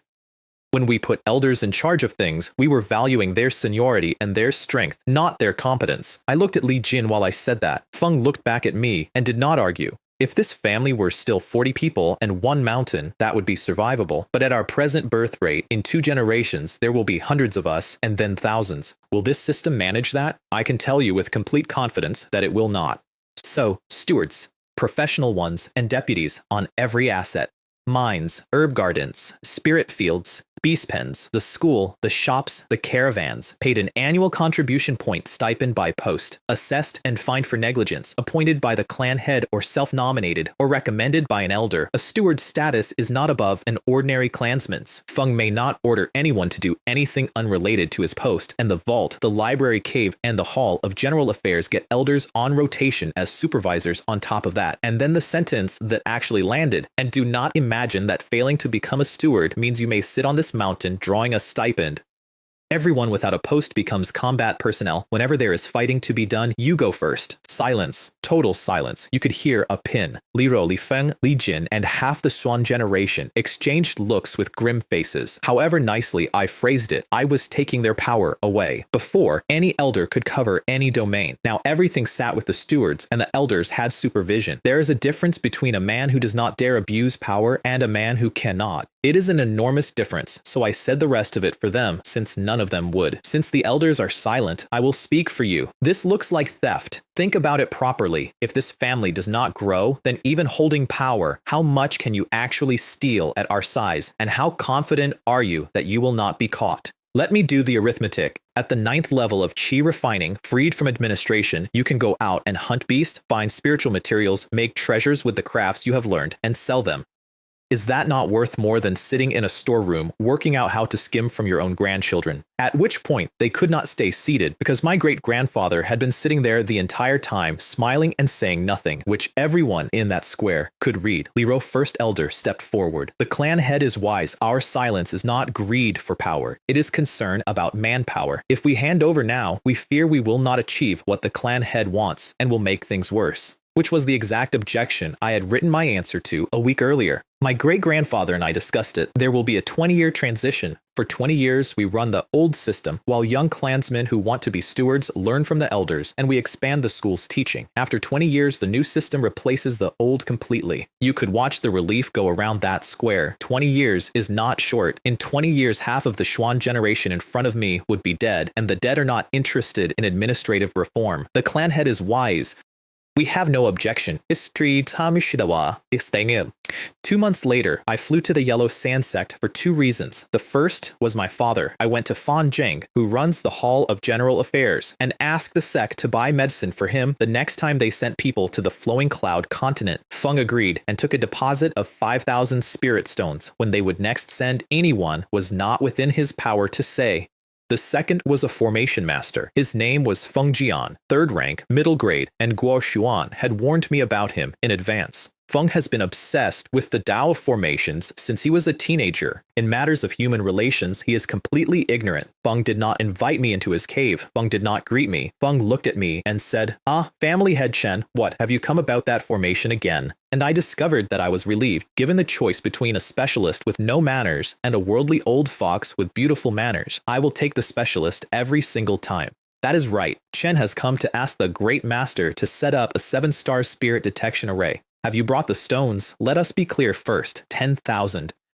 Not one less. And he gestured at me while he said it. In case I had misheard the number, I handed over the pouch. Feng checked it with divine sense and softened visibly and became almost warm. Since Taoist Chen has brought the stones, I will come. But give me a few days. I must report to the sect and prepare materials. Feng walked the whole of Jade Spring Peak and chose a site down at the lake at the foot of it, and then spent 3 months refining and burying 7 formation bases before it took. 10,000 stones, materials at his own cost, 3 months of a 3rd rank master's life. That is cheap. I know what that work costs. So when the array was finished and inspected, I gave him another 1,000 as a service fee. Feng had no idea how to respond socially and took the money instantly. What does a 7-star spirit detection array actually do? Almost nothing. It means our chi refining cultivators no longer have to walk to every mortal town in the region testing children for spiritual roots. That is not why you buy one. You buy one because a family that can afford to hire a 3rd rank formation master for convenience is a family that is doing extremely well, and everybody who hears about it does that arithmetic. My great-grandfather stood looking at it with enormous satisfaction. Finally, he said, something I have been worrying about for 30 years. Feng had planned that array before I was born. Every time they had the money went into the fund for a foundation establishment pill instead. Then he raised the next thing. We should hold your foundation ceremony and your promotion to 3rd rank artificer. The chaos is over. A celebration now lifts the family's spirits and its reputation. Reputation sounds like vanity. It is not. The louder a family's name, the more willing other families and loose cultivators are to help its people on the road. Sand bandits pick targets, and they avoid names. Goods from a famous family's shop are trusted, and loose cultivators looking for someone to attach themselves to go to the families they have heard of. So I did not argue. I escalated. Then either we do not do it at all, or we do it enormously. Great-grandfather, send the invitations now and put the word out in the market. Say that in 5 years, the Chen family will hold a foundation ceremony at Jade Spring Peak, and that every cultivator who comes to celebrate will have all the spirit rice, spirit wine, and spirit meat they can hold. Feng caught it halfway through the sentence, and his eyebrows went up.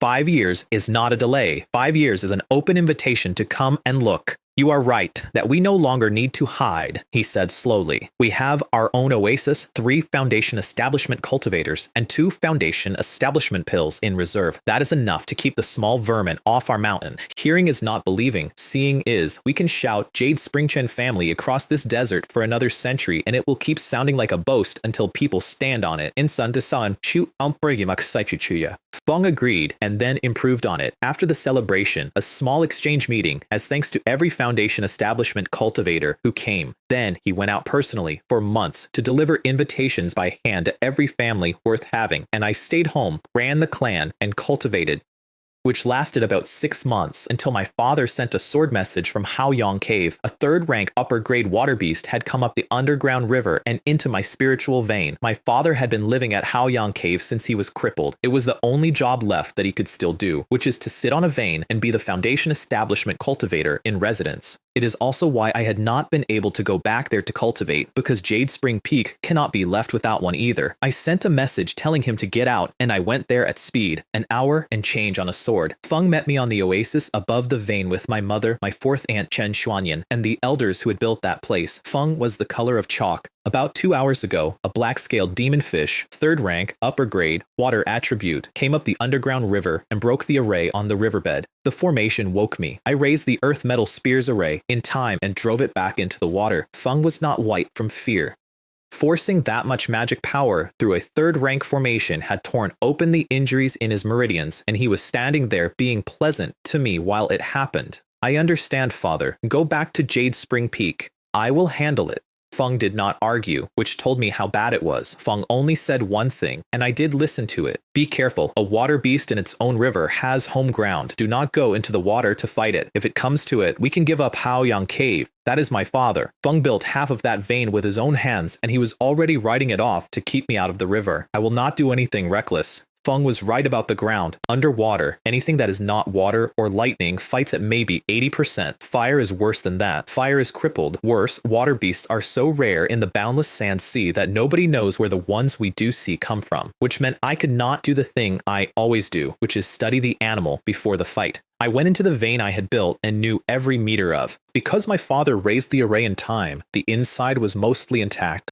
The water level of the underground river was much higher, and there was a thread of pure water attribute spiritual energy in the air that did not belong there, which raised a question I could not answer. The qi in Qianyang Cave is fire and earth. A water beast should hate that place instinctively and stay away from it. Beasts are enormously fussy about habitat. They will not even hunt in the wrong environment unless they are starving. A fire beast does not go swimming, so why had this one broken through a formation to get into a place that felt wrong to it? I did not have enough to guess with, so I put it down and went to learn the earth metal spears array properly instead. That formation defends and attacks. On defense, it gathers qi into an earth attribute shield that would take a late stage foundation cultivator half a day to break with me driving it. On offense, it produces a golden spear rising from the earth that can hurt a late stage foundation cultivator or a 3rd rank upper grade beast. The spear cannot be fired repeatedly, and it thins the shield while it charges. It is not a tool, it is a decision. I retuned the array so it would not damage the herbs, buried several hundred low-grade spirit stones in it, and sat down to wait. I waited nearly a month. Then mid-meditation, something enormous came up the dark river. My divine sense reaches 7,000 or 8,000 meters. A newly promoted Purple Mansion cultivator gets over 10,000. For an early-stage foundation cultivator, mine is an obscenity, and it is the main reason I generally see people before they see me, so I got a good long look at it. It looked like the giant salamanders I remember from my other life, except armored everywhere but the head with long claws that were clearly designed for something. Over 7 zhang, and growing out of its forehead were 2 half-meter tentacles with a fist-sized luminous crystal on the end of each one. 2 light bulbs. When my divine sense swept it, the beast felt it. Blue light flashed in both crystals, and my scan stopped. I swept again and got nothing. Like a stealth aircraft on a radar screen, it was not hidden, it was absent. What kind of supernatural power is that? Blocking a cultivator's divine sense entirely is extremely rare.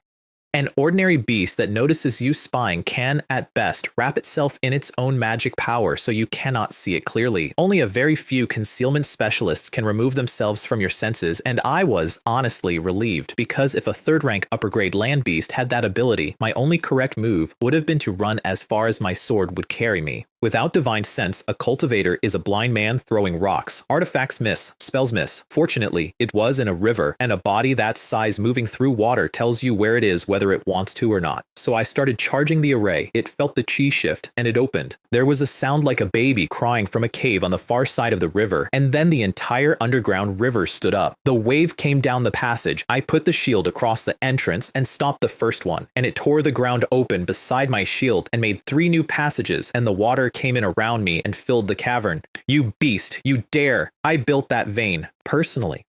The spirit herb gardens that went under that water I had made by carrying soil down from Jade Spring Peak and planting seeds one at a time for years. So I dropped every defense, put every scrap of the array into one strike, and condensed a golden spear over 10 zhang long. It went through the water like a knife through a curtain and hit. The thing screamed, and a long wound opened along its side, and what came out of it was dark blue like the sea. And before I could see how badly it was hurt, its answer arrived. More than a dozen blue water spears. They look unimpressive. Their penetration Concentration is better than an ordinary third-rank flying sword. I was not in the line of fire. They went through several tens of meters of rock and mud and came out in front of my face. I was inside my own array, which is the only reason this story continues. I pulled the array into a thick wall in front of me and stopped them, and the second volley, bigger, was already forming, so I left. Not because I could not hold, because there was nothing at the end of holding.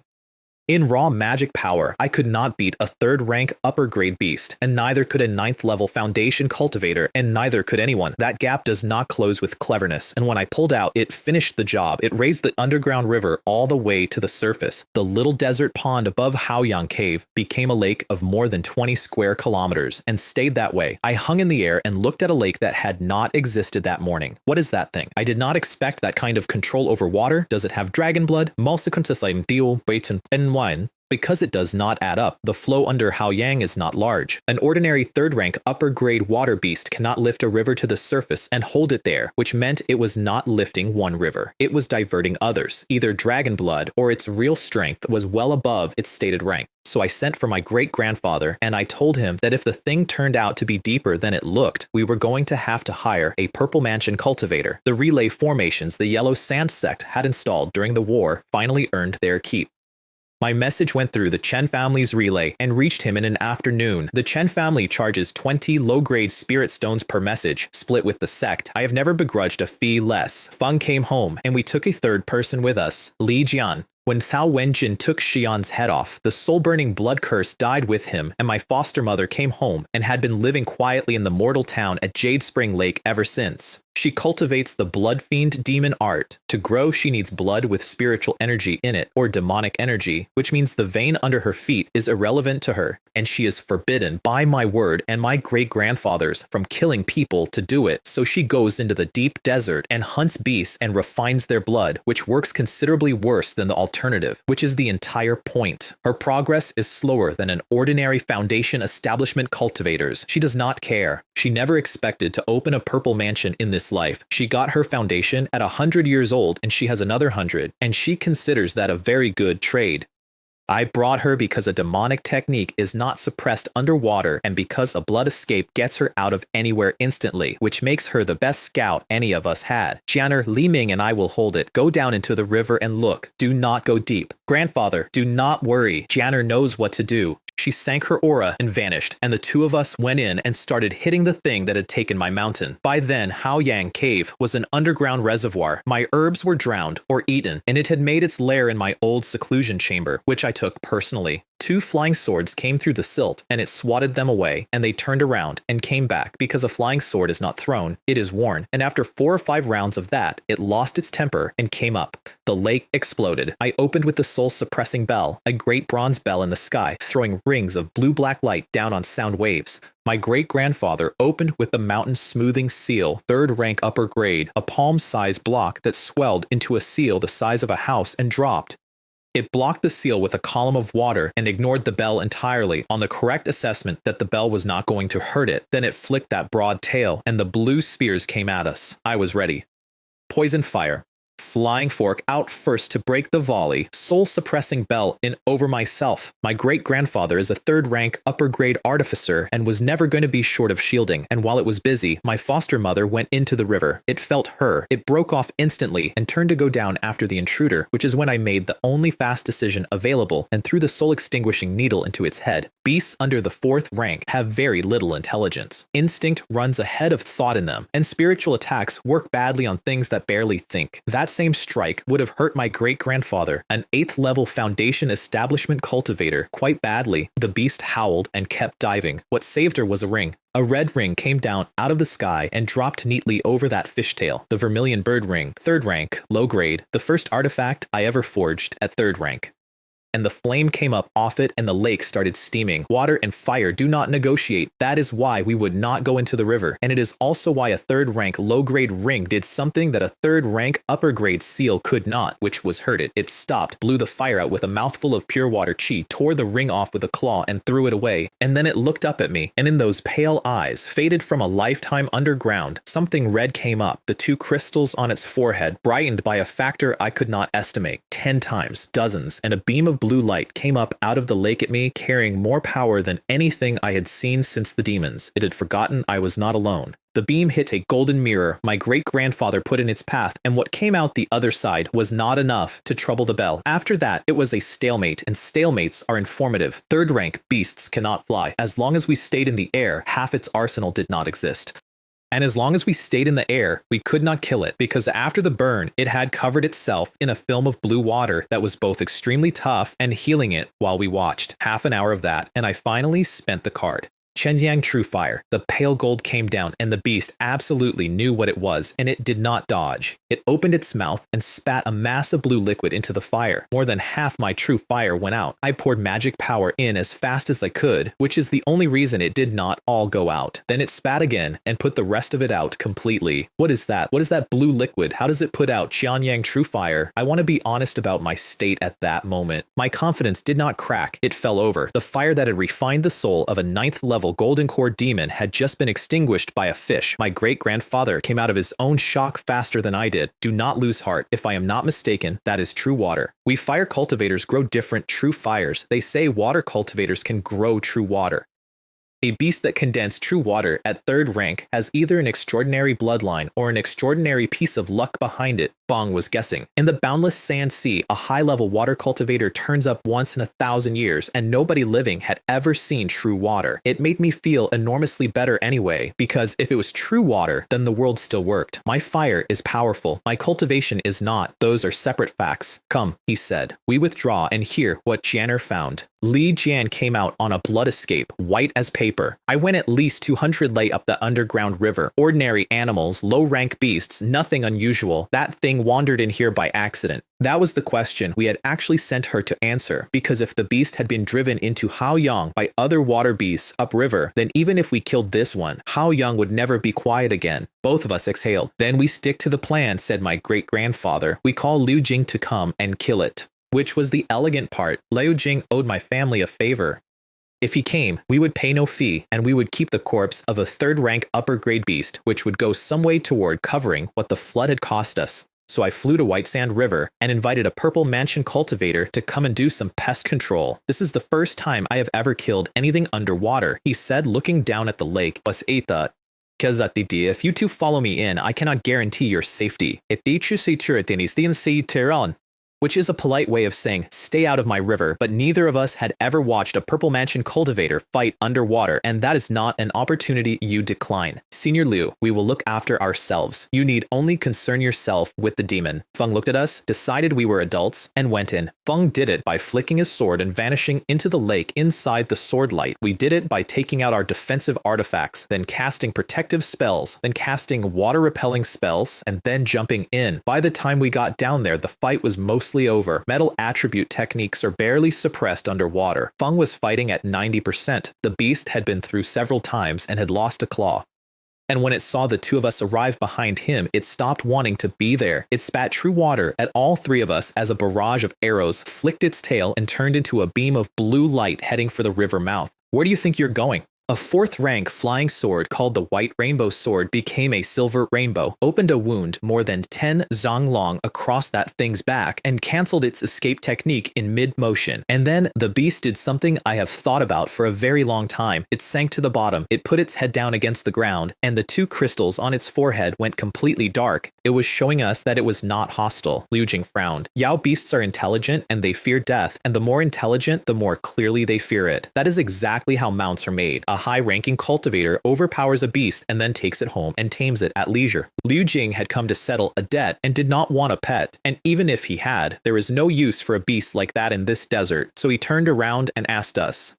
My great-grandfather and I looked at each other and said nothing out loud for a moment. Then I answered him, politely, if Senior Liu wishes to subdue it, this junior has no objection. We would only ask that Senior take it away from here. Feng understood immediately. The thing is enormous. Feng had nowhere to put it. Feng does not have a spirit beast ring like the one Xuanyun Genrin carries, and a third-rank upper-grade water beast can only live in water on a third-rank vein, which means that keeping it would mean keeping it here, which means my family would lose a third-rank spirit mountain and acquire a permanent tenant with teeth. On the fundamental interest of the family, we were not going to give way to a purple mansion cultivator, and he saw us not giving way. And on top of that, he had come to repay a favor. If he ended the afternoon occupying our mountain, he would not have discharged a debt. Feng would have created one, so he stopped considering it. The white rainbow sword grew into a blade over 10 zhang long and took the head off in one stroke.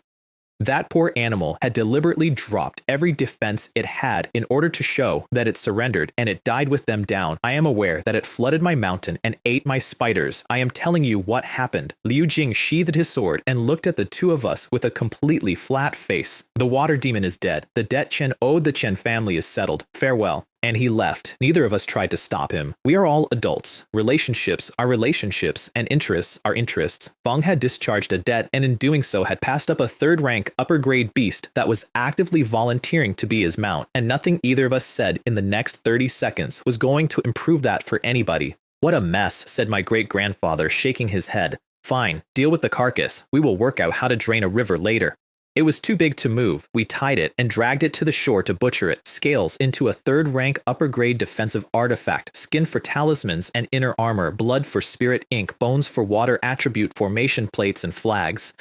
And the two glowing crystals, which worked properly, would carry that same power of blocking divine sense. And then, cutting the belly open, I found a sack. I opened it with the tip of my sword, and there was blue liquid inside it, so thick with spiritual energy, it was almost solid. That thing is still here? I had assumed the true water was made out of the beast and would go when the beast went. If it is still here, I said slowly, then it did not condense this with its own magic power. It absorbed this from somewhere. This is a spiritual water of heaven and earth. My great-grandfather turned it over and gave it back to me with regret on his face. Naturally formed spiritual objects like this are what high-level cultivators use to grow divine abilities. Its value cannot be calculated, and in the boundless sand sea, where we have almost no water cultivators and no knowledge of these things at all, you will never sell it. I know a great deal about the fires of heaven and earth because I have made a point of it. The Red Lotus Earth Fire, born only deep underground. Chang'an Thunder Fire, born only when sky lightning falls into an erupting volcano and marries the fire coming up.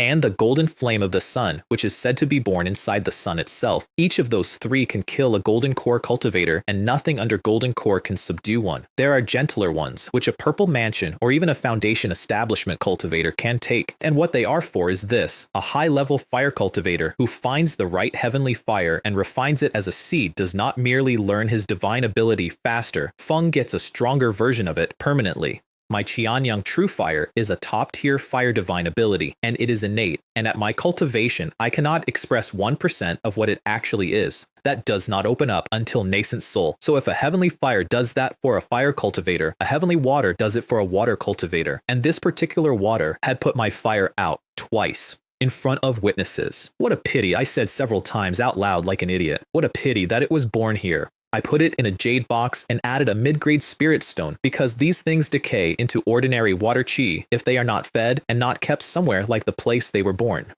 The beast's own sack turned out to be the ideal container. As long as I never took it out, it would keep for decades. Then I went back down to check the rest of my mountain. The thing I actually cared about was the stalactite column that produces Earth Origin spirit milk. It had not touched it, which told me the beast had known exactly what it was and was saving it. The last harvest had been 10 years earlier, and there was no sign of a new one, so I left it alone. In the beast pens, the crimson fire chickens and the flame-eating spiders were gone. Eaten, that was my mistake and nobody else's, and I stood there and looked at the empty pens and left without saying anything. The council decided that draining the river would require cutting diversion channels underground, which is an enormous work and risks collapses. And then Li Ruo, our formation woman, said the useful thing: do not drain it. Put a spirit gathering array on the surface at Haoyang and feed it stones until the vein goes from 3rd rank low grade to 3rd rank middle. Then the QE comes up to us instead of us going down to it, which was correct and cost 30,000 low-grade spirit stones, which we did not have, so we wrote it down for later, and there was one accidental gift in all of it. The flood had drowned 10 years of my fourth aunt's work. It had also given her a lake of 20 square kilometers. Making an oasis without water means carrying it. Making an oasis next to a lake means digging ditches and telling mortals where to dig. The disaster made the job easier. I sent my foster mother out there to help her and to keep an eye on the iron mine. And then, for the first time in a very long time, I had nothing urgent to do, so I went into seclusion properly for the first time in years. Outside, I never dared temper myself with Qianyang immortal light because that light is not subtle, and someone would eventually ask what it was, which meant that outside, I could not safely take pills either because pills leave toxin and the light is what burns the toxin out. At home, behind my own formations, on my own mountain, none of that applied. Flowers bloomed and died and bloomed again, and after the fourth time, I came out. Third level of foundation establishment, 4 years plus 10, 14 years from the first level to the third. In this desert that is an obscene speed, my great-grandfather's reaction was not congratulation, it was fear. Li Ming, how can you be so senseless? Your father and I have told you over and over not to force your cultivation and not to eat pills carelessly. You are damaging yourself. Great-grandfather, you have misunderstood. I did take pills. I did not once ignore the toxin. Is that true? This concerns the cultivation of the great Tao. Would I dare lie about it? Feng believed me at once, and the worry went off his face, and he said, good, good, several times. Feng has no road left himself, so he cares about my cultivation considerably more than he ever cared about his own, and I have never once heard him say so. Then he handed me 2 artifacts he had made out of the beast. The mysterious water shield out of the scales. The attribute does not match your technique, and it will never give you its full strength, but it is still much better than an ordinary third-rank middle-grade defensive artifact. Refine it and keep it on you. And this. The Mist Dust Pearl, made from that thing's magic eye. The first attempt failed and wasted a batch of material, or the 2 of them would have been a matched set. The shield turned out to be exactly as advertised. As a physical object, it is superb. The water attribute defensive spell built into it is useless to a fire cultivator and always will be. The pearl is another matter entirely. It inherited the beast power of blocking divine sense. With the pearl active, my great-grandfather, a late-stage foundation establishment cultivator, could not detect me until I was inside 500 meters. That is not a defensive artifact. That is an escape artifact and an ambush artifact, and it changed what I was able to survive for the rest of this story. I want to note, since I am the one telling this, that my great-grandfather sat in a forge for months turning the animal that had ruined my mountain into 2 things designed specifically to keep me alive, and then handed them over with a complaint about the failed first attempt. 5 years after we sent out the invitations, Jade Spring Peak had the busiest day it had seen in over 200 years. More than 500 cultivators came. Most of them were loose cultivators who had come for the free food, which was the entire point. But a great many family heads and senior members came too, to look at us properly and to see whether it was worth knowing us. Because with the Liu family of Crimson Cloud Mountain gone, on raw strength, we were now the second family in that world, behind only the Yang family of Golden Spring Valley. And among the people who actually knew the details, we had already passed the Yangs. Gifts came first, by protocol. Only the invited may present one. Anyone who turned up on the rumor may eat as much as they like and give nothing, and if they try to give something, nobody records it. The Chen family went first. As the most important guests, they sent a newly promoted foundation establishment cultivator named Chen Fangli, of the same generation as Liu Heng, 20 or 30 years older than me, from the Chen family of White Camel Ridge, a third-rank middle-grade spirit pill, 1-3 Yang breakthrough pill. Li Feng, who was acting as master of ceremonies, lost his voice halfway through announcing it. I looked at my great-grandfather and he looked at me, and both of us saw the same thing in the other's face, because that recipe was mine. I had traded it to Liu Hong years earlier in exchange for a plain Yang Yuan formula and my father's future. And now, after a handful of years, he had gathered the materials, refined it, and sent one of them back to me as a gift. Then the rest. The Liu family of Red Cloud Mountain, a 200-year spirit herb. The Yang family of Golden Spring Valley, a third-rank spiritual item, Flame Jade. The Sun family of Qinglang Mountain, Crimson Profound Gold Essence. Li Fing announced every one of them at a volume you could hear from the lake. To a foundation establishment cultivator, those gifts are pleasant. To a Qi refining cultivator, every single one of them was a treasure out of a story. And the Qi refining cultivators of my family stood there with their chests out. And I want to put something down here properly. Without the elders of this family, I would still be scraping together stones toward a pill. I would not have been standing on that platform. There would not have been a platform. Li Ruo and Lai Feng, who had spent their entire lives on a mountain in a desert, watched a line of famous families walk up and hand things to their clan, and I do not know how to describe their faces. The women of my family, Manhua and Chen Xuanyan and Chen Lan and Chen Mei, cried openly. They had watched this family go down and come back up, and they had carried a great deal of it themselves. And at the top of the mountain, inside my great-grandfather's cave, hidden behind a formation, my foster mother watched the whole thing through a gap and could not stop crying either. She was genuinely happy. She also could not go down. If she had not turned demonic, she would have been standing on that platform with the rest of us, sharing it. And after a while, she stopped crying and said something to herself that somebody repeated to me years later, and I have never been able to put it down. I cannot share this glory, but I can protect it. I was born a person of the Chen family. I will die a ghost of the Chen family. More than 30 families and individuals presented gifts, nearly twice as many as at my father's foundation ceremony, at a quality that was not comparable.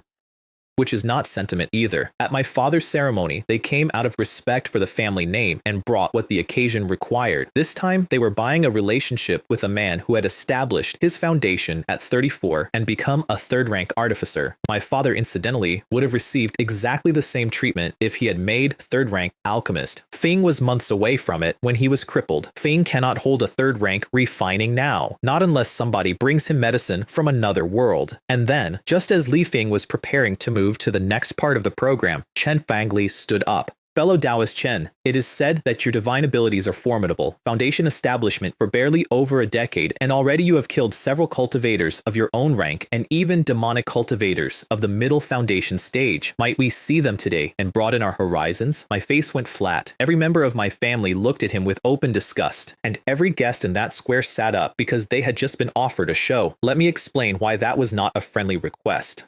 Demonstrating your techniques at your own foundation ceremony is traditional. It is also usually theater. The tricks look ordinary to other foundation cultivators and impressive to chi refining cultivators who have never seen anything. But he had wrapped the request in doubt. His actual sentence was, "I do not believe your record," and the trap in it was closed on both ends. If I accepted and sparred and won, I would have humiliated the Chen family in my own house and made a permanent enemy. If I lost, my ceremony becomes a joke for the next 50 years. And if I refused, I had conceded that my record was a lie. I stood there for what I am reliably informed was several hundred breaths. Then I asked the only question that mattered. Did old ancestor Chen instruct the fellow Taoist to say that? Or is this the fellow Taoist's own thought? His face locked, and there was panic in it, and then anger, because Liu Hong had obviously not instructed him. Liu Hong had just sent me a 3-yang breakthrough pill. This was envy, and it had a very specific shape.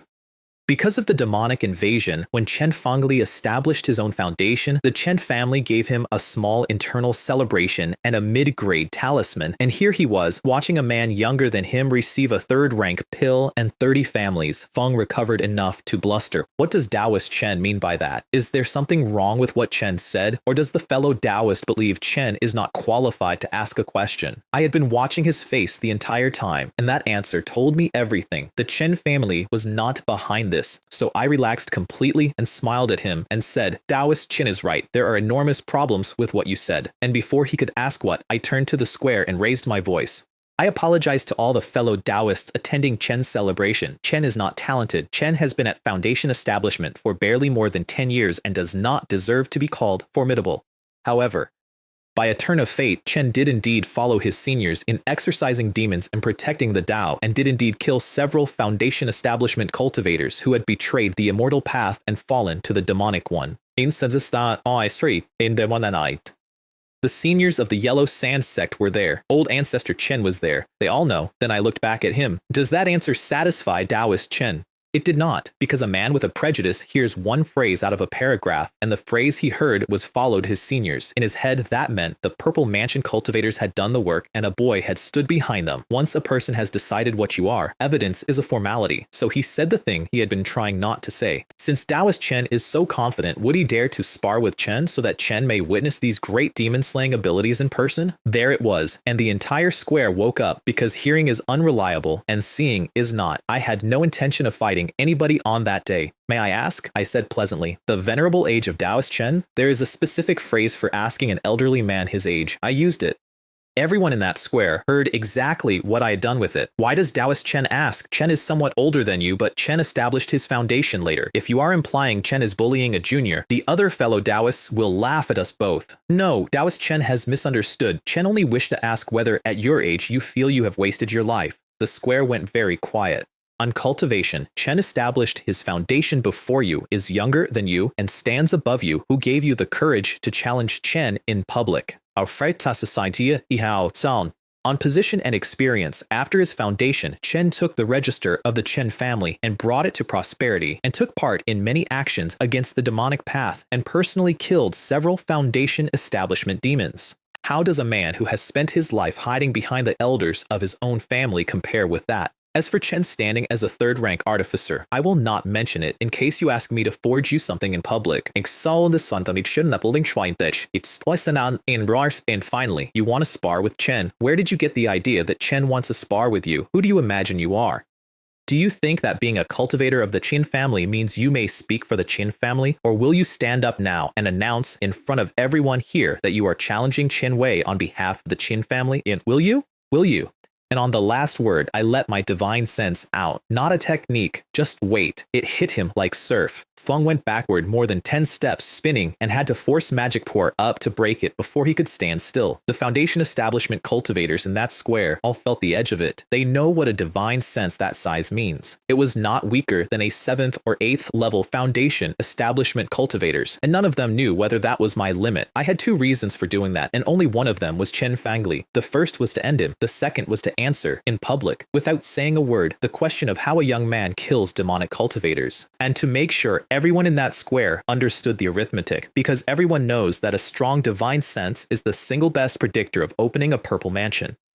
Which meant that offending me today was buying a purple mansion enemy in 40 years, and nobody with a functioning head does that without a blood feud already in hand. Chen Fangli knew all of that better than anyone. Feng stood there going red and then white, and it was genuinely fascinating to watch. Feng would have loved to fight me to the death. Feng could not, because I had asked him whether he was speaking for his family, and if he had said yes, he would never have been permitted to leave White Camel Peak again for the rest of his life. Feng was envious. Feng was not stupid. Feng knew exactly how much his own patriarch valued me. And after that divine sense, he no longer had a path to winning, and losing would have been worse than everything else combined. So he said nothing at all. My own clansmen looked like men who had been handed cold water in high summer. If they had not known better, they would have applauded. Even my great-grandfather narrowed his eyes and enjoyed himself openly. And then Wu Tian, head of the Yang family of Golden Spring Valley, who had been enjoying the show as much as anyone, stepped forward and coughed and gave everybody a door.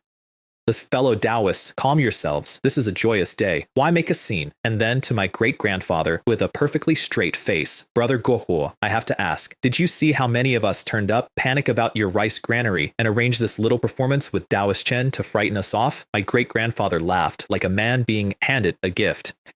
Taoist Yang jokes. Our family is not as rich as yours, but we can manage some spirit rice. Since you have said so, everyone to the tables, begin the feast. Nobody was willing to offend the Chen family, the Yang family, and the Chen family in one afternoon in order to keep watching an argument. They all sat down and ate. Chen Fangli did not stay. Feng sent Wu Tian a private thank you and left quietly with a black face. When the story reached White Camel Peak, his own patriarch would put him under house arrest, and I would never have to think about him again. The banquet ran 3 days and 3 nights, 20 to 30,000 caddies of spirit rice, hundreds of jars of spirit wine, spirit fruit, beast meat, medicinal dishes, thousands of spirit stones spent on lunch. And the main course at the foundation establishment tables was the water demon, 3rd rank, upper grade, thick with spiritual ki, and it turns out excellent. Every cultivator in my family had received 7 or 8 caddies of it to try when we butchered it, and the rest had been sliced and packed in chilled jade boxes specifically for that feast. Foundation establishment cultivators put down their dignity and ate fish with both hands. Wu Tian swallowed several pieces, put down his chopsticks with the expression of a genuinely happy man, and said, "Marvelous, I have lived more than 100 years and I have never eaten fish like this. Brother Guohua, where is it from?" My great-grandfather, who had been waiting for that all afternoon, said about Brother Yang is a knowledgeable man, guess. I will not. Guessing correctly will not get me more meat. I would rather eat first. And he picked his chopsticks back up and went into the pot again. My great-grandfather was so pleased with himself that he was almost unbearable, and I will admit he had earned it, because if the head of the Yang family is happy with your banquet, nobody else is going to complain about it. Then he told them where the fish came from and told the story of Liu Jing killing it deliberately in public so that everyone in that square understood that the Chen family and the Chen family were on excellent terms and were not going to fall out over one jealous man named Chen Fangli. And when they found out the fish had been personally killed by a Purple Mansion cultivator, the men who did not like fish picked up their chopsticks too. After the eating, by the custom of this world, the senior foundation establishment cultivators went up on the platform in turn and shared cultivation experience and answered questions from the young. You may substitute a strange story or a technical point from a craft that does not touch your inheritance, or the key points of a single spell. The low-ranking cultivators who got something out of that thanked the man who taught them and then thanked my family for feeding them and letting them listen and remembered it. I got nothing out of those lectures since the audience was qi refining, and I talked about low-level forging technique badly. Then the last item. On behalf of the Chen family, I thank the fellow Taoists for sharing their experience. The Chen family will open a temporary market on this mountain for half a day. If any fellow Taoist is interested, you are welcome to look. Down at the foot of the mountain, we set out stalls for the qi refining cultivators. Anyone could take one. We charged nothing. And up in a hall on the mountain, the foundation establishment cultivators held a small exchange meeting under the same rules the Chen family uses. As host, we opened with 2 third-rank artifacts for stones. Everyone bid, and everyone bid politely, and they went for about 20% under shop price, and my family took 7,000 or 8,000 spirit stones. And I bought one thing. A wandering foundation establishment cultivator had a second-rank upper-grade pill recipe called Qingling San, and I traded a second-rank upper-grade puppet for it. Qingling San clears pill toxin out of a qi refining cultivator's body. If a 7th-level cultivator can normally take 1 advancement pill a year, then after Qingling San, he can take one every 6 months. The limit is drug resistance. After about 10 doses, it stops working on that person. That is not a limit. That is a decade of double progress for every child in my family. And what it actually buys is the number that governs everything. The chance that a middle root child reaches the 9th level of qi refining before the age of 60, which is the last day they are eligible for a foundation establishment pill. It went cheaply because it did not go cheaply. Once that slip appeared, 3 other families started bidding, and in the end, all of us put something in, and the owner was made to swear he would never sell it again to anyone else. Then I went down to the temporary market to see whether anyone had brought anything interesting, and Li Ruo intercepted me with news. Where are they now? I kept my face serious. I could not keep it out of my eyes. I put them in the ancestral hall as soon as I heard and left 8th sister watching them. Inside a receiving room in the ancestral hall, 2 men were pacing and arguing in whispers. Father, what if the Chen family will not agree to our terms? Our request is small. A family this size will not refuse something this small. But what if they refuse? There is no chance they refuse. Shut your mouth. 2 foundation establishment cultivators standing in the corridor heard every word of that. My great-grandfather and I looked at each other, and then we made a deliberate amount of noise walking. Quiet, someone is coming. The door opened a crack. An eye appeared. The eye found 2 foundation establishment cultivators standing outside with their arms folded, smiling. The door came all the way open very fast. Juniors Kai Hai and Kai Yun greet the 2 seniors. The father was 7th level of qi refining in a round-collared robe and looked exactly like a shrewd small merchant. The son was 4th level, thick eyebrows, big eyes, and looked like a man out of a heroic story. There is no need for ceremony, said my great-grandfather warmly. Li Ming and I are both here. Say whatever you did not say to Ruo. Their story went like this. They had been loose cultivators on a very small oasis, sharing a second-rank low-grade vein with 2 others and getting on well. Over 10 years ago, one of their neighbors was taken by sand bandits on the road, gave up the location, and led them home. The loose survived because they happened to be down in the mortal village, outside the vein. They ran, and afterward they did not dare go back, in case the bandits were waiting. So they wandered the sand sea for 2 or 3 years, and while sheltering from a great storm, they found a medium-sized oasis hidden behind a natural illusion array. It is under a 5th the size of Jade Spring Lake. It has mountains and water. It also had beasts, and after they watched a 3rd-rank beast eat a smaller one, they took food and water, and left immediately, and did not go back for anything else. Then they got lost several times over 4 or 5 years, sneaking back to that oasis each time for supplies until they finally learned the route to the White Sand River. They arrived exactly as the demonic chaos ended. They spent a year or 2 listening around the loose cultivator community, trying to decide which family to sell an unclaimed oasis to. And then they heard that the Chen family was throwing a party with free food and decided that at worst they would eat. They ate for 3 days, watched, asked questions, and chose us. So, I said, "What do you want?" Kai Hai sat up. Senior is wise.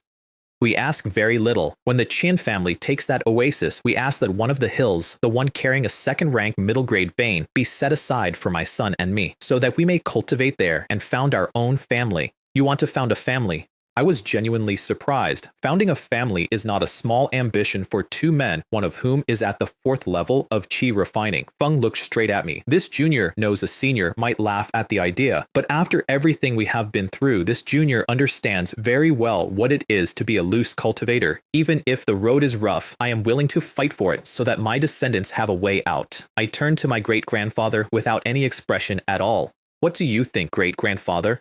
I admire fellow Taoists lose courage, he said. But if you want the Chen family to agree to your terms, you will fulfill one small condition of mine. Please speak, senior. It is simple. If the two of you found a family, you may take wives only from the ordinary women of my Chen family. And the Liu family will be a vassal family of the Chen family. And I came in on top of it before either of them could breathe. That is correct. Refuse that and there is nothing to discuss. They agreed. They had to. They had already put their cards on the table, and if the deal collapsed, who exactly was going to guarantee that two loose cultivators walked off that mountain? But it was not only fear, and I want to be fair to them. If the Liu children carry half Chen blood, then the Chen family will look after the Liu family, and a small clan trying to become a vassal of a family like ours does not usually get to choose. We swore a Dao Heart oath in front of them, my great-grandfather and I, that we would not betray our benefactors. That is weaker than a nether blood pact. It binds anyway, and the higher your cultivation, the more it binds, which is the whole reason it is worth anything. Kai Hai took my great-grandfather out to see the place. I could not go. The head of a family that has just held a foundation ceremony in front of 500 people does not vanish into the desert the following week. Feng came back more than a month later. The oasis is exactly as they described.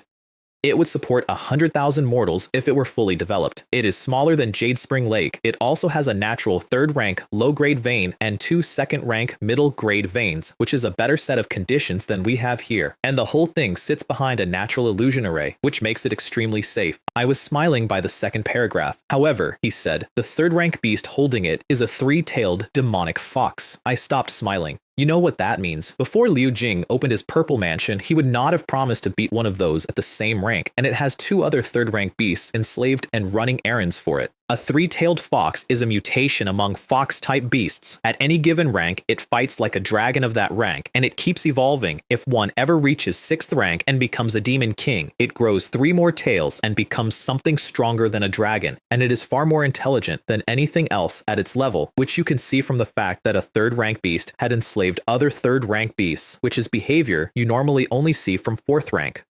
But that was not why my face went dark. My face went dark because of who we could not call. Last time, when a water beast took Haoyang, we could invite Liu Jing for 2 reasons. Haoyang already belonged to us, and a 3rd-rank spirit mountain with no oasis on it was not worth a purple mansion cultivator's while to steal. This is not that. This is an undeveloped medium oasis with a natural 3rd-rank vein. That is a foundation for 1,000 years. Look at my own family. If Chen Rin had not found an undeveloped oasis, there would be no Chen family. If the Chen family could get a second medium oasis outside the White Sand River, then even if they lost a purple mansion cultivator and could no longer hold their own home, they would still have a place to go and a line that does not end. Against a prize like that, what is a little reputation? Not the Chens, not the Yellow Sand Sect, nobody. Chen Ren, the founder of my family, was a cultivator of the Yellow Sand Sect. So I sat with it for a long time and then said the only sane thing.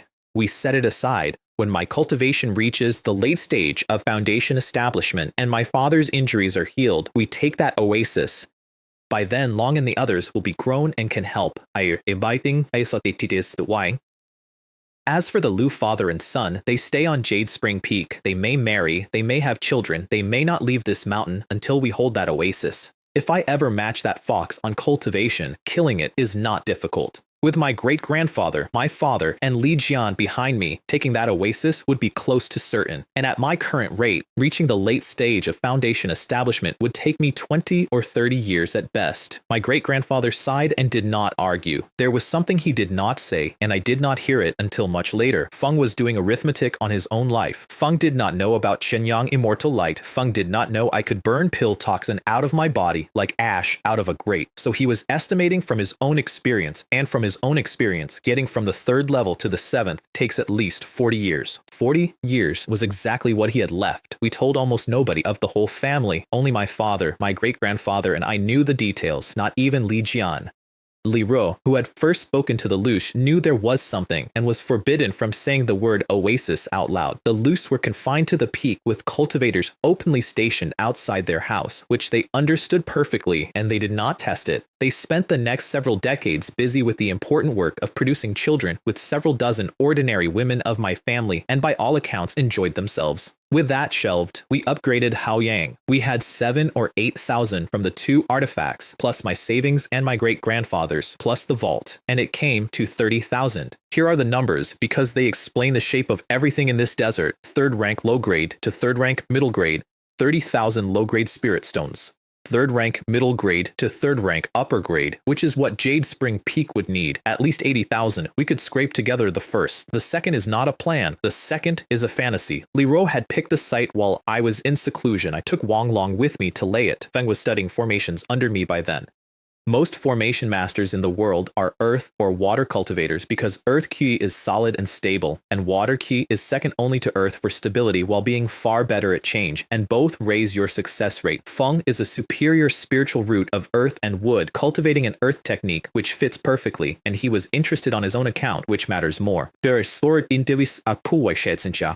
Ro's assessment was that she could not promise he would surpass Chen Guangqian, our old grand elder, but she could promise he would surpass her, and that 3rd rank was well within reach. Feng was 14 years old and at the 4th level of qi refining. Feng is going to beat my numbers comfortably. Feng was not alone either. The Yuan and Guang generation children had all been sorted into crafts. My sworn sister Qin Rui and another girl with fire and wood roots were learning alchemy from my father. Long's twin sister Leiher went to the herb garden to learn spirit planting from Li Yingming. Forging, talismans, beast taming, spirit brewing, all of it went to somebody young. Half of everything my family earned in those years went into teaching children.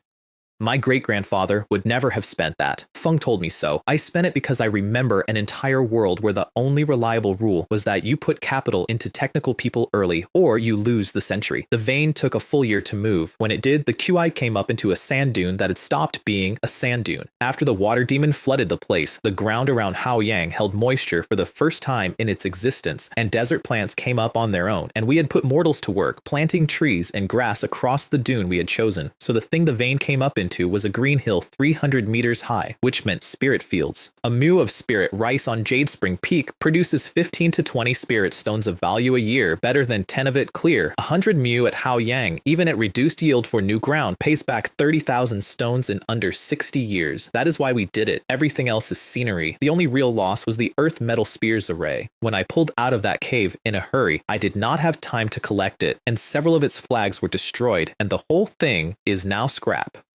Without a 3rd rank formation, the only way to keep a 3rd rank mountain is to keep a foundation establishment cultivator standing on it permanently. I offered to do it myself. My great-grandfather refused flatly on the grounds that the clan head lives on the ancestral peak, so Li Jian went, which suited everyone, including her. Around then, my father collected the materials and refined 2 batches of Qingling San. Feng cannot hold a 3rd rank refining anymore. 2nd rank upper grade he can still do. And over the following 2 years, 5 cultivators of my family reached the 9th level of qi refining and became elders. Liang Ming, Li Yang, Liang Tao, Liang Kun, and Liu Yang. Liu Yang is Chen Xuanyan's husband. Feng married into this family in his 40s and has been loyal for decades and has no Chen blood at all. And I put his elevation to a vote at a full council and he passed it. The only elder in the history of my family who is not a Chen. I did that on purpose, and I said so out loud because I wanted every capable loose cultivator within 1,000 li to hear that marrying into the Chen family is a road that goes somewhere.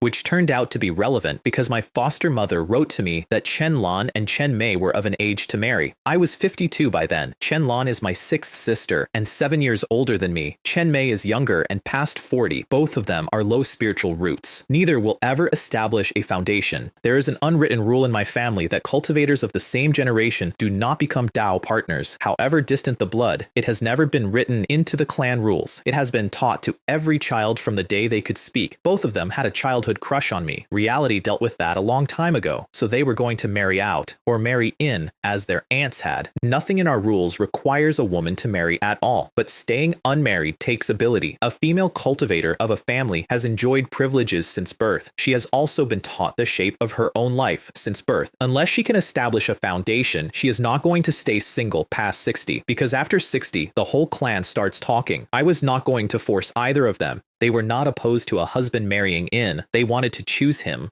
which I agreed with instantly, because a forced match is never sweet, and I did not need my previous life to know that, so I put word out across the market that the Chen family was looking for sons-in-law. It caused a stampede. In the boundless Sand Sea, 1 in 5 cultivators is a woman. Marrying a female cultivator at all is prestigious. Marrying into a cultivation family turns a loose cultivator into a family cultivator, with seniors, with resources, with a name that opens doors on the road. It is the fastest social lift that exists out here. My sisters wrote the criteria themselves. Nobody over 80, no low spiritual roots, and then detailed requirements on character, appearance, and temperament. And then we used the divine inquiry technique, which is where the process stopped being a formality. Under divine inquiry, a man's whole shape comes out. Debts, fraud, whether he has ever robbed anyone, whether there is blood on him, whatever he has done, however carefully he has arranged the story since. Bad character disqualified a candidate regardless of root, cultivation, or face, and it disqualified quite a lot of them. A year of that, and both of them chose. Chen Lan took a man named Gao Hu, 54, 7th level of Qi refining, middle root. Chen Mei took a man named Lin Bo, 47, 7th level, middle root, and noticeably better looking. Both of them had originally wanted Lin Bo, and we came within about a day of a farce. I solved it by asking Lin Bo directly, and Lin Bo, being practical, chose the younger and prettier one. Qianlan was stunned. She has a strong temper, and she was not accustomed to being second, and then Lin Bo found out who Qianlan was, great-granddaughter of the old clan head. I watched his face do the arithmetic in real time. I still taunted Charlie do I could tell me it's fine and I nearly had to leave the room. I understood him completely. Between two strangers, a man picks the younger, but a man marrying upward should have picked the richer. There was no going back. The Chen family was not going to let him choose twice, and having already publicly insulted Qianlan by not choosing her second would have gotten him skinned alive by his own fiancée for the rest of his life. We held both weddings on Jade Spring Peak, and I ordered every cultivator who could travel to attend, partly as an honor to the couples,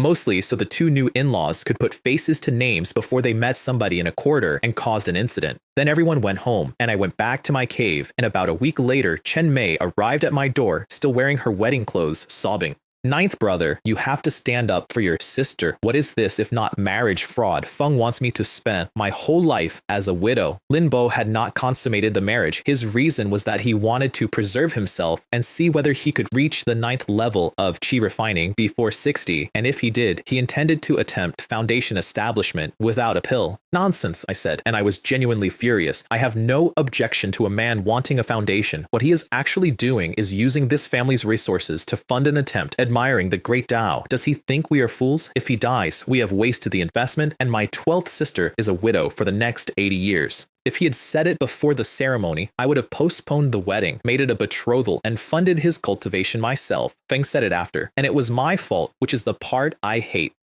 When I ran the divine inquiry, I asked exactly the questions on the list, and there were a great many candidates, and I was economizing on time and divine sense. I never asked any of them what they intended. I sat with that for a while, and then asked her the only question that mattered. What do you want to do? Divorce him? Whatever you decide, your 9th brother will support it. She wiped her face on her sleeve, and her whole expression crumpled. She had come to the clan head for justice, and the clan head had handed the problem back to her. She thought about it for a long time, and then burst into tears again. I do not know either. 9th brother, you are the clever one. You decide, I will do whatever you say. And she grabbed my sleeve. If I had had a good answer, I would have said it already, but I know that cousin, she has been protected by this family her entire life and has never been permitted to have an opinion, and asking her to form one under pressure was cruelty dressed up as respect. So I asked 2 smaller questions instead. Why do you not want to divorce him? Is it that you cannot bear to lose the marriage, or that you are afraid of what people will say?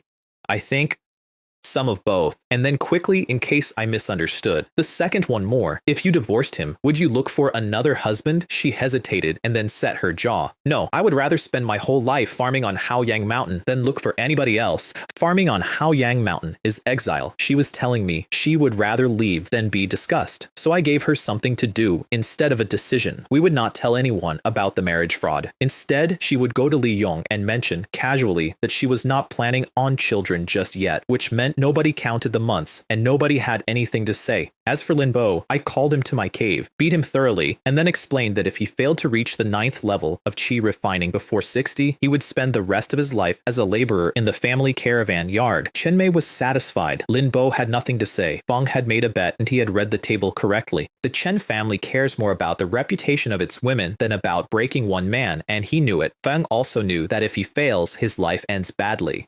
And that if he succeeds, none of this will matter at all. I knew exactly what he was doing, and there was nothing I could do about it, because a man who is prepared to walk into Foundation establishment without a pill has already priced his own life lower than I can bid. I was helpless. It is a rare feeling for me, and I did not enjoy it. 6 months after the weddings, better news. The 3 golden-haired rock sheep, the ones I'd kicked across the desert, were pregnant. I flew to the beast park immediately and had Li Kai, our beast tamer, walk me to the pen, and I swept both ewes with divine sense. A sheep beast normally carries 1 lamb at a time because one is easier to protect. Both of ours were carrying twins because they had been raised by cultivators from birth and had never once been hungry. 17th uncle, you know more about beasts than I do, so I will not give you opinions. But I want to be clear, both ewes deliver safely and both lambs grow up healthy. Anything you need, put in a request. If it exists, this family will find it, and the milk goes to the lambs first. Surplus goes to the family for distribution. We have children born with spiritual roots almost every year now. That milk is the foundation you lay under a child who is just starting, and giving it to grown qi refining cultivators for a percentage of progress is a waste of a generation. Selling it is not even a question. If we had 20 ewes, there would not be a cup each for the cultivators of this family. I will do exactly as the clan head says. Then I went to look at the flame-eating spiders because there were 7 on Jade Spring Peak now, hatched from the eggs I brought back, raised by a tamer from birth, and consequently much less inclined to web a person than the wild ones at Haoyang. They produce hundreds of spirit stones of silk a year on a feeding schedule. In return on investment, they beat the fields and the herb gardens by a wide margin. The only problem is that they lay eggs very reluctantly, so scaling that up is a project measured in generations. That was the last ordinary day I remember from that stretch of my life. The sky was overcast after rain, which is a stupid thing to remember, and I remember it. I had just taken a 3-yang breakthrough pill and broken through to the 4th level of Foundation establishment, which should have been a good week. A few days earlier, my mother had celebrated her 57th birthday with me, and then she died. Manhua reached the end of her lifespan, 2 years short of the 120 that a qi refining cultivator gets. She died of old age. That is all. There is a thing that happens to cultivators at the end. In the last days, they know. Something in them opens and tells them, and they are not frightened by it. So my mother had already said everything she wanted to say and seen everyone she wanted to see. By every measure that matters, she went without regrets. For her son, that turned out not to help at all. I stood and looked at her face for half a day before my father shook me out of it. Then I watched my great-grandfather cremate her, and I cried in front of my entire clan, and I did not care. I had known that day was coming for 40 years. Knowing did not do anything. 5 days later, I was still not right. Nobody in this family had died in over a decade. And her death told me what the next 50 years were going to be, because the Swan generation are my parents' age, and they were going to start going one after another, and every single person I grew up with was going to have this week. And the practical problem underneath it, which I hated myself slightly for seeing so quickly, the people about to die of old age are the elders. When they go, the strength of this family drops off a cliff, and there will be nobody experienced left to lean on. The only comfort I had was that 7 or 8 years of building had actually worked. The steward system was standing. Yuan generation cultivators had learned enough to hold posts. When the elders go, the family will keep running. I was standing outside thinking about exactly that when a girl's voice came from behind me. 9th brother, great-grandfather sent me. Feng has had word from the Chen family. Old ancestor Tao of the Yellow Sand Sect has come out of seclusion and has personally asked you to come and pay your respects. I turned around and there was a young woman in plain white mourning clothes watching me with a worried face. My adopted sister, Chen Rui, 19 years old, She had lived with my mother since she was 4 or 5, and after 15 years, there was nothing between them that was not mother and daughter. She is closer to me than my own cousins are, for the simple reason that I made a point of being in that house. I did not answer the message. I asked her something else. Ruyer, are you really not going to go and see your mother? Not my mother, hers, Li Jian. Because of what my foster mother is, she is barely able to visit her own daughter once a year, and as Ruyer got older and heard more from the elders about what demonic cultivators do, she had started to pull away, and then to actively avoid her the way you avoid a thing you do not want to have to think about. My foster mother worked that out immediately and said when I raised it that it was not the girl's fault. It was hers, because she really is a demonic cultivator. And when she came in secret to see my mother one last time, she did not go anywhere near her own daughter. She waited until Manhua was gone, and then she covered her face and cried quietly and left the mountain. I had always thought it was for the best that the two of them barely met. Standing there 5 days after burning my own mother, that thought looked considerably worse than it had. She lowered her head and said nothing, which was an answer, so I stood up and put a hand on her shoulder. Go and see her when you have time. Foster mother lives out there alone. It must be very bitter. I understand. Barely audible. The voice of a girl agreeing in order to end a conversation. I know that tone. I have used that tone. So I took her by the shoulders and lifted her chin until she had to look at me, and I said something I'm not proud of, because it worked. Do not brush this off. Her technique is demonic. Chi deviation comes far more easily to them than to us. If you stay away long enough, what she is holding in could turn into something that kills her. You do not want to see your mother lose control on Qianyang Mountain and kill every cultivator and every mortal on it. Her face went white. She can resent that woman all she likes. She cannot make her not be her mother. And if Li Jian ever broke because of her, that would belong to her forever. Ninth brother, I understand. When I have finished 3 months of mourning for foster mother, I will go to Qianyang and stay a while. Good girl, and I flicked her on the forehead with one finger and felt considerably better. She went scarlet and shook my hands off. Ninth brother, you are so annoying. I am not a child. Why do you still do that? Whether you are a child is not up to you. It is up to the people who watched you grow. Then I ruffled her hair into a bird's nest, laughed at her, got on my sword, and left before she could hit me. Cao Wenjin's summons was not sentimental. More than 10 years earlier, he had burned decades of his own lifespan chaining blood escapes to end the demon war in one afternoon. 10 years of seclusion had repaired the damage to his origin chi. It had not given the years back. Nothing gives the years back. So the first thing he did after coming out was announce that he would personally lead a party to the Flowing Cloud continent to trade, looking for anything that extends life and anything useful to a purple mansion or a golden core cultivator, and he wanted me because of a piece of wood. The Qianyang token gives its holder 20% off in every official Qianyang Immortal Sect shop, and a Qianyang token only works in the hands of the person registered to it, which meant that if Cao Wenjin wanted that discount applied to a Golden Core cultivator's shopping list, he had to take the man with him. I hear you want healing medicine for your father, he said, from a jade couch 1,000 years old, looking down at me. Then do not spend your own stones. Come with me and I will pay for it and buy whatever else you need while you are there. I want to be clear about how extraordinary that offer is. An ordinary person cannot go to the Flowing Cloud continent at all. Not for money, not for anything. Feng was offering free passage and paying for my father's medicine. I had spent the whole flight there, inventing arguments, and I did not need any of them. I bowed deeply and thanked him on behalf of my family. And then I asked the only question that mattered. May this junior be so bold as to ask how dangerous the road is. With this junior's cultivation, is it appropriate for me to go at all? That is a real question. To reach the Flowing Cloud continent, you cross the Duan Yun mountain range, where the beasts live. The Yellow Sand Sect has a relatively safe passage, and everyone in the desert knows that safe is a word attached to a cultivation level. What is safe for a Golden Core cultivator is not necessarily safe for a man at the 4th level of Foundation establishment. Feng answered without hesitating because he needed my hands on that token. Do not concern yourself. I am leading personally. Even if a 5th rank beast blocks the road, I can guarantee your safety. Coming from a man of his standing, that is not a courtesy. That is a bond. So I agreed, and he immediately produced a nether blood pact for me to sign. The terms were simple. I would never reveal to anyone that I had been to the Flowing Cloud continent. I signed a contract enforced by the will of the underworld, and Banjing returned my 5,000 stone deposit, and I was given 6 months to prepare. How many spirit stones and treasures I could gather in 6 months to trade with was, I was informed, entirely my own business. I did not waste a day of it.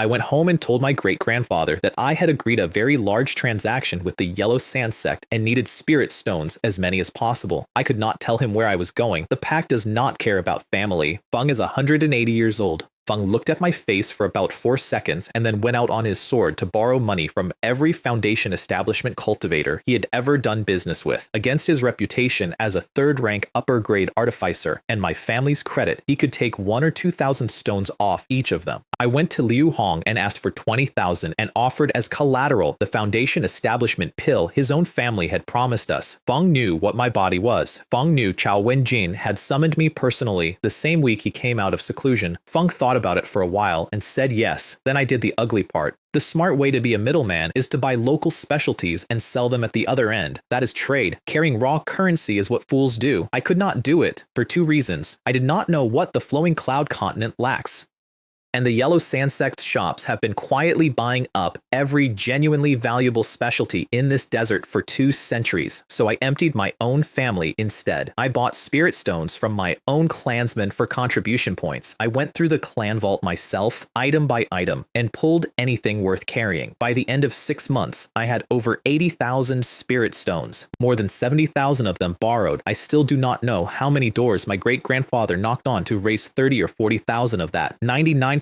of it was low-grade stones. Piled together, they nearly filled a storage pouch with 3 zhong of space inside it. I left carrying 5 pouches. 2 of them were 5 zhong pouches, and with that much on me, I did not dare travel alone, so my great-grandfather escorted me the whole way to the Sect gate and only turned around when I was standing under the protection of a golden core cultivator. Cao Wenjin looked at the pouches bulging all round my waist and laughed at me. Hey.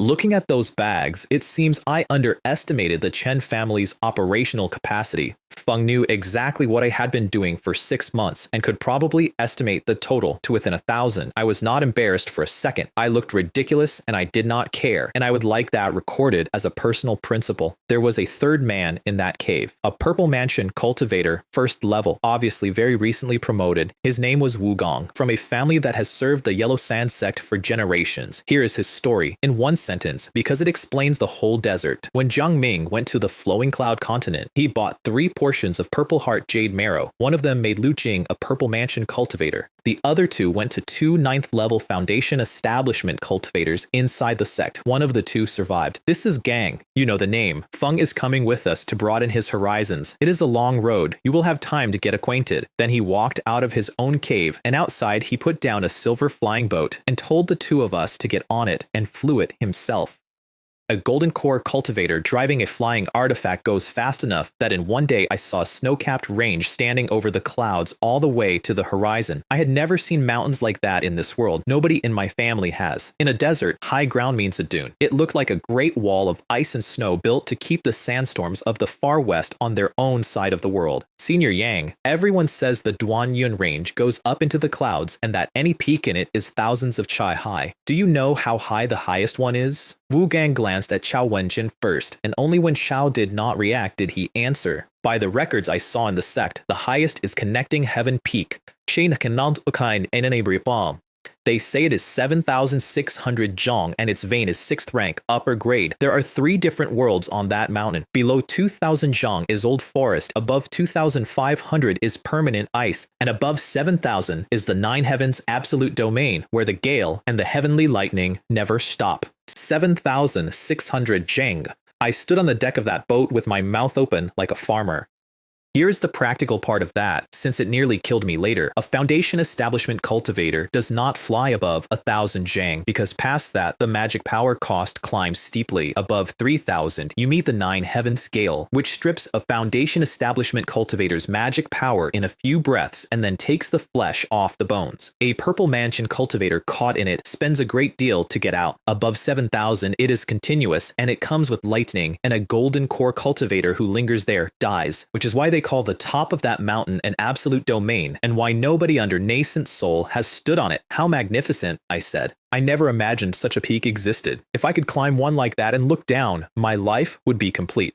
The character for immortal is a person and a mountain. Every cultivator alive builds his cave on a peak if he can. That desire is not something I invented. Wugong laughed at me kindly, the way you laugh at a man talking in his sleep. Taoist Chen's ambition is commendable.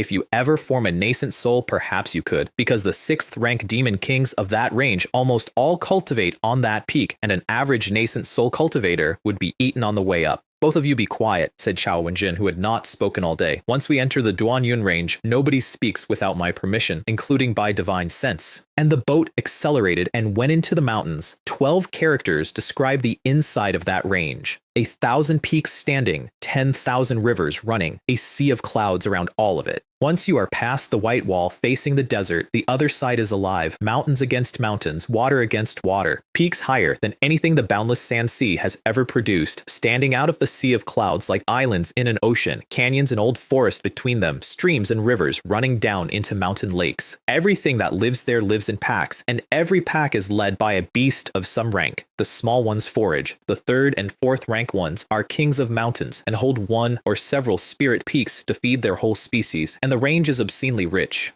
2nd and 3rd rank spirit trees and spirit herbs, the kind low-level cultivators in my desert save for years to buy, grow in quantity on almost every mountain. A mountain below 3rd rank is not called a spirit mountain there. An ordinary hill with no vein at all has a qi density equal to a 2nd rank low-grade spirit mountain in my world, which is why the beasts of the Duanyun range are what they are, and why the flowing cloud continent and the far west have never had normal contact. And every few decades or centuries, the 5th rank beasts of that range agree with each other and produce a beast tide and drive it into the flowing cloud continent and let humans thin out a population that has become too large for its own mountains. Inside the range, Cao Wenjin abandoned the boat and carried us on a white cloud. And that was when I discovered that the Yellow Sand Sect has no secret passage at all. They have incense. Spirit concealing incense. You burn it and absorb the smoke, and it does something to your magic power so that using it produces almost no spiritual fluctuation. The reasoning is worth understanding because it is not obvious. Beasts under the 4th rank have divine sense worse than chi refining cultivators. They hunt by sight, hearing, and smell, and sight is the dangerous one because almost every beast size work like a cultivator's heavenly eye technique, only better, and they see auras that we cannot. In the boundless sand sea, the ground and the sky are both open, and a beast sees you coming from a very long way off. In the Duanyun range, there is a thick sea of clouds a few thousand meters up. Without magic fluctuations, nothing below or above can find a man flying inside it, even if a sharp-eyed flyer catches a shape for a second. Once you are into the cloud, you are gone, which leaves only the 4th and 5th rank beasts, which have real divine sense, and those sleep in their own lairs for years at a time and rarely leave their territory, and the Yellow Sandsec route deliberately avoids every mountain with dense qi or a 4th or 5th rank vein, so a Purple Mansion cultivator who knows the route and has the incense has a good chance of crossing. Why Purple Mansion specifically? 2 reasons. Only a Purple Mansion cultivator can fly long enough not to have to land and rest. And only after opening a Purple Mansion can you cultivate the Spirit Eye techniques that let you see a powerful beast or a rich mountain from tens or hundreds of li away and go around it in advance. With a Golden Core cultivator flying, it is better still. We flew for half a month without leaving the range. At that speed, with 2 passengers, with detours, half a month is 200,000 or 300,000 li. Then the mountains started getting lower and the QE started thinning, which meant we were through the center and coming out toward the edge. We ceci by Chambois Pru. 3 more days and the cloud sea began to break up in front of us. Good, said Chao Wenjin, and he actually relaxed. From here we are essentially safe. 1 more day and we reach the 6 immortal cities on the outskirts. And exactly then, from somewhere far ahead, a horn, long low, and it went on, and something in my blood stood up. I felt my heart start hammering, and a completely foreign appetite for killing came up my spine, and I looked at the 2 men beside me, and neither of their faces had moved at all. I genuinely thought I had gone into chi deviation. Then Cao Wenjin's face came apart. That is the Beast King horn. There is a beast tide starting ahead of us, and he did not answer any of my questions. Fang dived straight back into the cloud sea. Wugong explained it for him, because by then we had been on a boat together for half a month, and he liked me. The Beast King horn is exactly what it sounds like. A 6th rank demon king shed a horn and made an artifact out of it. 5th rank, upper grade. Because once a beast reaches 6th rank, its intelligence is no different from a cultivator's. It takes human form. It learns formations, talismans, forging, and alchemy from us, to add to what it already is. To blow that horn, you need a 5th rank upper grade beast or 3 3 5th rank middle grade beasts working together, and when it sounds, every beast below 4th rank within 100,000 li is pulled toward it and cannot stop itself. They gather, and then the 5th rank beasts drive that mass out of the mountains and into the flowing cloud continent. Human cultivators are not controlled by it, but anyone below Purple Mansion picks up the edge of it as an appetite for slaughter and ruin, which is why I had it and the two of them did not. And there was something else Chao Wenjin knew, and Wu Gang did not. Every time the beasts of the Duan Yun range send a tide out, a 6th rank demon king follows it in the shadows to intimidate the nascent soul cultivators of the human side, and sometimes to go looking for one and find out who is stronger. This is trouble, Cao Wenjin said, looking down at an enormous number of animals moving across the ground below us. Once a tide forms, it takes at least 10 years to finish, and we cannot hide in the cloud sea for 10 years. The numbers he gave us the next day were worse. An ordinary beast tide runs for several years. The longest on record ran for over 30. A 6th rank demon king went into the flowing cloud continent wearing a human face, was exposed, and was killed by several nascent soul cultivators. And the other demon kings spent the next 3 decades expressing an opinion about it. Human intelligence says the tide takes 1 or 2 months to assemble. During that time, the high-rank beasts have to stand around the horn and hold it, and they cannot spare attention for anything else. Once it is assembled, each of them leads a group at the 6 immortal cities and the sects and families near the range. And behind them, more high-rank beasts drive more of them out of the deep range to occupy the ground that has just been vacated. So, either we turn back now, or we cross the tide zone within the next month or two. Gang and I did not say anything because we both knew he had not finished. I will tell you plainly why. Every tide has a 6th rank demon king behind it. Once I enter that zone, even with the incense, my chance of getting past his notice is under 30%. Which means that once I am in, I will be running at full speed, and I may have to blood escape. If you are with me at that point, you will die. If we split, I go ahead and pull the attention of the high-rank beasts, and the beasts in your path are already walking toward the gathering point. You have a reasonable chance of crossing alone. Reasonable. We were not golden core cultivators. At full speed, we could cross tens of thousands of li in an hour, and if a beast found us, we could force our way through, which is exactly why splitting meant giving up flying entirely and walking, and whether 2 men on foot could cross a beast tide zone in 1 or 2 months was, to put it politely, unestablished. I had the lowest cultivation of the 3 of us, which meant that if we split, I was the one most likely to die. So I asked, "Old ancestor, can we not go around? The tide zone has edges. Would going around not put us in the flowing cloud continent just the same?" And he told me off properly.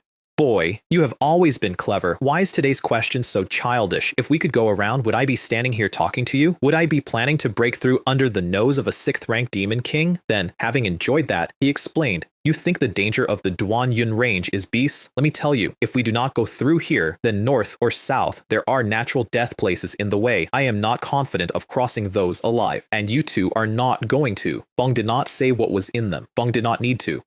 If a golden core cultivator is not confident, then the question is closed for a 4th level foundation establishment cultivator, and we both understood that, and neither of us asked again. Then it is decided we wait a few days for the first wave to pass, and then we go. 4 days later, when the vanguard had gone through, he found a relatively empty stretch of ground, put the 2 of us down on it, and left. "I will not draw this out," said Wu Gang and clasped his hands. "Fellow Taoist Chen, take care. We will meet in Qianyang City." And he went off the side of the mountain. Qianyang City is the city the Xuanyang Immortal Sect built outside its own gate. That was the rendezvous, on the understanding that all 3 of us reaching it was optimistic. Before that, I had done the one piece of sensible planning available to me. Of my 80,000 spirit stones, I kept 20,000 and gave 60,000 to Chao Wenjin to hold, so that if I died out there, he would carry them home and hand them to my great-grandfather, and my family could pay its debts and not be ruined by me.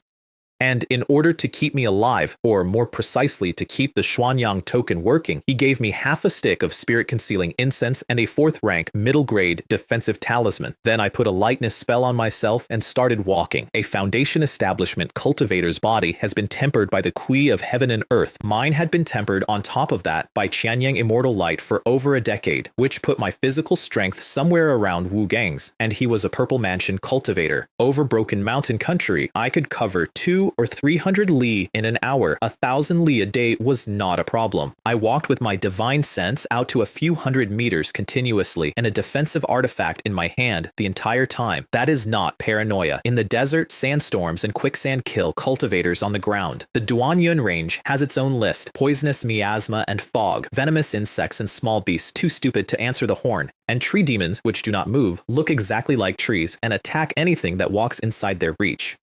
The miasma I was mostly immune to, between the Qianyang Treasure Body and the dispersing effect of the immortal light. The insects were another matter. Some of the bloodline mutants in that range carry venom that kills Purple Mansion cultivators. I found that out because I did not take a colorful centipede under a pile of leaves seriously, and it bit me, and even with my own antidote in me, it took a day and a half to clear. After that, I took every single thing in that forest seriously. I met one tree demon and went around it, having noticed it first. Ordinarily, I would have burned it. Qianyang True Fire is extremely effective against immobile plant demons, and the corpse of any tree spirit above 2nd rank is superb material for puppets and artifacts. I was behind enemy lines and I could not afford the light, but there was a gift in all of it, and it was enormous. Every beast in that region had walked to the horn. The beasts from the deep range had not yet arrived to take the ground, which meant that every spirit herb in that forest, all of which normally has something guarding it, was lying there unowned.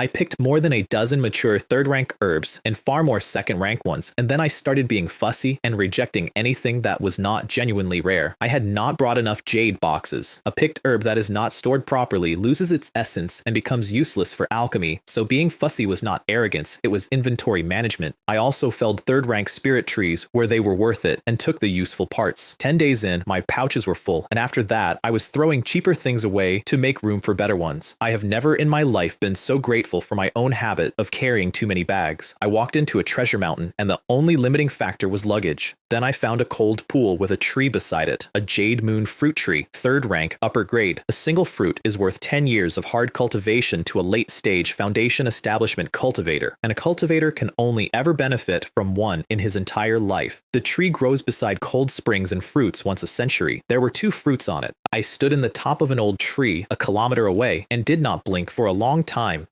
Because there was something in that pool, my divine sense told me there was a beast in there no weaker than the water demon Liu Jing had killed on my own mountain. Why it had not answered the horn, I could not say. I sat in that tree and did the arithmetic, and then I decided to gamble. I lit the half stick of spirit-concealing incense that Xiao Wenjin had given me to save my life and tucked it into my belt, and I activated the mist dust pearl, the one my great-grandfather made out of the eye of the last water beast that ruined my life, and pale blue light closed over me. Between them, my magic fluctuations were suppressed, and I was gone at the level of divine sense. 2 kilometers, 1 kilometer, 500 meters, where I stopped deliberately because 500 meters is where my great-grandfather could detect me in the test, and if that pool was going to notice, that was where it would happen. The water did not move. 30 meters from the tree, I stopped again because 30 meters was enough. One flick of sword light, both fruits came off. I caught them from where I stood and put them in a pouch. I had cut them with a 2nd rank artifact rather than my flying sword, and I did not linger to admire the work. I dropped the sword I was standing on, flicked my sleeve out, put out the crimson profound golden light sword, and went up and out of that valley, and behind me something said, "Croak." The pool came up like a pot boiling over, and what came out of it was a blue frog the size of a calf. It opened a blood-red mouth wide enough to take a child and made a noise that I would describe as furious. And out of that mouth came a beam of azure light that caught up with me several hundred meters out like blue lightning. It hit, and this is where the frog's afternoon went wrong. Its ability lands accurately, and it had never once failed. Flyers that came for its fruit froze in the air and fell out of the sky, which is presumably how a frog eats. The sword light staggered and then kept going and disappeared over the ridge. It could not follow. It is amphibious, but water is its ground, and it can only resist the pull of that horn while it is sitting in a cold pool. So it looked at the tree with 2 cut stems on it, made a sound of enormous grievance, and sank back into the water to keep sleeping. Here is the part I found out later and enjoyed very much. A jade moon fruit only works once in a lifetime, on a cultivator and on a beast. That frog had been guarding that tree for decades and had eaten more than one, and knew perfectly well that eating another would do nothing for it. It left the last 2 fruits on the branch as bait to attract other beasts so that it could eat them. I did not steal its treasure, I stole its fishing rod. 20 or 30 30 li out. Once I was sure nothing was following, I put the sword down and sat on the ground and wiped my face with my sleeve. That was close. If I did not have the Qianyang Treasure Body and the Qianyang Immortal Scripture, that ice light would have finished me today, which is not modesty. The cold went into me and started closing my body down, and I only got it out because my technique is supremely yang and I circulated it in time. I came very close to falling off my own sword. Both fruits went into a jade box and into the pouch I keep valuables in. I did not eat one. A fruit like that requires a safe, quiet place and several months to refine the power out of it, and I was standing in a beast tide zone with a frog behind me. After that, the journey stopped being generous. The closer I got to the flowing cloud continent, the more beasts were still moving through, and eventually some of them saw me, the small ones I killed where they stood, and the noise they made dying brought their neighbors, and I had to take to my sword, which is faster and much more visible, which brought more of them, which ended with several third-rank flyers boxing me in, and me burning a blood escape to get out. That technique costs less than it used to. At the 4th level of Foundation Establishment, it no longer eats enough of my essence to set my cultivation back years. It leaves me the color of a man who has lost a great deal of blood, and it leaves me able to walk. And I had brought a 3rd rank Jade Essence pill bought from Liu Hong before I left, which replenishes exactly what that technique burns, which is the difference between a desperation move and a tool. And then one afternoon I stopped in front of a mountain 1,000 zhong high. Since entering the tide zone, I had seen fewer than 3 of those, and every one of them was a 4th rank spirit mountain, and every one of them is held by a 4th rank beast, and 4th rank beasts do not answer the horn, so I had gone around all of them. At considerable cost in days, I could not go around this one. Going around meant at least another full day, and every day I spent in that zone was a day closer to the tide launching, and the deep-range beasts flooding in behind it to fill the ground I was standing on. At that point, I would be surrounded by everything at once. So I gamble. I said out loud to a mountain, and perhaps I am lucky, and even this one was conscripted. Forward was dangerous. Around was dangerous. Forward is shorter. I went up that mountain under the incense and the pearl, and past the fear, I was also, embarrassingly, delighted because I had never in my life stood that high. The gate of the Yellow Sand Sect sits on a vein of the 5th rank, upper grade, and its main peak is a little over 800 zhong. It does not reach 1,000.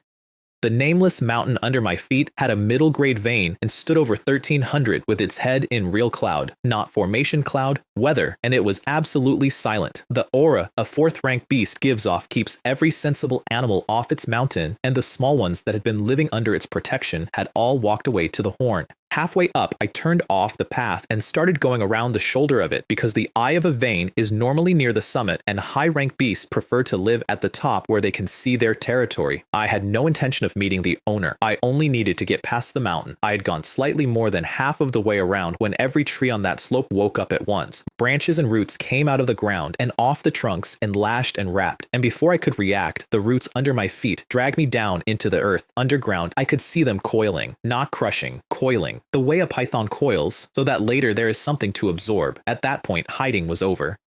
Pale gold fire came off my whole body, and every root touching me went to ash before it could tighten, and I put my flying sword up through the soil over my head and came out of the ground, and the entire forest was moving, every tree, every ancient vine, coming at me like moths at a lamp, not caring in the slightest that the front rank was burning. I want you to understand my problem in that moment. Qianyang True Fire is enormously powerful, and it drinks magic power. Burning acres of forest with it looks impressive, and it is a drop out of an ocean, and I was one man standing in the middle of the ocean, and that is when I worked out what owned the mountain, a 4th rank tree demon. Only a tree spirit can see you coming through the trees themselves, and then use every other tree on the mountain as a limb, and that reach has a limit, or it would have taken me at the foot of the slope, which meant it had known I was there for a long time and had been waiting for me to climb to the summit and walk up to its actual body. And when I turned off and started going around, it lost patience. I did not have time to admire the reasoning. I had to get off the ground because a fight against an endless supply of wood ends exactly one way, and afterward, I would be fertilizer. That thing had also worked something out about me. The pale gold fire coming off the intruder made its own body shiver at a distance, the way you shiver at the sight of a natural enemy, which terrified it and made it much more determined to kill me quickly. I got out anyway, burning the whole way, and went up past 1,000 zhong, where the trees could not reach, and then the real test started, because a tree demon has more than trees. Long green wooden spears came up through the cloud on the summit and up at me, glowing azure. That is a 4th rank spell, delivered personally. There is no version of me that dodges or blocks that. So I burned the 4th rank middle grade defensive talisman Chao Wenjin had given me to keep his shopping discount alive, and a white shield closed over me, and the spear hit it and dimmed it slightly and died. Under that shield I ran, and while I was running I used a heavenly eye technique and looked back at where the spears had come from. Because I had just lost a talisman worth more than my family's iron mine earns in a year, and I was not leaving without seeing the face of the thing that had taken it. In the gap the spears had torn in the cloud, near the summit stood an enormous ancient green pine, hundreds of zhang tall. That was the demon. That is not what stopped my heart. Growing next to it was a small emerald tree, a few meters high, shaped roughly like a pomelo tree. Beside a pine, hundreds of zhang tall, it was nothing, and hanging on its branches were 5 white fruits, each about the size of a human head, a Ningyuan fruit tree. Let me tell you what that is, and then you will understand the rest of my life. Besides a 4th rank beast core, a Ningyuan fruit is the other essential ingredient of a Foundation establishment pill. In the entire Boundless Sand Sea, only the Yellow Sand Sect has ever had a Ningyuan fruit tree. It fruits once every 200 years. When it does, the sect harvests it and locks it in the vault, and about once a decade they take out 1 fruit and refine 1 batch of pills. That is where every Foundation establishment pill in my world comes from, all of them. The tree and the fruit are so rare that the sect deliberately painted a picture of it and distributed the picture everywhere so that even chi refining cultivators and beggars in the market would recognize one on sight. Their standing offer is public. Bring the sect 1 Ningyuan fruit, receive a Foundation establishment pill. Tell the sect where a Ningyuan fruit tree grows and receive 5. In all the centuries since they made that offer, they have found exactly 1 additional tree, and their original one withered of old age more than 300 years ago. The reason it is that rare is that it cannot be divided by a spirit plant master, and it cannot reproduce. Every one of them is grown by heaven and earth from nothing, wherever heaven and earth feel like it. I hung in the air with a broken shield and a dead talisman, and looked at 5 of them on 1 tree, and I stopped breathing. That is what my family has been unable to buy for 230 years. That is what Wang Lei took and failed with, and spent the rest of his life paying off. That is what Li Jian was promised and did not get, so she married out and had children and was made barren by a man who loved her and was afraid for her. That is what my father did without at 87 with half a liter of amber liquid and a few percent, while my mother sat outside a stone door for 70 days. That is what the Liu family of Crimson Cloud Mountain could not buy with 300,000 spirit stones of service and 18 generations of dead children, 5 of them hanging on a branch guarded by a tree demon that shivers when it sees my fire. I flew away with my neck turned around, staring at it until the cloud closed and I could not see it anymore, and then I kept flying with it printed on the inside of my head, and when I was clear 1,000 zhang up, I stopped and turned around and looked back the way I had come, and then forward toward a world I had not entered yet. There was nothing to see in either direction. Empty mountains, an ocean of cloud, and somewhere ahead of it the beast tide and 6 immortal cities, and a continent full of people who had never heard of my family.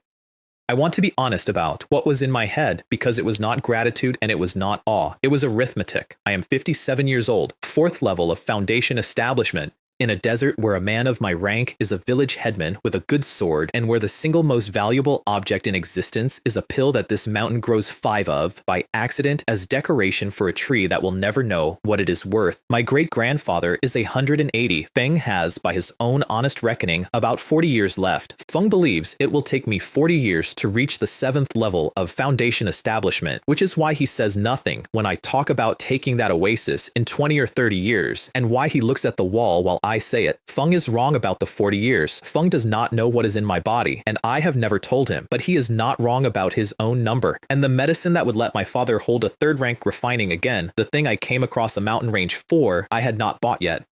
It was somewhere in front of me, in a continent I had never seen, in a shop I could not find, behind a beast hide that had just closed the road. I came out of a hole in the sand 17 years old, in a mine full of men my own family had priced as bait, and I said understood, because I did not have anything else to say. 40 years later, I was standing above the clouds in another world with a dead man's pearl in my belly, a token from an immortal sect in my pouch, 80,000 borrowed spirit stones behind me, and the location of 5 Foundation establishment pills burned into the back of my eyes, and I still could not save one old man from arithmetic. So I made a note, the way I make notes. Come back for that tree. Not today, not at the 4th level of Foundation establishment, with an empty talisman and a broken shield, against a 4th rank demon on its own mountain. I have already learned that lesson twice in a worm worm and in an eagle's net, and both times greed nearly closed my road. But I will come back for that tree, and when I do, my family will stop asking anyone in this world for permission to exist. I turned east and started walking toward the beast tide. Behind me, a mountain went on standing in the cloud with 5 white fruits on it, quietly, the way it had stood for 200 years, waiting for somebody exactly like me. And a very long way west of me, in a desert, an old man was standing on a peak he had saved from ruin. A man who had spent his whole life scraping toward one pill, telling anybody who would listen that his great-grandson had gone off to do business with the Yellow Sand Sect and would be home soon.